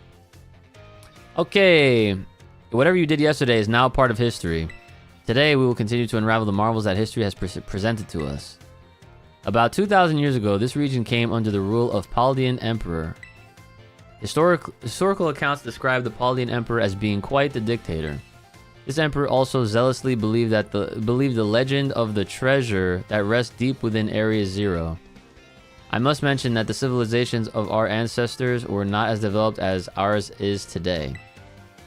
People back then were far more likely to believe in mysterious legends, magic, and beings beyond human comprehension.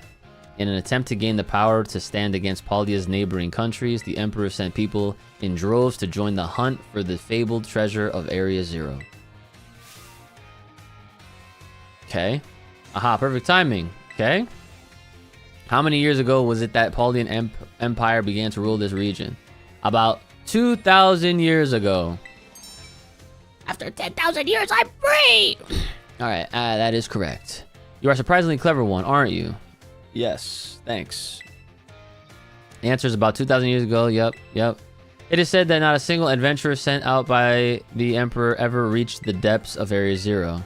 Was it the punishing journey itself that barred their way, or perhaps some unknown creature? The resounding failure of this great era of exploration almost certainly heightened the air of mystery surrounding the crater. Oh, what I wouldn't give to explore... what I wouldn't give to explore Area Zero in its untouched state at that time. Okay. No, Oosh, that's Rita Repulsa. Yup, sorry. My bad. I just thought, it's more... No, I'm sorry. Wrong game. Alright. Ends today's lesson. I don't need to do all this?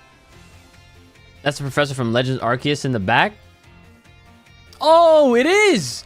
Damn, good eye. I didn't even peep that. Even with my webcam in the way, too. That's a good eye, bro.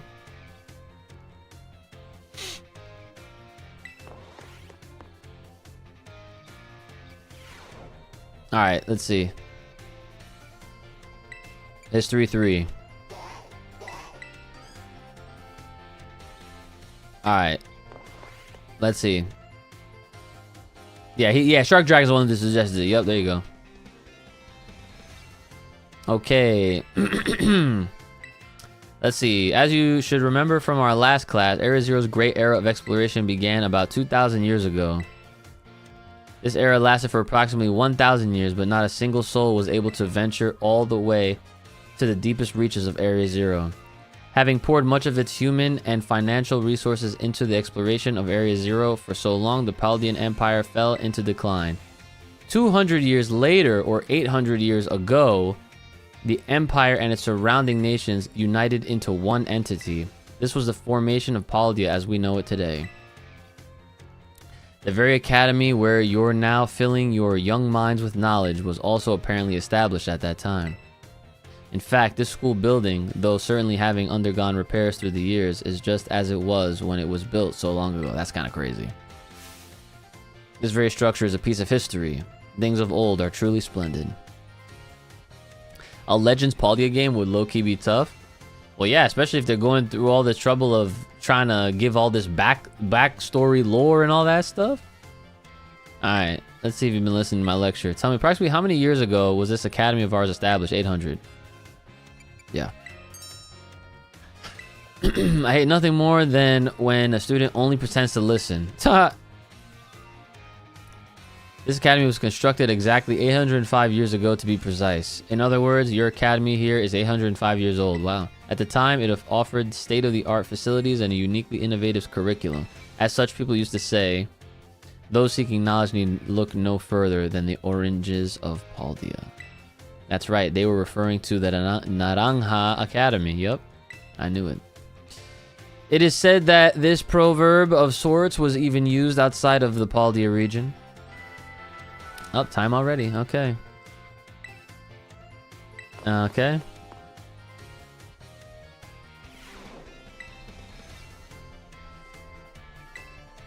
History midterm. Damn. Okay. So does that mean that there's like more classes after and then it's a final? I'm speed running my history degree right now. Exactly. Summon your historical knowledge from the dark recesses of your minds and answer these questions. Okay, what is the name of the geological formation in the center of the Paldea region? It is the Great Crater of Paldea. Yes. Okay, what was long believed to rest in the depths of Area Zero? Treasure. And how many years ago did the Paldean Empire begin to rule this region? So how many years ago? 2000. How many years ago was this academy built? 805. Those seeking those seeking knowledge need look no further than the oranges of Paldea. C. Your time is up. Put your writing utensils down. Damn, that was the fastest test ever. The last question was a freebie. Even the least capable of you surely padded your score there. I sincerely hope you did anyway. Oh man, imagine we get that wrong. 3 more than a final? Yeah, I guess that makes sense. So ends your midterm examination. You may ask for your scores at the school's front desk. Okay. It's great. It feels great to get a test out of the way, doesn't it? Let's take a look at your results. You must get 3 questions correct to pass the midterm exams and 4 questions correct to pass the final exam. Say I did on your history test. You answered 5 out of 5 questions correctly. That's a passing score. Congratulations. All right. Asked to give this reward to any students who passed the exam. Ooh, let's go. Experience candies. S. They should have been L's. Give me them large ones, bro. Easy. All right. Let's do history. History 4. Yep. We learning. I can't believe this shit. This is some side quest ass shit, but wow. It's kind of crazy they're doing it like this. Now the fun part begins? Okay, great. Alright.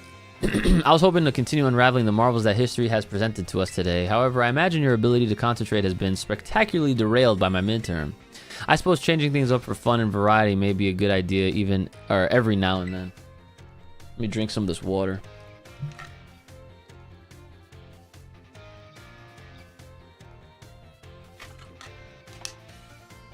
How we doing on this? Yeah, we're getting there. We're about 28 ounces left for the day. One day, a merchant from the east heard rumors of this king and came to meet him.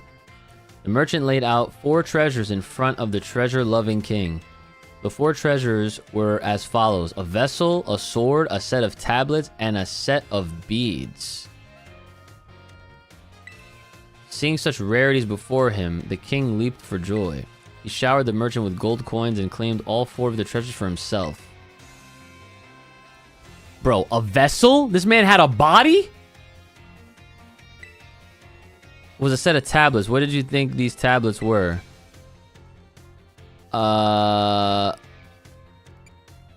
Probably wooden planks for writing on. Okay, thank God that was right. You try to drink 3 liters a day? Damn. How many ounces is in a liter? That's a lot. I feel like that's a lot. These particular tablets were wooden and used as a writing medium in the East in ancient times. As you may know, they fell out of popular use as paper become more universally available. For the king to consider these paper substitutes treasures, they must have been of superb quality. That, or perhaps they had some amazingly profound teachings written on them. 101 US ounces? Damn, so that means... Wow, so you're literally drinking like... You're drinking like 1.5 of these, essentially, a day. That's a lot. Like, yeah, more or less. It is said that a terrible disaster rained down upon his castle, reducing it to rubble by dawn.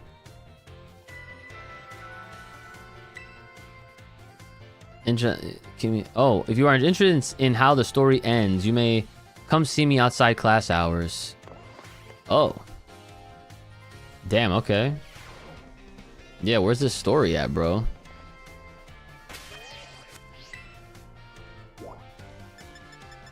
Staff room, yeah.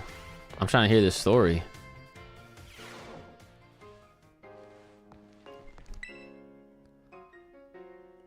You're, yes, Uchi from Class 1A. The way you conduct yourself in my class and the answers you give to my questions, I admit they pique my interest. You are quite the interesting pupil, I must say. Tell me, Uchi, given a choice, which do you prefer? Things of old or things that are new? I like new stuff. You would answer new stuff to me, your history teacher? Ha, you really are a curious one. Yes, this one may indeed be of good use to me someday. She was just talking to herself? That's crazy. Anyway, you can disregard that. I was simply thinking out loud. Yeah, I could tell. What the fuck is wrong with these people?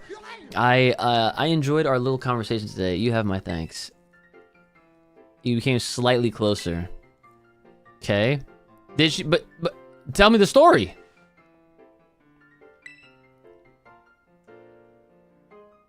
That's crazy. Getting those 3-liter water tanks definitely helps a lot more than just keeping track of how many glasses I'm drinking. Yeah, that's 100%. Water really makes your skin glow as well. I didn't know how much it affected skin quality. Yeah. Yeah, that's 100%. Like, I literally, like, that's what I was saying earlier when we were talking about all this natural stuff. I, like, you know, just, like, cutting out sugar, like, sugary things, shit like that's bad for you, you know? And, you know, taking in a lot more water and just, like, being way mindful when you're, like, eating and stuff, like... like, I used to have, like, a really dry nose, and now, like, it's less dry. It's not as dry as it used to be, which is good. Ah, okay, got it. Are you perhaps interested in the rest of the old tale? I told you, yes. It is convenient that you would take the bait I presented in class. A vessel, a sword, a set of tablets, and a set of beads. After obtaining these 4 treasures, the king's castle was destroyed. Why, you ask? Because these 4 treasures were actually 4 Pokemon.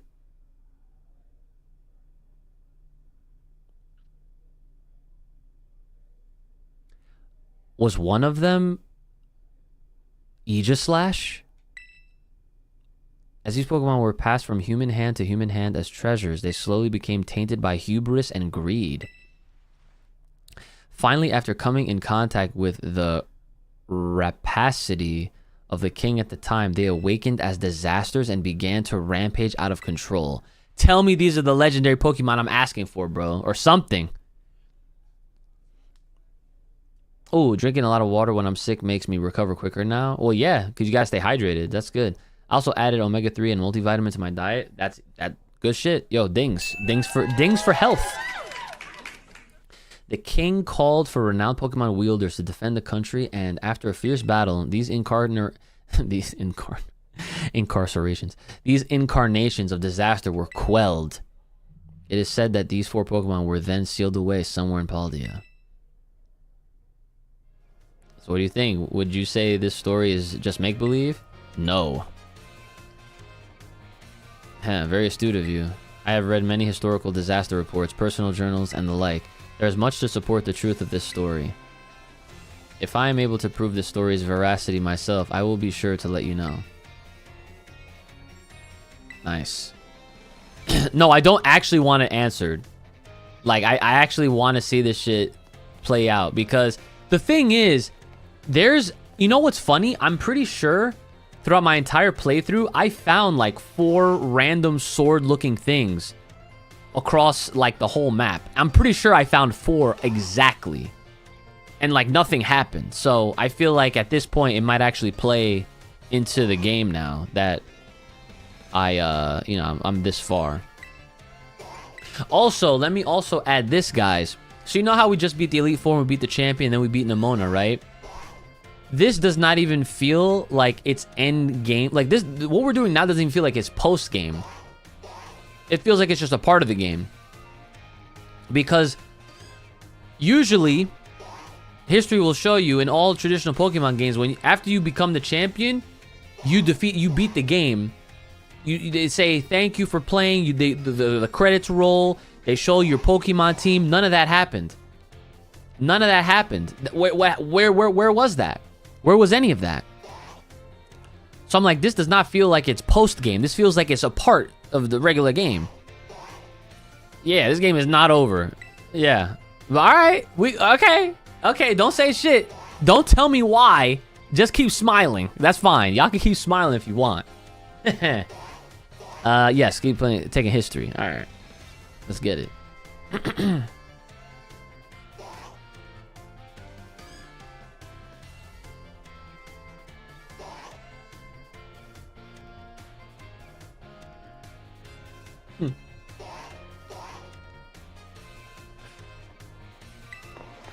Alright.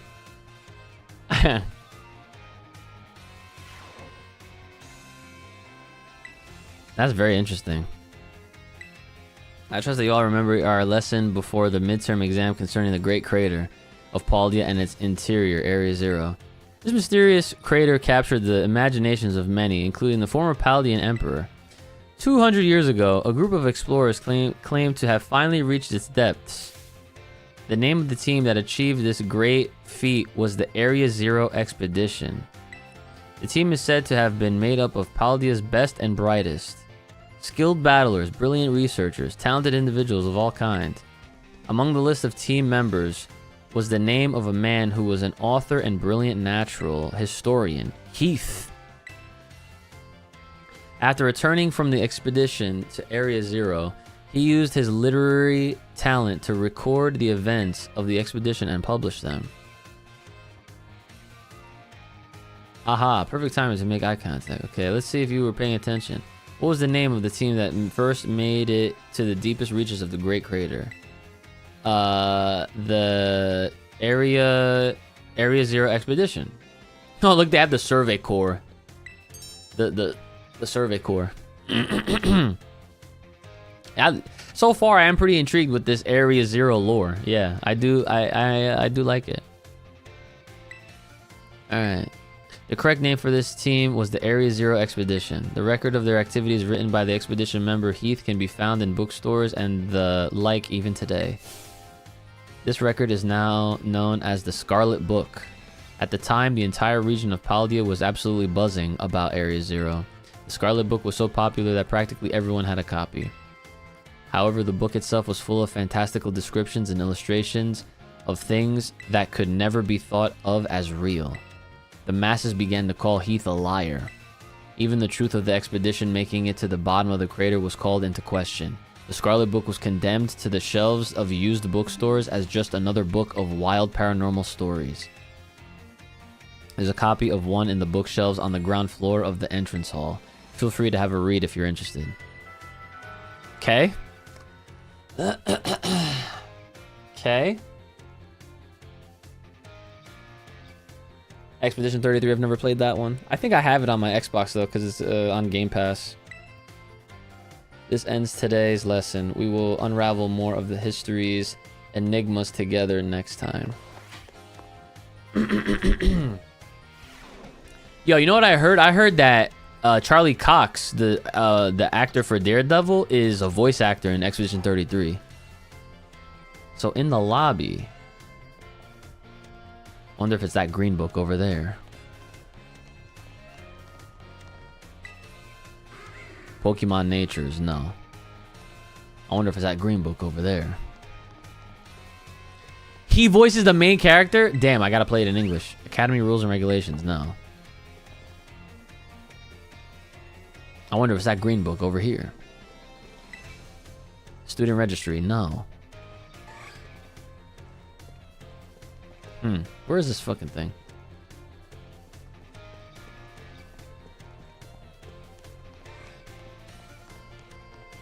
Take it in.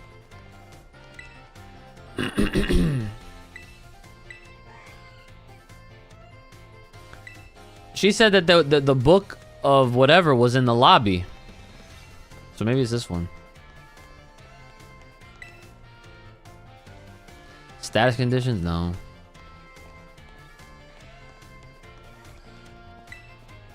Types and moves? No.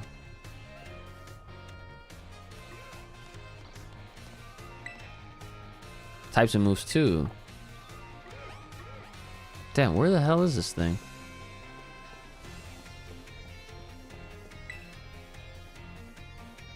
The Naranja Academy School song, no. The yapping kid is blocking the prompt. So it was that red one that I found at the actual entrance. Cause I was like trying to click on it and this motherfucker was still standing in there. Yeah, look, this. Okay, there it is. Scarlet Book, the mysterious red tome. Do you want to read it? Yes. Which section would you like to read? All of them. Pokemon of Area Zero. Monsters of Area Zero. Whoa. Mysterious plates. What the fuck? An imagined Pokemon. Phantom memory. Generous sponsor. About the author. A something Pokemon? Or what? What way? Damn. Let's see monsters. Oh, that's the Great Tusk. We descended further into the Area Zero. We began to catch glimpses of mysterious Pokemon, though we wondered if these huge, ferocious beasts were indeed Pokemon at all. One of our team suffered a brutal blow from such a beast and was mortally wounded, forcing us to retreat for a time. That is tough art. Wow. A member of the survey team captured this photograph by chance. I noticed a passing resemblance to the Pokemon known as Donphan, yet differences such as its sheer size and the shape of its back set it apart, as do its great tusk. You know what this reminds me of? This reminds me of when, like, do you remember back in the day when they had like those giant Pokemon? And even though they were like mechanical, like the idea of like basically what ended up becoming later on in life Dynamax and Gigantamax, like large ass Pokemon has always been a concept ever since the beginning, which is crazy. And even and then even next to those fake mons, the Dragonite, bro, that they never did anything with that. I thought that was one of the most interesting things that I was always looking forward to them paying off later on. Yeah, the fucking lighthouse, bro. Like, I wanted to know, son. I wanted to know. And then seeing stuff like this, it always makes me wonder. It's like, damn, like, are they ever gonna, like, you know, answer the long lost questions that they just kind of just threw away? Dynamite's Dragonite in Gen 1. Like, it's shit like that that makes me want to make my own fan game to just give my own answers to shit. And, like, have happen, you know? Like, imagine you played Red version and you had a Lighthouse side quest and you encountered a Gigantamax Dragonite before Gigantamax was even a thing. Like, dude, man, I need some people to, like, just start pouring money into my streams, bro, my content, so that way I can start getting these fan-made projects going, bro. I'm trying to get us all fed here. All right. Photographer, the photograph from the survey team's point of ingress to the crater, which is visible in the background. Luck favored us with fine weather, making for a smooth outset, but clouds obscure the crater's distant depths, where the treasure of legend is said to lie. Now onward and downward. Okay.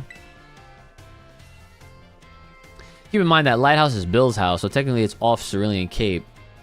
Get that GoFundMe for the fan game rolling. Yeah, I would need like an actual basis though, and I don't think you could do a GoFundMe for something like that, because you would need to, unless I built it from the ground up. But like the whole point would be for it to be like a ROM hack. You know what I'm saying? But that shit would be fire though. I'm not gonna lie. Oh yeah, the Bill's house thing.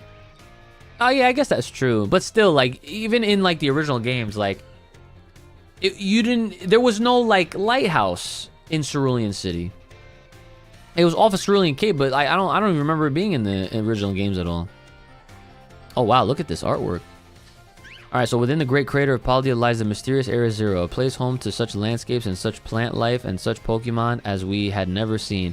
It is inhospitable to human life, and as such, I suspect something altogether unknown to humankind sleeps in its depths. A photograph of a spot where the survey team rested on day 2 of the expedition. Note the strange symbols inscribed in the ground here were they left by explorers in the time of the Paldean Empire, or could they be older still? Regardless, they seemed as if they must hold some meaning. Interesting. Okay. This reminds me of the Pokemon manga. That's another thing that I need to freaking get back on, bro. The manga stories are OD of Pokemon. Yeah, game doesn't have a lighthouse at all. Imagine if he did though. That's what I'm saying. Imagine if at the bottom is Godzilla. That would be the next great. Honestly, if it was, which I know it's not, this would be the best Pokemon game of all time. Despite all the bullshit that we talked about before with the lackluster Elite Four, nah. Just put Godzilla in a fucking Pokemon game, bro. It's over. Ledges form a spiral down the inner walls of Area Zero, offering a path of descent. Vegetation and sources of water are here as well. Legends tell that precious stones or wondrous fruits have long slept in Area Zero's depths, protected by some manner of guardian. Gigantamax Tyranitar should have been Godzilla. Well, yeah, I could see that, but it's Charizard.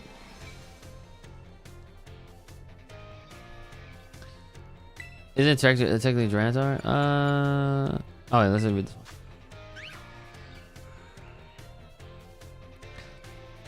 Sketched by a survey team member. So, surprisingly, the Pokemon species we observed in the upper strata of Area Zero seemed a little different from those seen outside the crater. Now and then, we heard unfamiliar cries from the lower strata.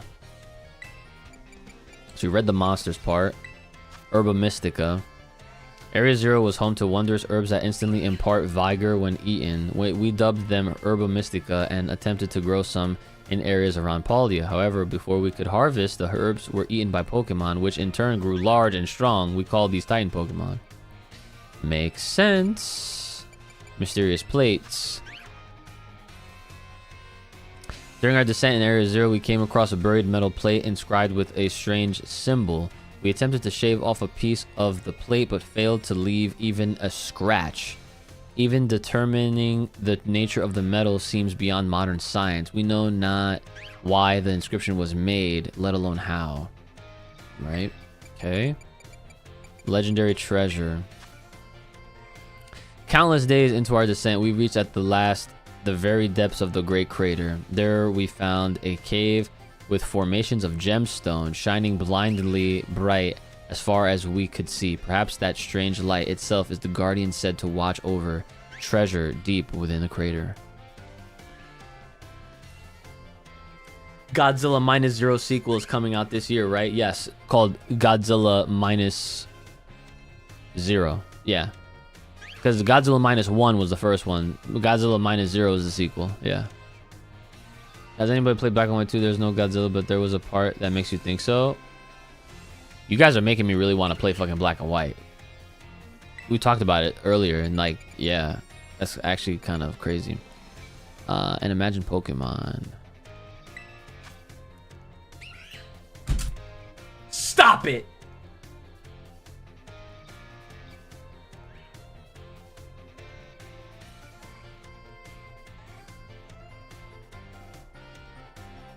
Stop it! Do not tell me my dogs are in this, bro. Nah. No. No way. That shit. No. I'm not even gonna entertain this. I don't wanna give you guys. Nah. I'm not even gonna say shit. A phantom memory. Okay, during our exploration Area Zero depths, Heath, strayed from the team and was later found unconscious. When awoken, I could only recall speaking with someone in an unfamiliar place, as if in a dream. I was found holding the page shown here. The handwriting is my own, but I have no memory of writing this. Okay. Alright, we're almost done with these. Our generous sponsor.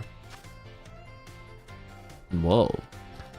The author, Heath, pictured with the director of Naranja Academy. The Academy's generous funding made the Area Zero expedition possible, and the data gathered has been shared with the Academy in hopes that it will aid in the institution's research work and foster future generations of scholars and scientists.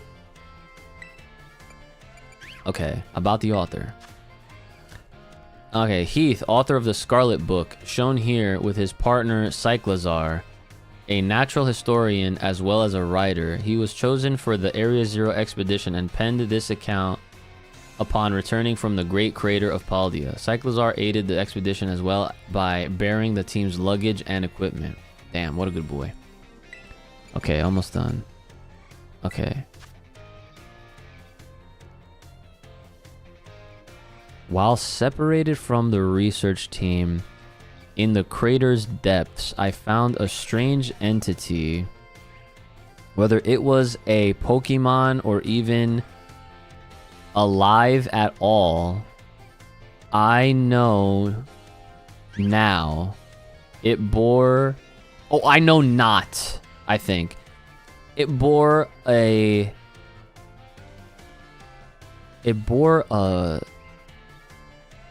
I don't know what that is, what that word could be. With layers of overlapping... What? Hegans? I don't know. And... what? And brighter still than... Hearthstone. Damn. What the fuck? To get that question answered, you need the DLC? Damn. Anybody want to gift it?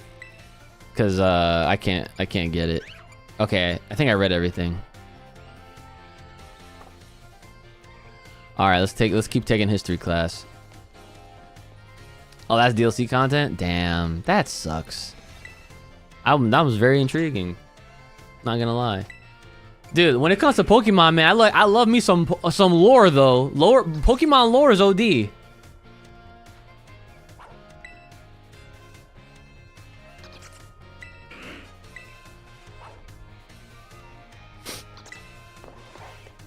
Area Zero lore extends into DLC, yeah. Of course. Alright, Greens, my little students, whatever you did yesterday is now part of history. Today is our last class, so I would like to unravel the marvels that history has presented to us one last time. In our last class, I taught you about the Area Zero expedition of 200 years ago, right? Or correct? Alas, 200 years is not that long ago. Not that long ago at all. How unfortunate that our history lessons must march so inexorably toward the future. Would it not be more of an adventure to march toward the past instead? To start from our present and study history in reverse? I think it would. So you agree with me, do you? However, I'm afraid I risk incurring the wrath of our dear director if I stray from the curriculum. I suppose I have no choice but to let the flow of time carry us toward the future. In the last class of ours, I shall fill your minds with the history of the terrestrial phenomenon. The technology behind Terra Orbs has its origins in Area Zero. Even after the Area Zero expedition supposedly reached the crater's deepest depths, others continued to explore that area. And around 140 years ago, Pokemon cloaked in a mysterious light were discovered there. As you may have already guessed, these were, in fact, terrestrialized Pokemon. However, when those who discovered these Pokemon brought them out of Area Zero, the light faded and the terrestrial phenomenon remained a mystery for quite some time. However, 10 years ago, that might as well be present day, a certain someone you have definitely heard of unraveled this mystery. Aha, perfect timing to make eye contact. Okay, what was the name of the famous professor who unraveled this? It was Heath. No! Oh, Sada. Damn. I did not get that right. I totally read over that part.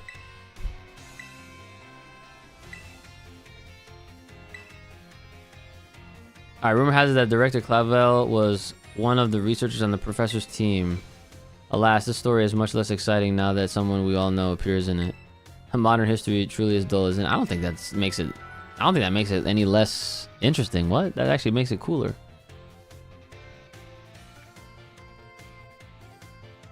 The DLC for this game is quite good, to be honest. Way better than ZA's. That's good to know. Bring the wonders of history to the forefront of your minds in preparation.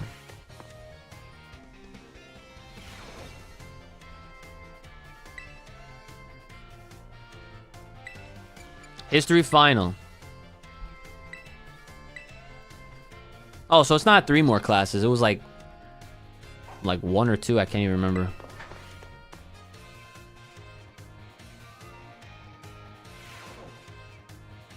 Final examination. Summon your historical knowledge from the dark recesses of your minds and answer the questions.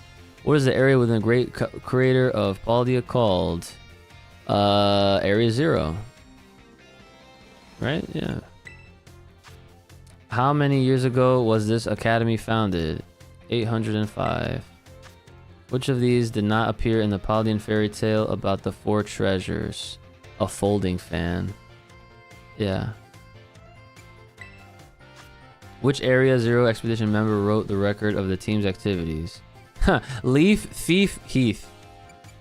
Heath. How many years ago did Professor Sada invent Terra Orbs? 10. Fictional history is so much more interesting than real history. 100%. So, yeah. 100%. So ends our final examination. You may ask for your scores at the school's front desk. Okay.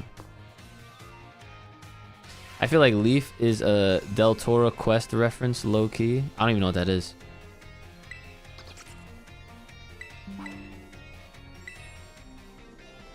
Five out of 5 right. Let's get it. 5. Yeah, experience candies, medium. Okay, so you get experience candies from completing your class, bro.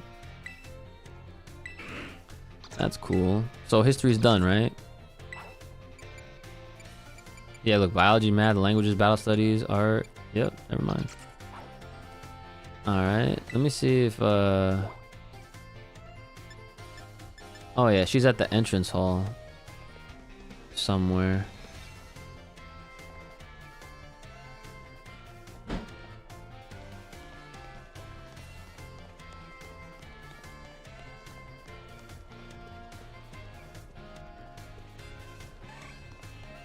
And now we find Miss Radford. Miss Ryfort. Wherever she's hiding. She's supposed to be down here somewhere. Do I have to like go to like another room first and then like go back to the entrance hall to like actually like have her spawn there properly? I'll just go to the cafeteria and then go back.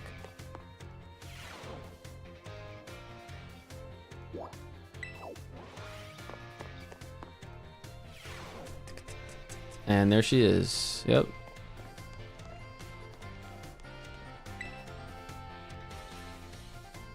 The time has come. The cursed treasures, the 4 Pokemon of Ruin. They exist. And I stumbled upon the truth in the newspaper of all places. Ha, and an interview piece with a carpenter no less. The Pokemon wielders apparently use sacred stakes to seal these treasures of ruin in shrines. There is a separate shrine for each of the 4 Pokemon, and 8 stakes driven into the ground in the areas surrounding each shrine keep the power of ruin at bay. I have found a bunch of these. In other words, if all the stakes for a given shrine were to be removed, it would release the Pokemon held inside. Don't you think it would be nice to free those Pokemon from the confines of their tiny little shrines? I think so. I do. Kind soul, I see. You are proving truly useful. According to a descendant of the Pokemon wielders in the story, you must have a bond with Pokemon in order to remove the stakes. I'm sure someone as Pokemon savvy as yourself would have no trouble at all with that. You can choose for yourself whether to believe me or not, but I will mark the locations of these shrines on your map. Excellent. Ooh. I'd rather go myself, of course, but skipping out on my classes to go adventuring seems to have made the director a little suspicious of me. You can think of it as part of your treasure hunt. Treasures of ruin are still treasures, after all. I hope you will investigate these shrines if you are at all inclined to do so.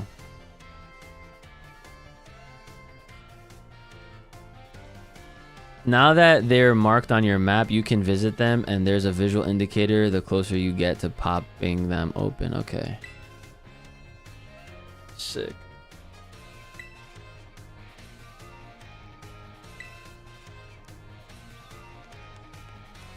So wait, do we go do the shrine things, or do we just go to Area 0 now?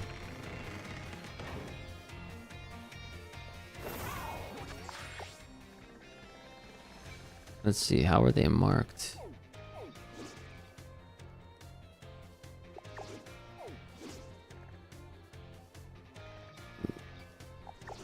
That's up to me? No. Those are just... Oh, it's probably this. Yeah, I see them now. Well, hold on. Let me see how many... So, I found 2 so far. 3, 4. Okay, so 4. I mean, that's not bad.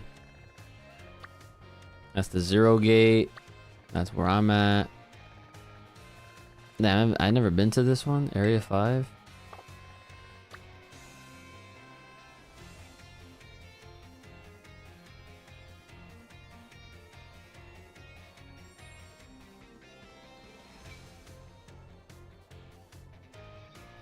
I think you can go now if you've gathered everyone. They don't mark the stakes, so you have to look hard for them or look them up with your friend Google. Googling them will definitely spoil it for sure.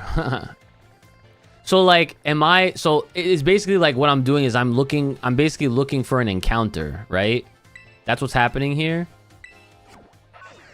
So I'm just wondering, because I'll probably just do this and then probably save the Area 0 for like another stream, I guess, at that point, because I don't know if I'll have time for all of this.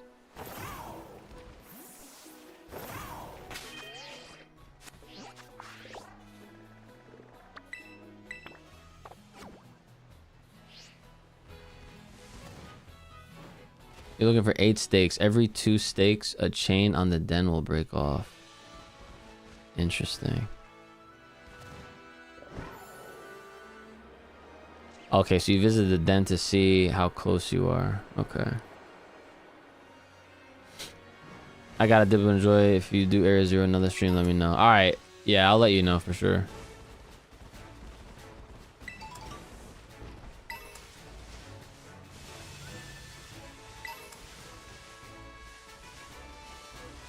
Damn, so many items to get. They be like distracting me getting off the course.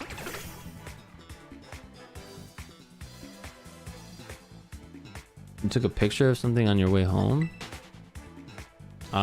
I guess you could share it with me on next. Unless you're in the Discord, it'll probably be easier that way.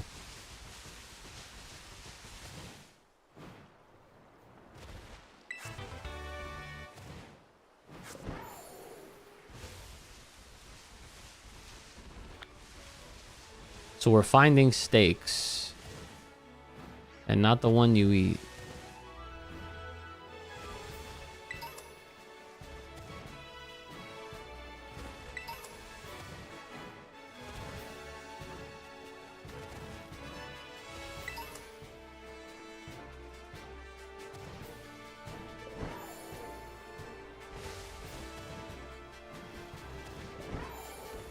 Oh.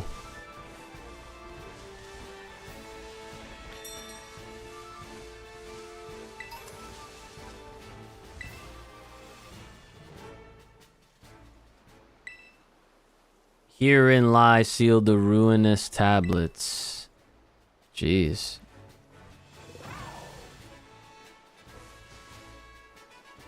So you've guaranteed found 2 out of 8. Oh, I see. So, and they're supposed to be around here?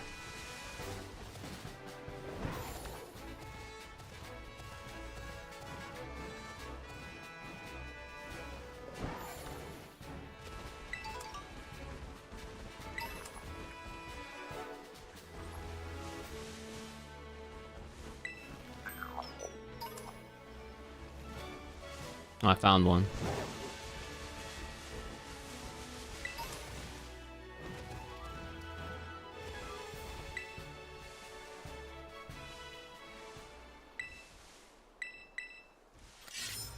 Yeah, I've found a bunch of random ones already.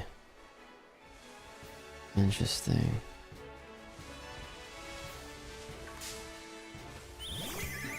Oh my god.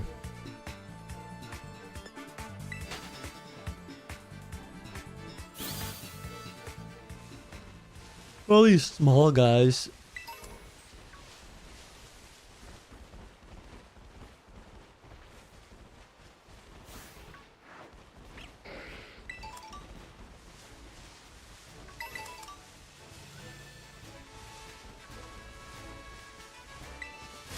I'll body this trainer real fast.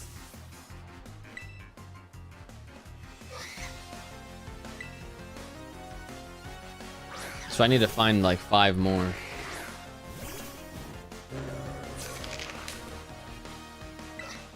I might not, well, I don't know. I might not be able to do this all right now. Because if it takes me too long, then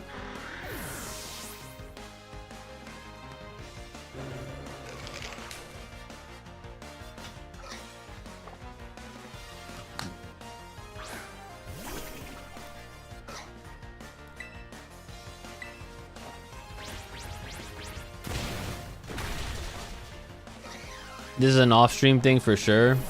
Yeah. Yeah, yeah. I can see that. I could get all the stakes and then they do the encounters. Yeah, that's a good point. That surely is a good point. 30 minutes to an hour, Area Zero. Yeah, I'll probably end up doing that. Oh my god, fucking Krogan. I'll probably do the Area Zero stuff on a separate stream, so it's separate from this VOD. Because this one's already gonna be long as hell. It's like it's gonna be over 5 hours long.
Oh my god, drowsy. I've never seen a drowsy. That's crazy. Quick ball.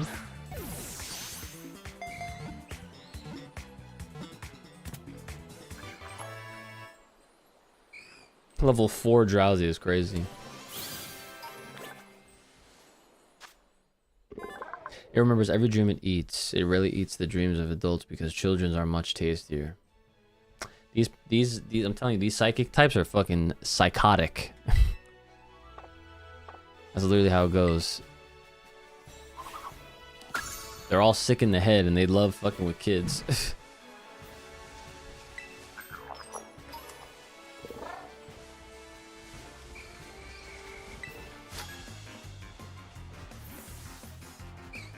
He looks like a Reddit mod. That's actually hilarious. Axel the student.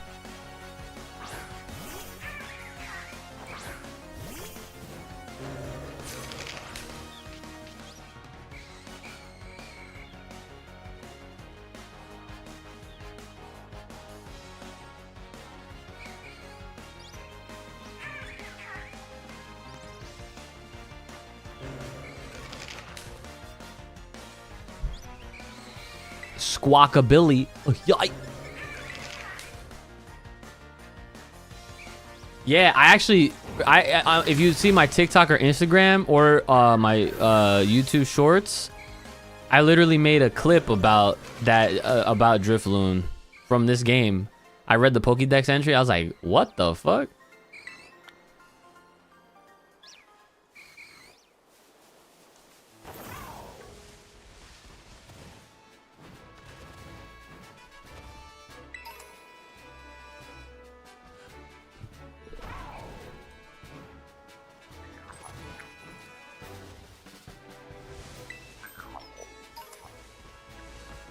What the hell do you do with the Gimme Ghoul coins anyway?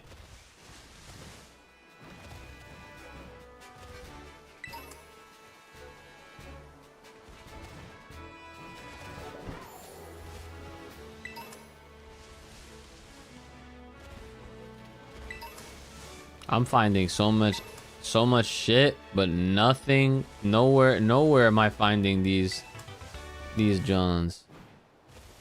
Damn, and I want to look it up too, but like, I don't want to get spoiled either.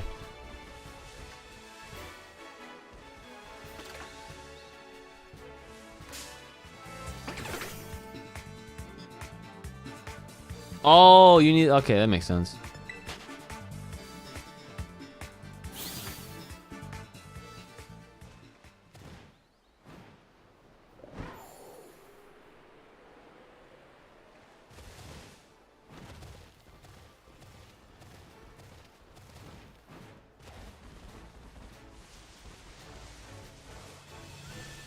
Oh, wait, what the fuck was that? Oh, sure.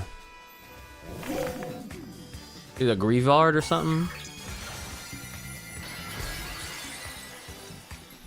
I'm gonna knock your ass out. And then catch you. That's like the good thing about the Terrasta. Oh, it's a fucking level 40. Oh.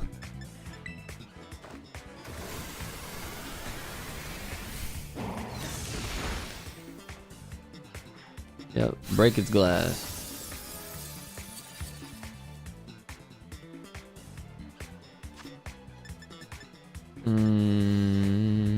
Oh, put you in a Premier Ball.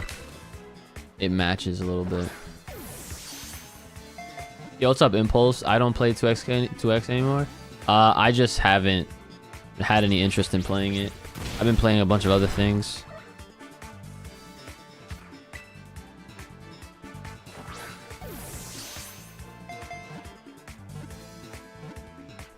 Oh, come on. It literally almost went in there. Oh, I see Zangoose. I didn't know Zangoose was in this game. Fuck.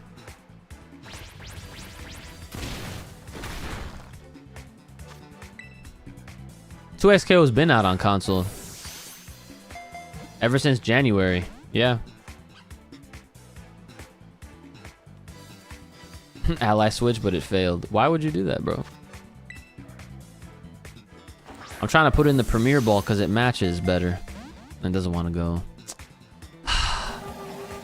Last respects. What the heck?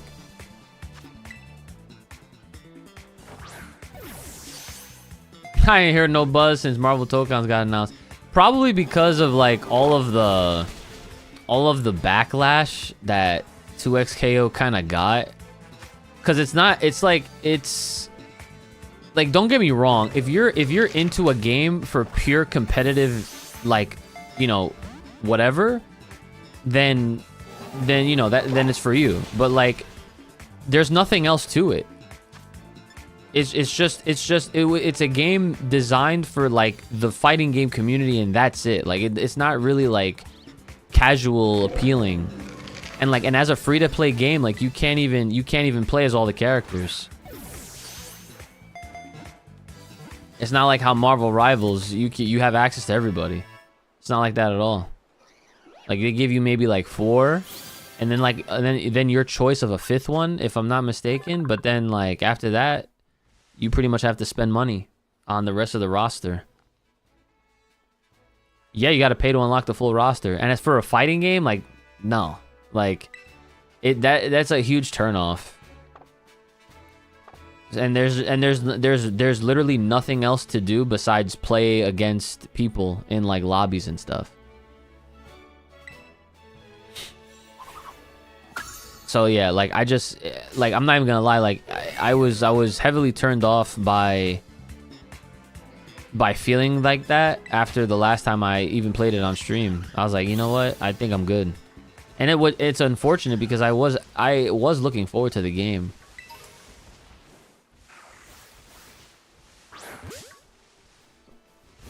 But you know, it is what it is. It's fine because I like there's too many games that I haven't even touched.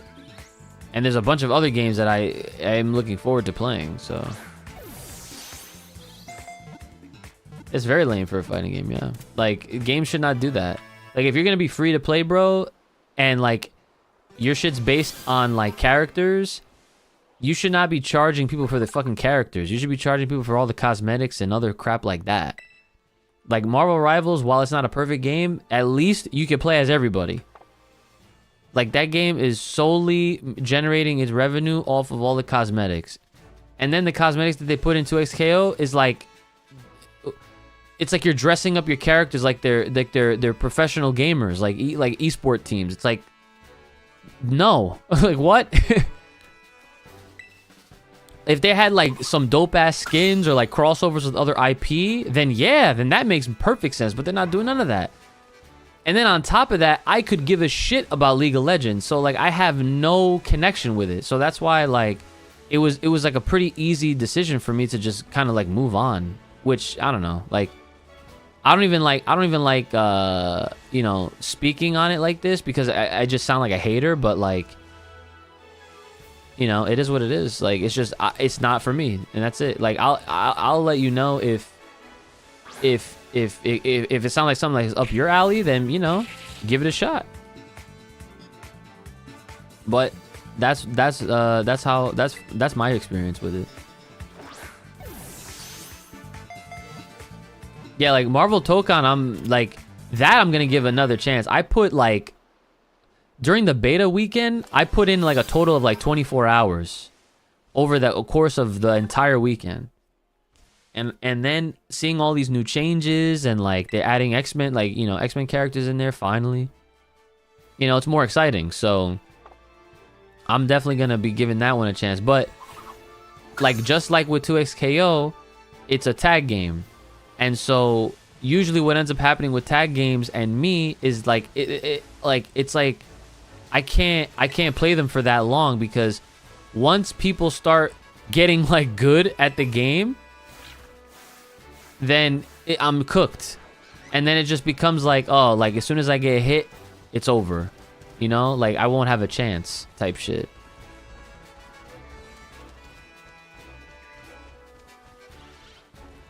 I cannot find these stakes for the life of me.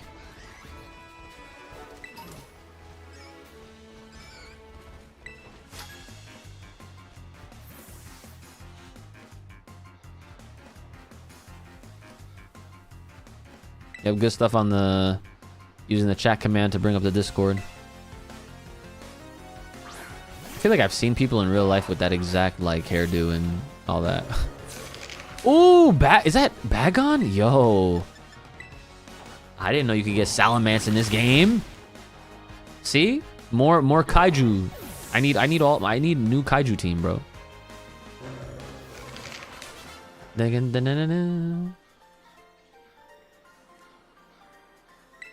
I can't believe my monster was defeated. You called him a monster, bro? The heck? Arc System gotta make a Naruto game. Oh my god, is that Gumi? Yeah, Krogo, I'm not trying to battle you. Honestly, like, okay, if Arc System was to make a new Naruto game, I mean, like, I don't know. Like, don't get me wrong, I want a new Naruto game, but I don't want, I just, like, I'm over versus games. Like, because it just get, like, versus games are the sweatiest of the sweatiest. And that's just facts. Like, they'll be mad fun, but then, like, at a certain level, like, I would only be able to play them. Like, why do you think I don't play Power Rangers anymore? Because, like, I cannot play that game online, because anyone who plays that game online, you get hit, you get touched once, you're dead. And that's not an exaggeration. That's actually how it goes. Like, you are literally just waiting for your opponent to stop playing or to mess up. And that's why, like, I just, like, yep, I'm over it. Like, I actually want to play. If I wanted to play a game where I would just watch my fucking opponent do shit to me the entire time, I'd go play Yu-Gi-Oh! And guess what? I don't play that shit anymore either. That game can fucking kick rocks for all I care. Bro, where the fuck are these stupid totem johns? Or the stakes, or whatever they call them. I'm finding everything else. I feel like I'm away from it now. Oh my god, yeah, look at this. I'm like not even in the right vicinity.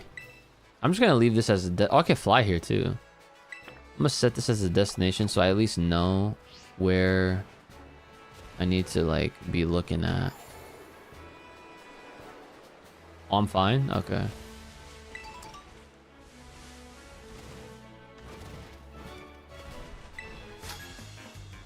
It's a wide area. Damn.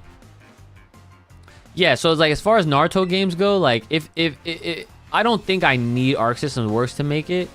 I just need someone that's gonna make a new Naruto game, or bring back Takara Tomy to do it, so that way I can get my Clash of Ninja games back again. Like if they go back to that format, then all will be well, and I will be super happy. Otherwise, like I won't care that much. Like I'll care and I'll play, but it'll be on like a time limit, you know? Like it'll literally be for as long as, you know, I'd be able to manage it, really. Clash of Ninja is a throwback, and it's honestly one of the best formats of fighting games that was left behind for the sake of making everything a freaking Storm clone. Not even just a Storm clone, a freaking like Budokai Tenkaichi and all that. Budokai Tenkaichi started it. Pretty much Budokai Tenkaichi walked so that Naruto Storm and every other anime to get a fighting game after that could run. That's how it goes.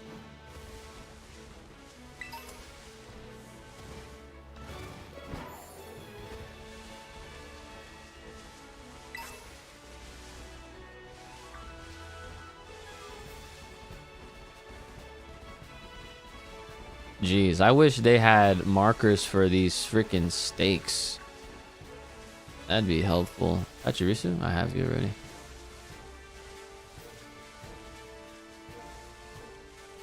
Yeah, you know what's funny? I've been seeing a lot of people talk about those games again recently.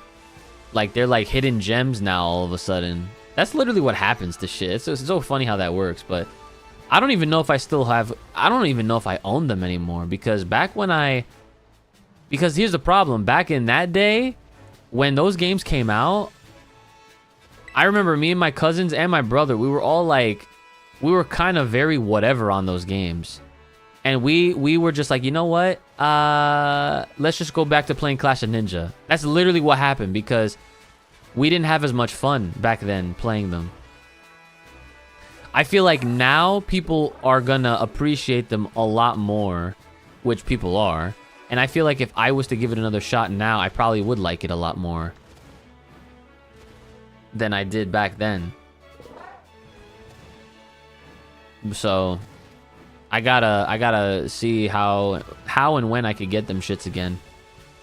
And you know what would be fucked up if I was to like ever like if you know, because I can't do it now, but like if whenever I have money again, if I was to go to like a retro game store and they had copies of those games, like Rise of a Ninja and whatever the other one was, and they like tried $60, man, go fuck yourself. Haxorus. I know it's not Haxorus, it's the I don't know, Axew, that's what you are.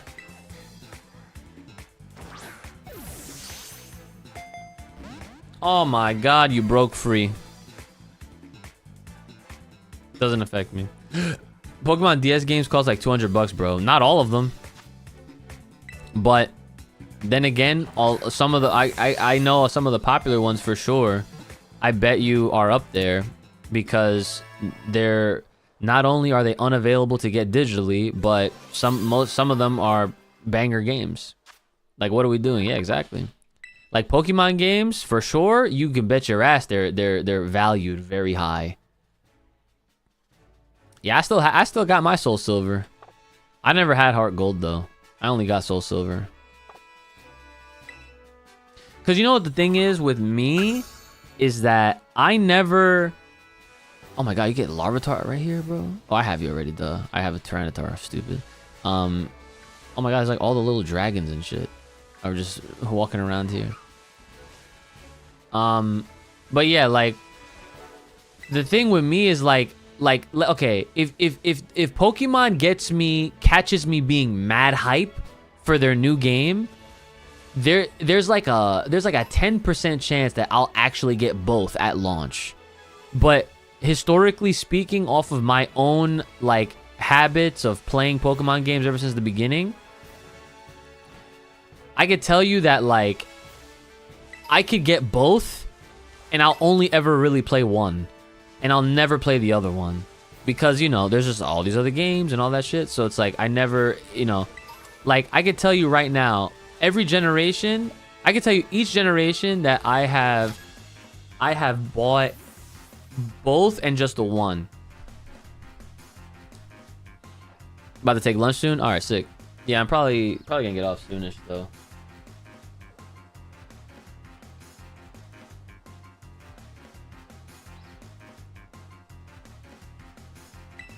So, let's see. So back in the day, red and blue, right? I definitely had all of them. I had red and blue, had yellow. I did have gold and silver. I did get crystal. I got ruby. I did not get sapphire. And I think I got emerald, or at least my brother did. Or maybe I got and I let him play. I don't remember. But I didn't have all three of them. Okay. Let's see. I had diamond. I can't remember. I don't think I had pearl. I definitely had platinum though. Let's see. Black. I had black version, and then I think I got black 2 or white 2. I can't remember which one it was, but I did not have both black and white. I did have X and Y though. X, dude, the 6th generation with Mega Evolutions had me fucking ecstatic. I was like, oh my god, these are gonna be godlike ass games. Fire Red I had, did not have Leaf Green. I know I said that out of order, but Soul Silver I had, no Heart Gold. Omega Ruby, no Alpha Sapphire. I did actually have Sun and Moon, yeah. And then I'm pretty sure I did Ultra Sun. I did not do Ultra Moon. I did X, and I think I actually have Y. Cause oh no. I already said that. I meant Sword and Shield. I actually have the double pack for Sword and Shield, but I didn't even touch Shield. literally probably opened Shield for 10 minutes and I never went back to it. I do have yellow, yes, I mentioned that. And then here we are with Scarlet Violet, right? And I only have Scarlet. So I guess it's like almost even. Not even. There's some generations that I didn't get all of the games that were available for the generation. So that'll do it. Stunky. Damn, I really wish I could look at a guide because this is gonna take too long. I'm just literally just going for all the Pokeballs and things I see on the ground at this point.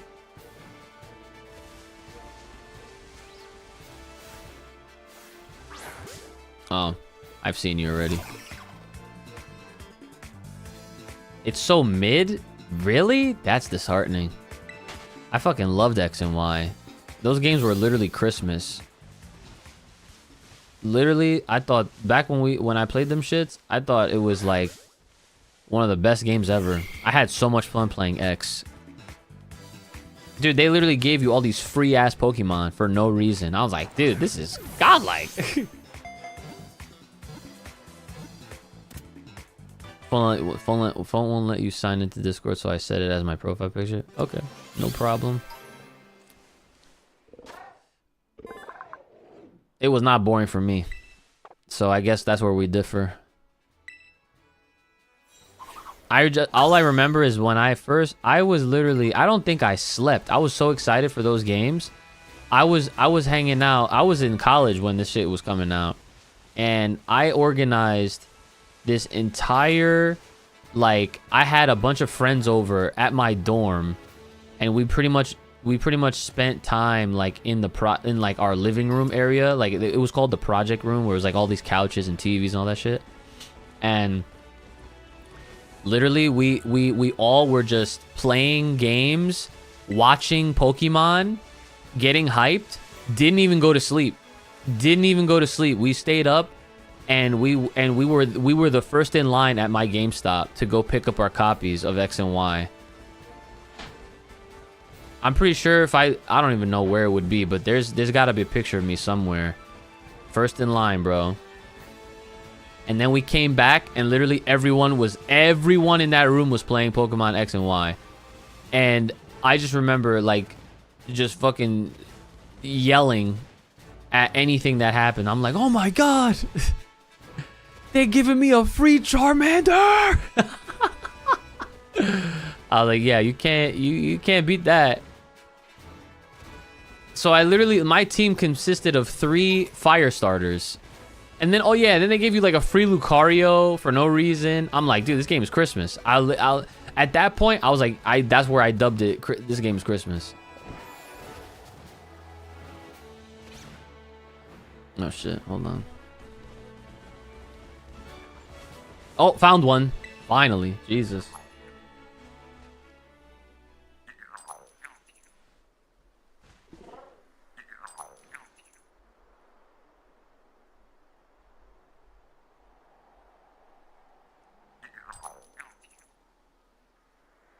Dude, the X and Y anime, and that was what we watched. We literally watched that night before, and it was amazing. Like, to see my friends' reactions to Red's Charizard Mega Evolving against the Mewtwo was probably one of the best moments in anime history. It was so cool. We were like they were fucking screaming, because I had watched it already. So I already knew, but I didn't spoil it. I wanted to see how they were gonna react, and they fucking loved it too, bro. It was so fun. It was so fun playing fucking Project M and then watching that and just hanging out. It was so sick. Did you watch dub or sub? Does it fucking matter, bro? It's Pokemon. We literally grew up with it in English.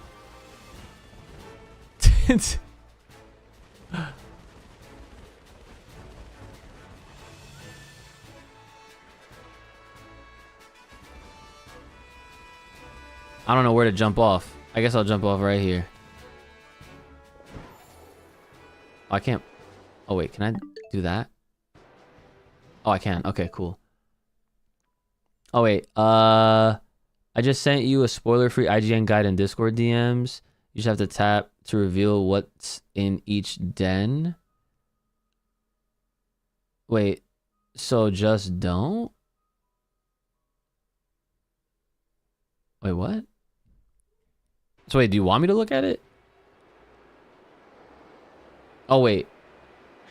Oh, you have to tap to reveal what's in each den, so don't. Okay, got it. Don't tap on the dens. The names are censored. Oh, that's very helpful then. Okay. Alright, hold on. Let me take a look. Let me take a look-see then. Hold up.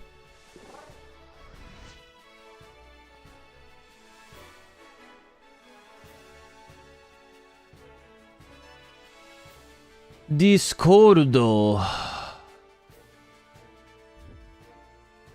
The names should be censored. The 32 ominous stake locations.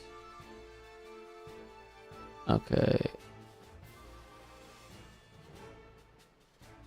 In any order.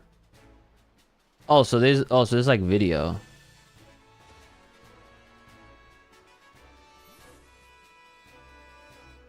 So this is, wait, this is the Grass Wither Shrine? Where am I?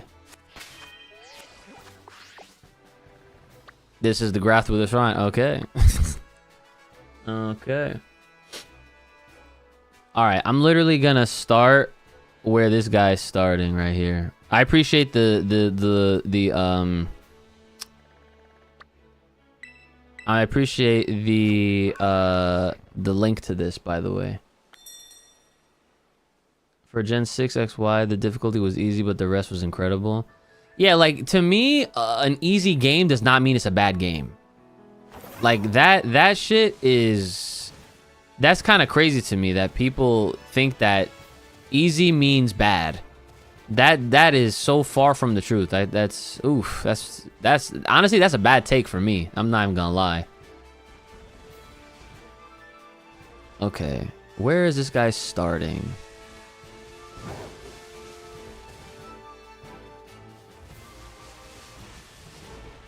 Because I'll tell you this right now, like, as someone who's, like, older now, I mean, even when I was younger, I didn't give a shit if a game was easy. I was more frustrated when it was harder. Because, you know, it was just frustrating. And I'm not trying to be frustrated when I'm playing my fucking video games.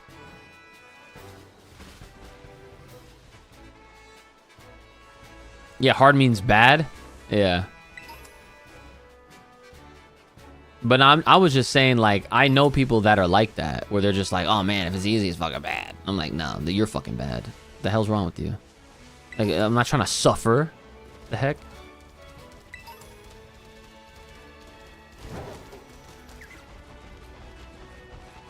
I bottled this guy already. I'm trying to see where this guy starts, but it's kind of hard to pinpoint. Okay, where is that building? He must be starting actually by... like... I can't even tell. Is it like by Los Platos? Like, what? Let me just fly here. Because he's on some, like, mountain by, like, a pool.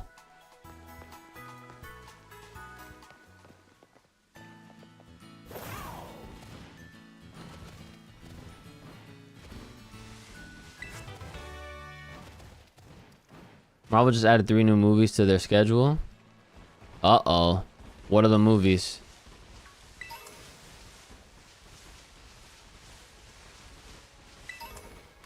Son of a bitch.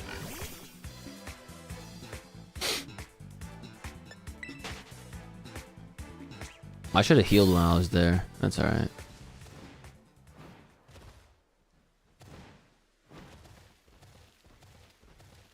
So... Let's see. You said one for July 2028 and two for 2029. July 2028 might be Spider-Man 5. Oh, so these are untitled titles, is what you're saying.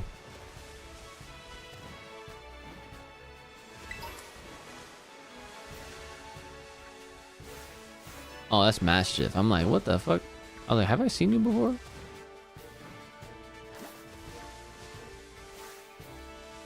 Oh, you're the Toxtricity baby. Toxel. I don't think anything after Secret Wars was named except the X-Men movie. Right. So 2028 in July. I don't know if it would be Spider-Man 5. Oh shit, my bad. Thank you for telling me. I'm not sure if because typically, I mean, we've never had an instance where we only had to wait 2 years for a Spider-Man movie. I'd be very surprised if they did. I mean, I wouldn't be complaining. I just hope that, you know, the quality is still met, you know, if it takes them 2 years to do. But but listen, if Spider-Man 5 comes out in 2028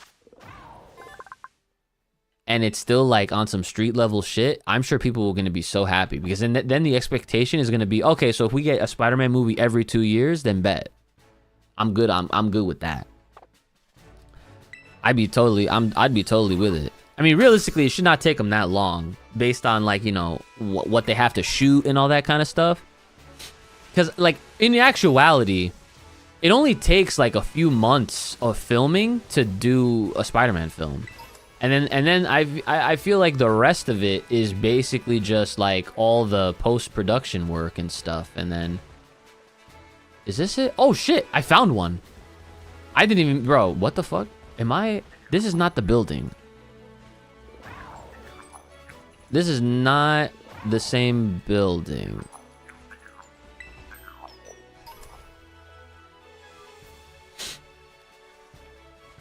We did, to be fair, Homecoming 2017, Far From Home 2019. You're right. You actually are right. Yeah, no.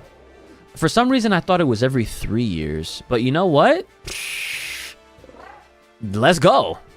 This is the first time where it's been like a big... This is the longest gap aside from, you know, when it went from Amazing Spider-Man to Homecoming. And then from Spider-Man 3 to Amazing Spider-Man. Yeah, no, you're right. I guess I was thinking of those time gaps. So yeah, this has been 4 years. Yeah,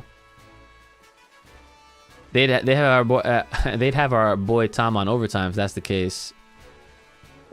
Honestly, I hope that whatever they end up doing, I just hope that he continues to want to be Spider-Man, because like I know like he's said it publicly a bunch of times already that like he's gonna like retire from doing movies and then that's it. Like he's not gonna be coming back for shit. But like I don't know, man. I just hope that I really like him as Spider-Man, you know? And like I love when actors continuously play, you know, what they're known for.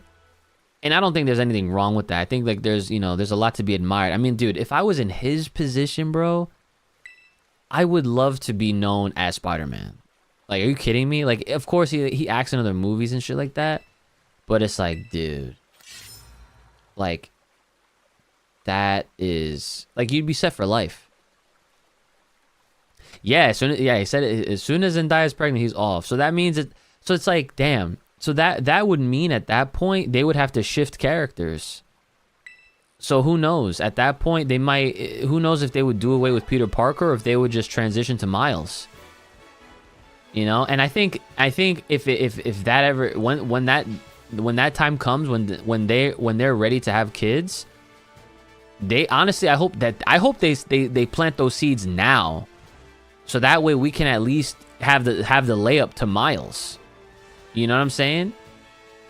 And then he's the Spider-Man going forward. You know, minus any kind of multiversal shit that they decide to do.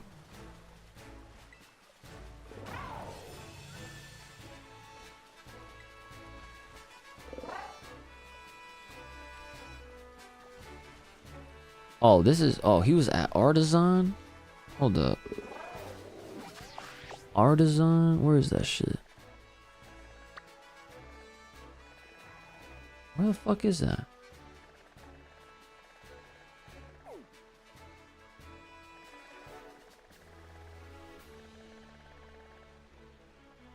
Where is that?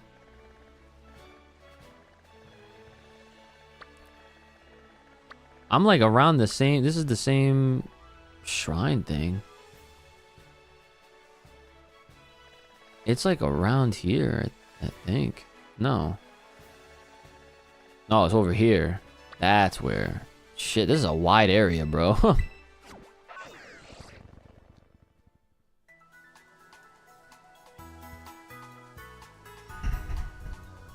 think it's because Tom Holland's on an acting break or something. They'll probably keep Peter in the MCU, but just retire him just so Peter can appear later in some way if the situation calls for it. I think Tom has like at max 3 or 4 more movies left on his contract.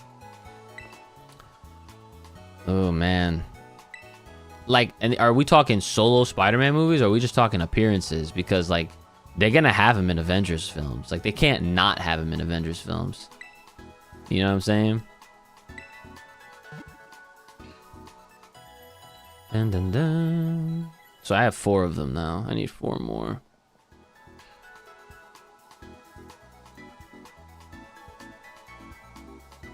Damn it.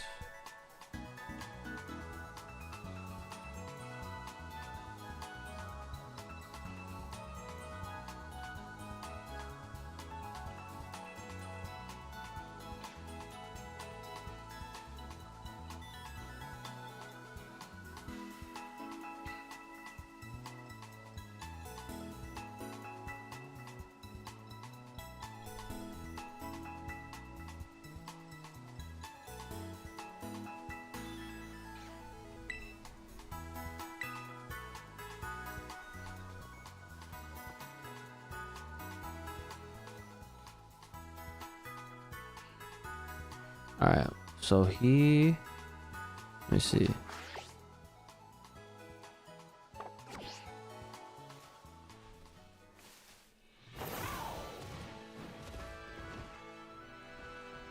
That's the building, so it has to be over here. So, yeah, I see it. Okay, I found the start where this little guide begins.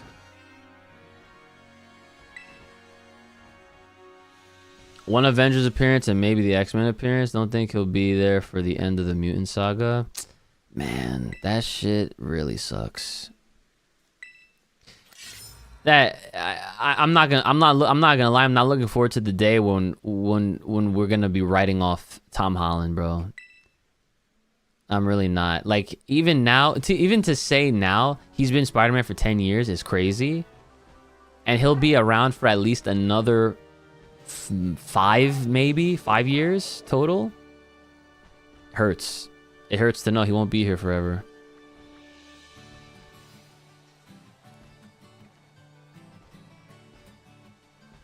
Bro, you're not gonna show me where to fly? Oh my god. Okay, so Los Plato. I feel like I just got that one too, actually. What the fuck?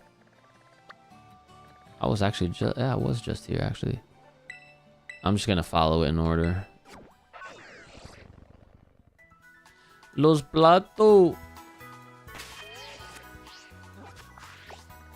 Okay. So, it's like somewhere over here.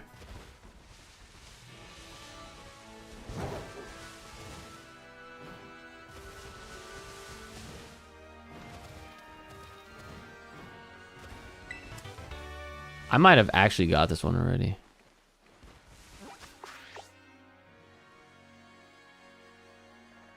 Yeah.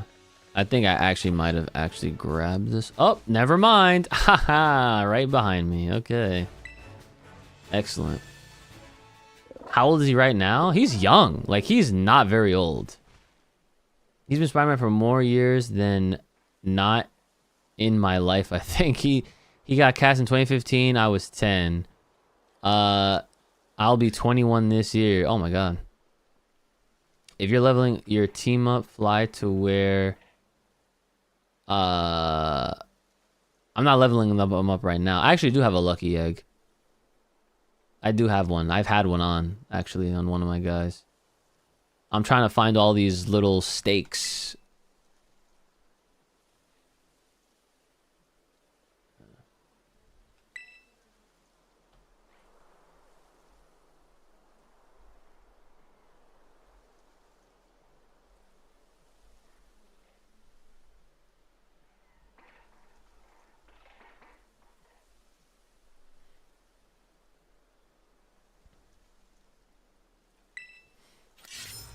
Alright, that's next.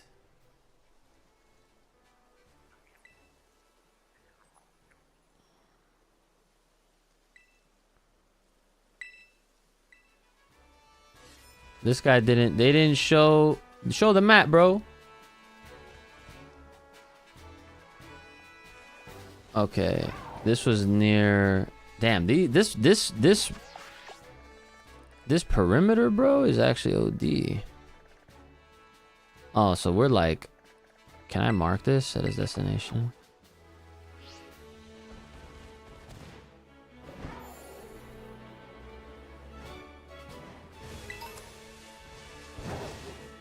Oh, nice rare candy. Definitely like that. I might have actually grabbed this one already, but we'll see. I've been saying that about all of them so far. Tom Holland is the same age as Toby and Andrew when they got cast, and he's already had a trilogy and multiple appearances. He'll be 30 on the 1st of June. Wow, he's a June baby too? Hey, same here. My birthday is June 17th. For anybody that gave a shit.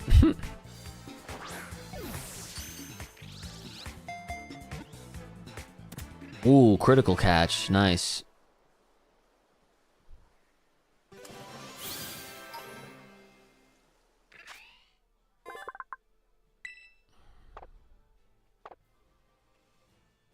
Sick. Yeah. Are all Spider-Men born in June? I don't know. I will be the next Spider-Man? Yeah, right. I'm not gonna lie though, I've always imagined like Spider-Man with like my kind of look though.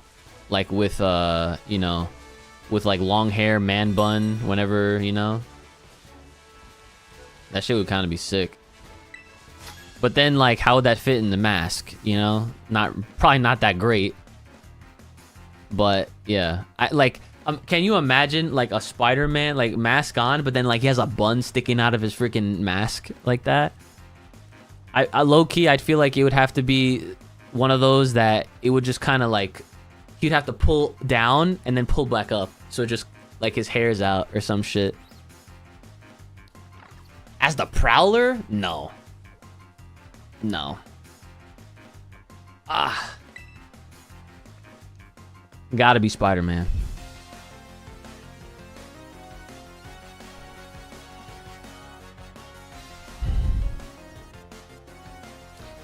"10 days after Peter Parker's canonical birthday." Oh, that's pretty dope. That's pretty close. I don't even know his canonical birthday. Hair sweat on your ears. It's so specific, but yeah, I guess you're not wrong.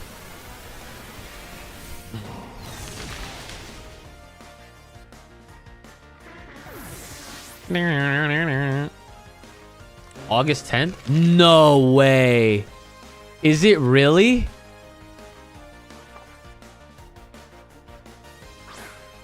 Nah, dude. Please look this up. If it's actually August 10th.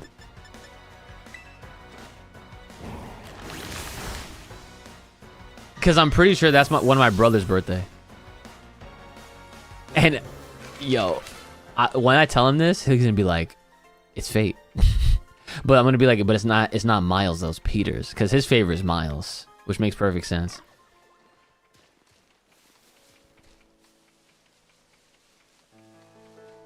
I think it's down here somewhere. I can't ride Koraidon here? Why? That's what I thought. Yes.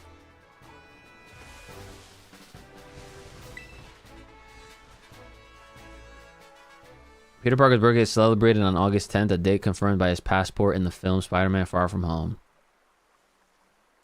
That's actually so cool.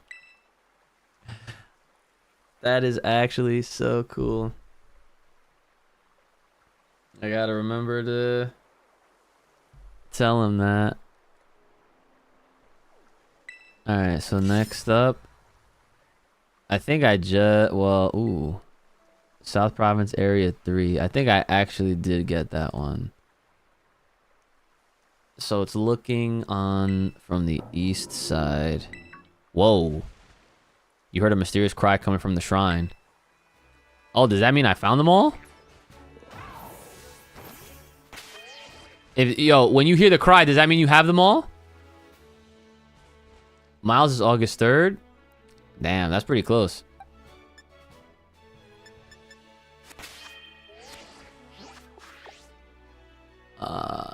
I'm gonna take a guess that means yes.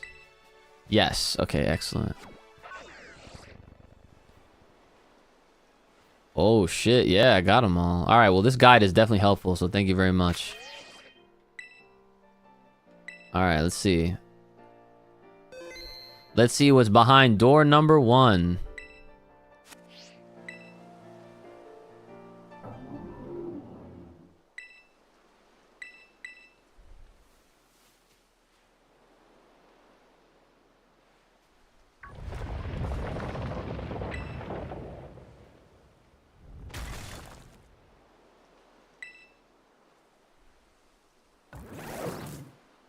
Oh. Scribe.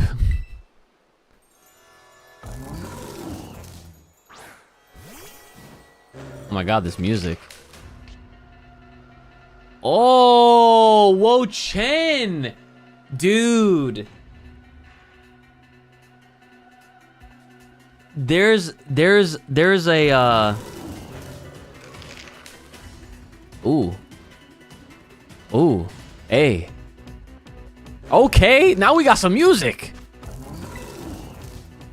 Crank that shit up.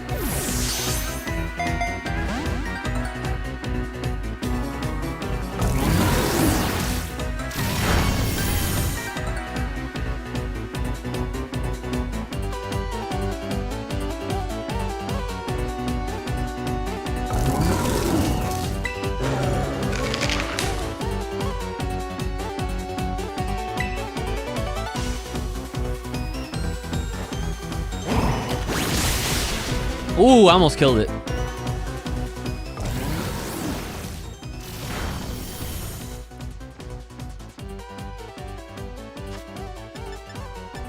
I'm gonna put him in a luxury ball.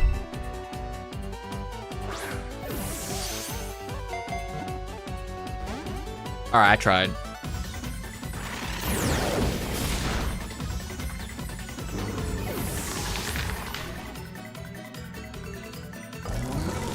Bro, this guy, this song is actually fire.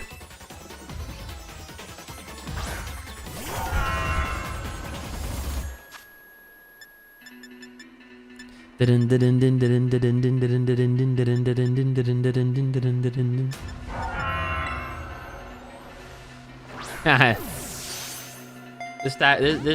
track is tough.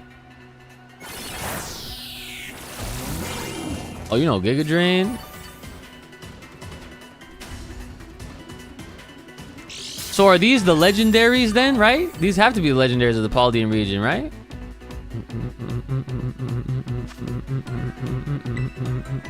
Nice. Okay, so I know of one of them then because of Pokemon TCG Pocket. Because I ran a deck that had that shit. It was like something Chen. It was the ice like cat looking one with the swords coming out of its freaking mouth.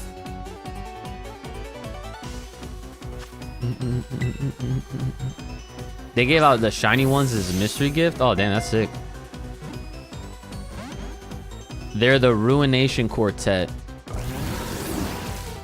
The Ice Leopard thing is tough. Yeah, it does look really cool. Oh, Shen Pao. That's it. Yeah. I was about to literally pull up my game and show you guys that way.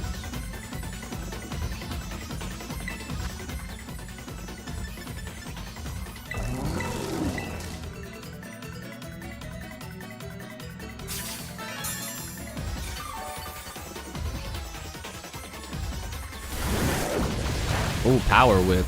Ooh, damn.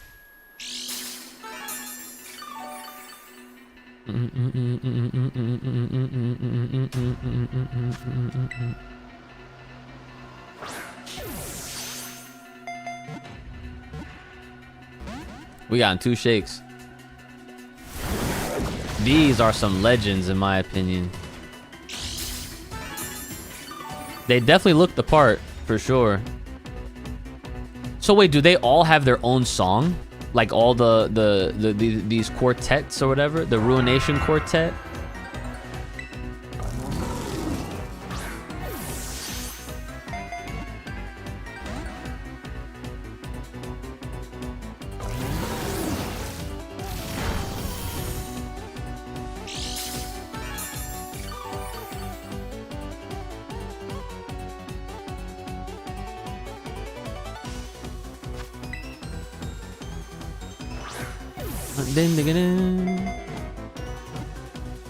Ah. Powered up. I think you could take one more of those. And my leftovers is kicking in too, which is helpful.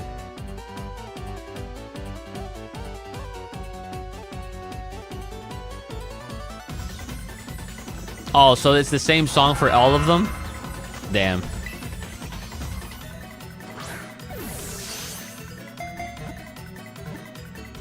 Oh, yes!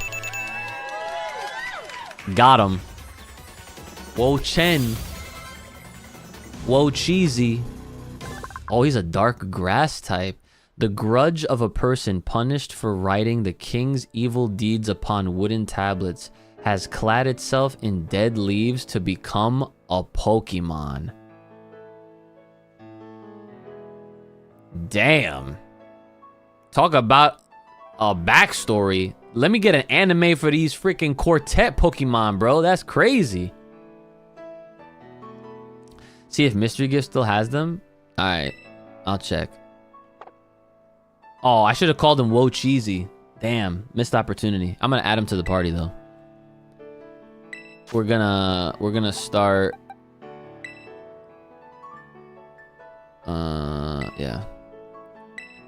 We're gonna start having the legendaries in our squad now. It's time to build the legendary kaiju squad. All right, reward progress. Oh wait, hold on. Let me go to a nearby medical facility.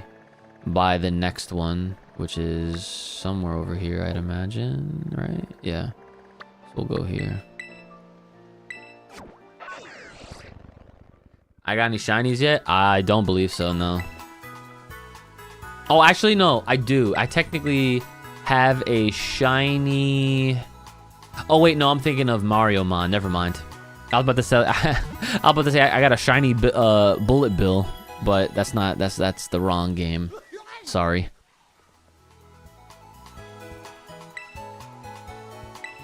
Okay.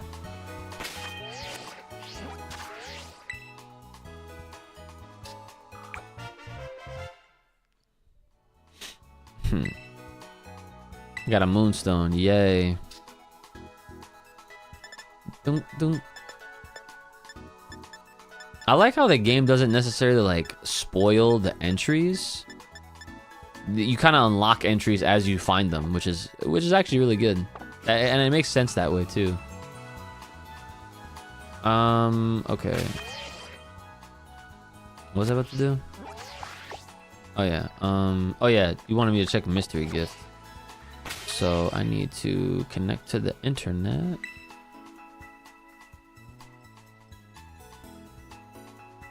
Oh, it's doing its thing. Shiny Bullet Bill? Sir, this is a Wendy's. It does spoil silhouettes though for new mons, so be careful. Well, it's either. Oh, look at that! Mighty Infernape. Oh shit! I need to do that. So Pokeportal, I'm guessing mystery gift via internet or just check mystery gifts. Oh, I got this back when we started playing it. Oh, never mind. So yeah, via internet. Searching for gifts. I already got this one. So no. They don't have them no more. Y'all got a code? Y'all got any codes for me to use? Because that's the only way I'll be able to get anything, really. Alright, yeah, go ahead. Check the codes. Let me know. Let me know what you get there. The Pekka Berry is also DLC. So I wouldn't even be able to use it? Crazy. Well, while we're waiting to see if there's a code, like... I mentioned this earlier, and I'm gonna keep asking because I definitely need to figure this out because I gotta kind of do it sooner than later. But you know, for like a subathon, like what type of stuff would you guys think would be good to do? Games, activities, objectives, all that type of stuff. Oh, they expired in February? Nah. Does anyone here remember going to GameStop for the shiny legendary for the opposite game months ago?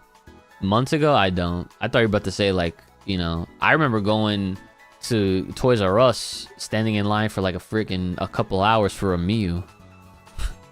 For like, I think it was, what was it for? Was it for Fire Red Leaf Green? I think it was. Yeah. And you had to trade. Someone just gotta drop 35. Oh, just for me to use that damn Pekka Berry? Alright, well, I guess this is a good place to stop then.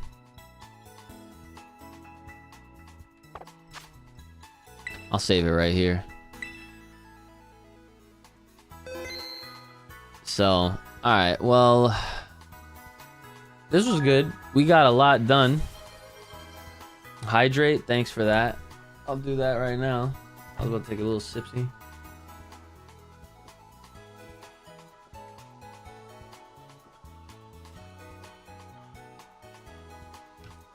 Alright, we're officially at basically one more water bottle's worth of water, a 16 ounce.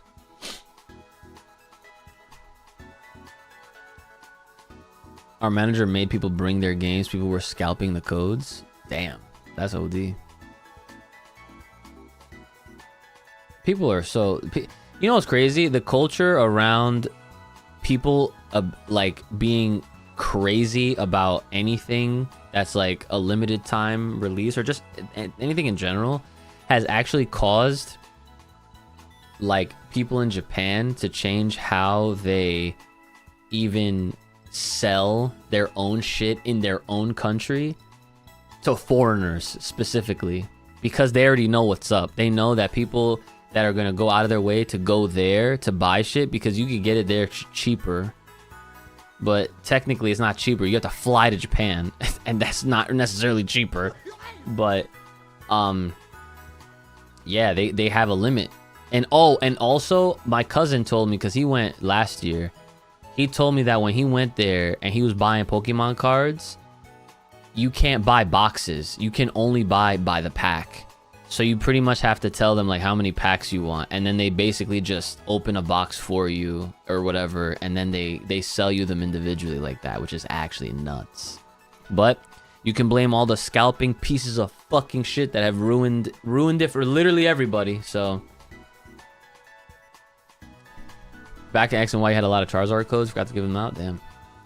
All right, but like, yeah, like I'm saying, guys, this was a good stream. Super long. I didn't think it was gonna be 6 hours, but you know, we'll take it. So yeah, we I guess beat the main game, but it doesn't feel like it just because we still have plenty more content to go through. So whenever I have a chance, I will try to find these stakes, and then I'll do the legendary capture battles. I'll at least save them for stream, so that way you guys can watch me do it. But thank you for all the help also. I do appreciate that. I appreciate y'all hanging out and just, you know, vibing. We had some good chats today too, some very good chats. So definitely thank you for that as well.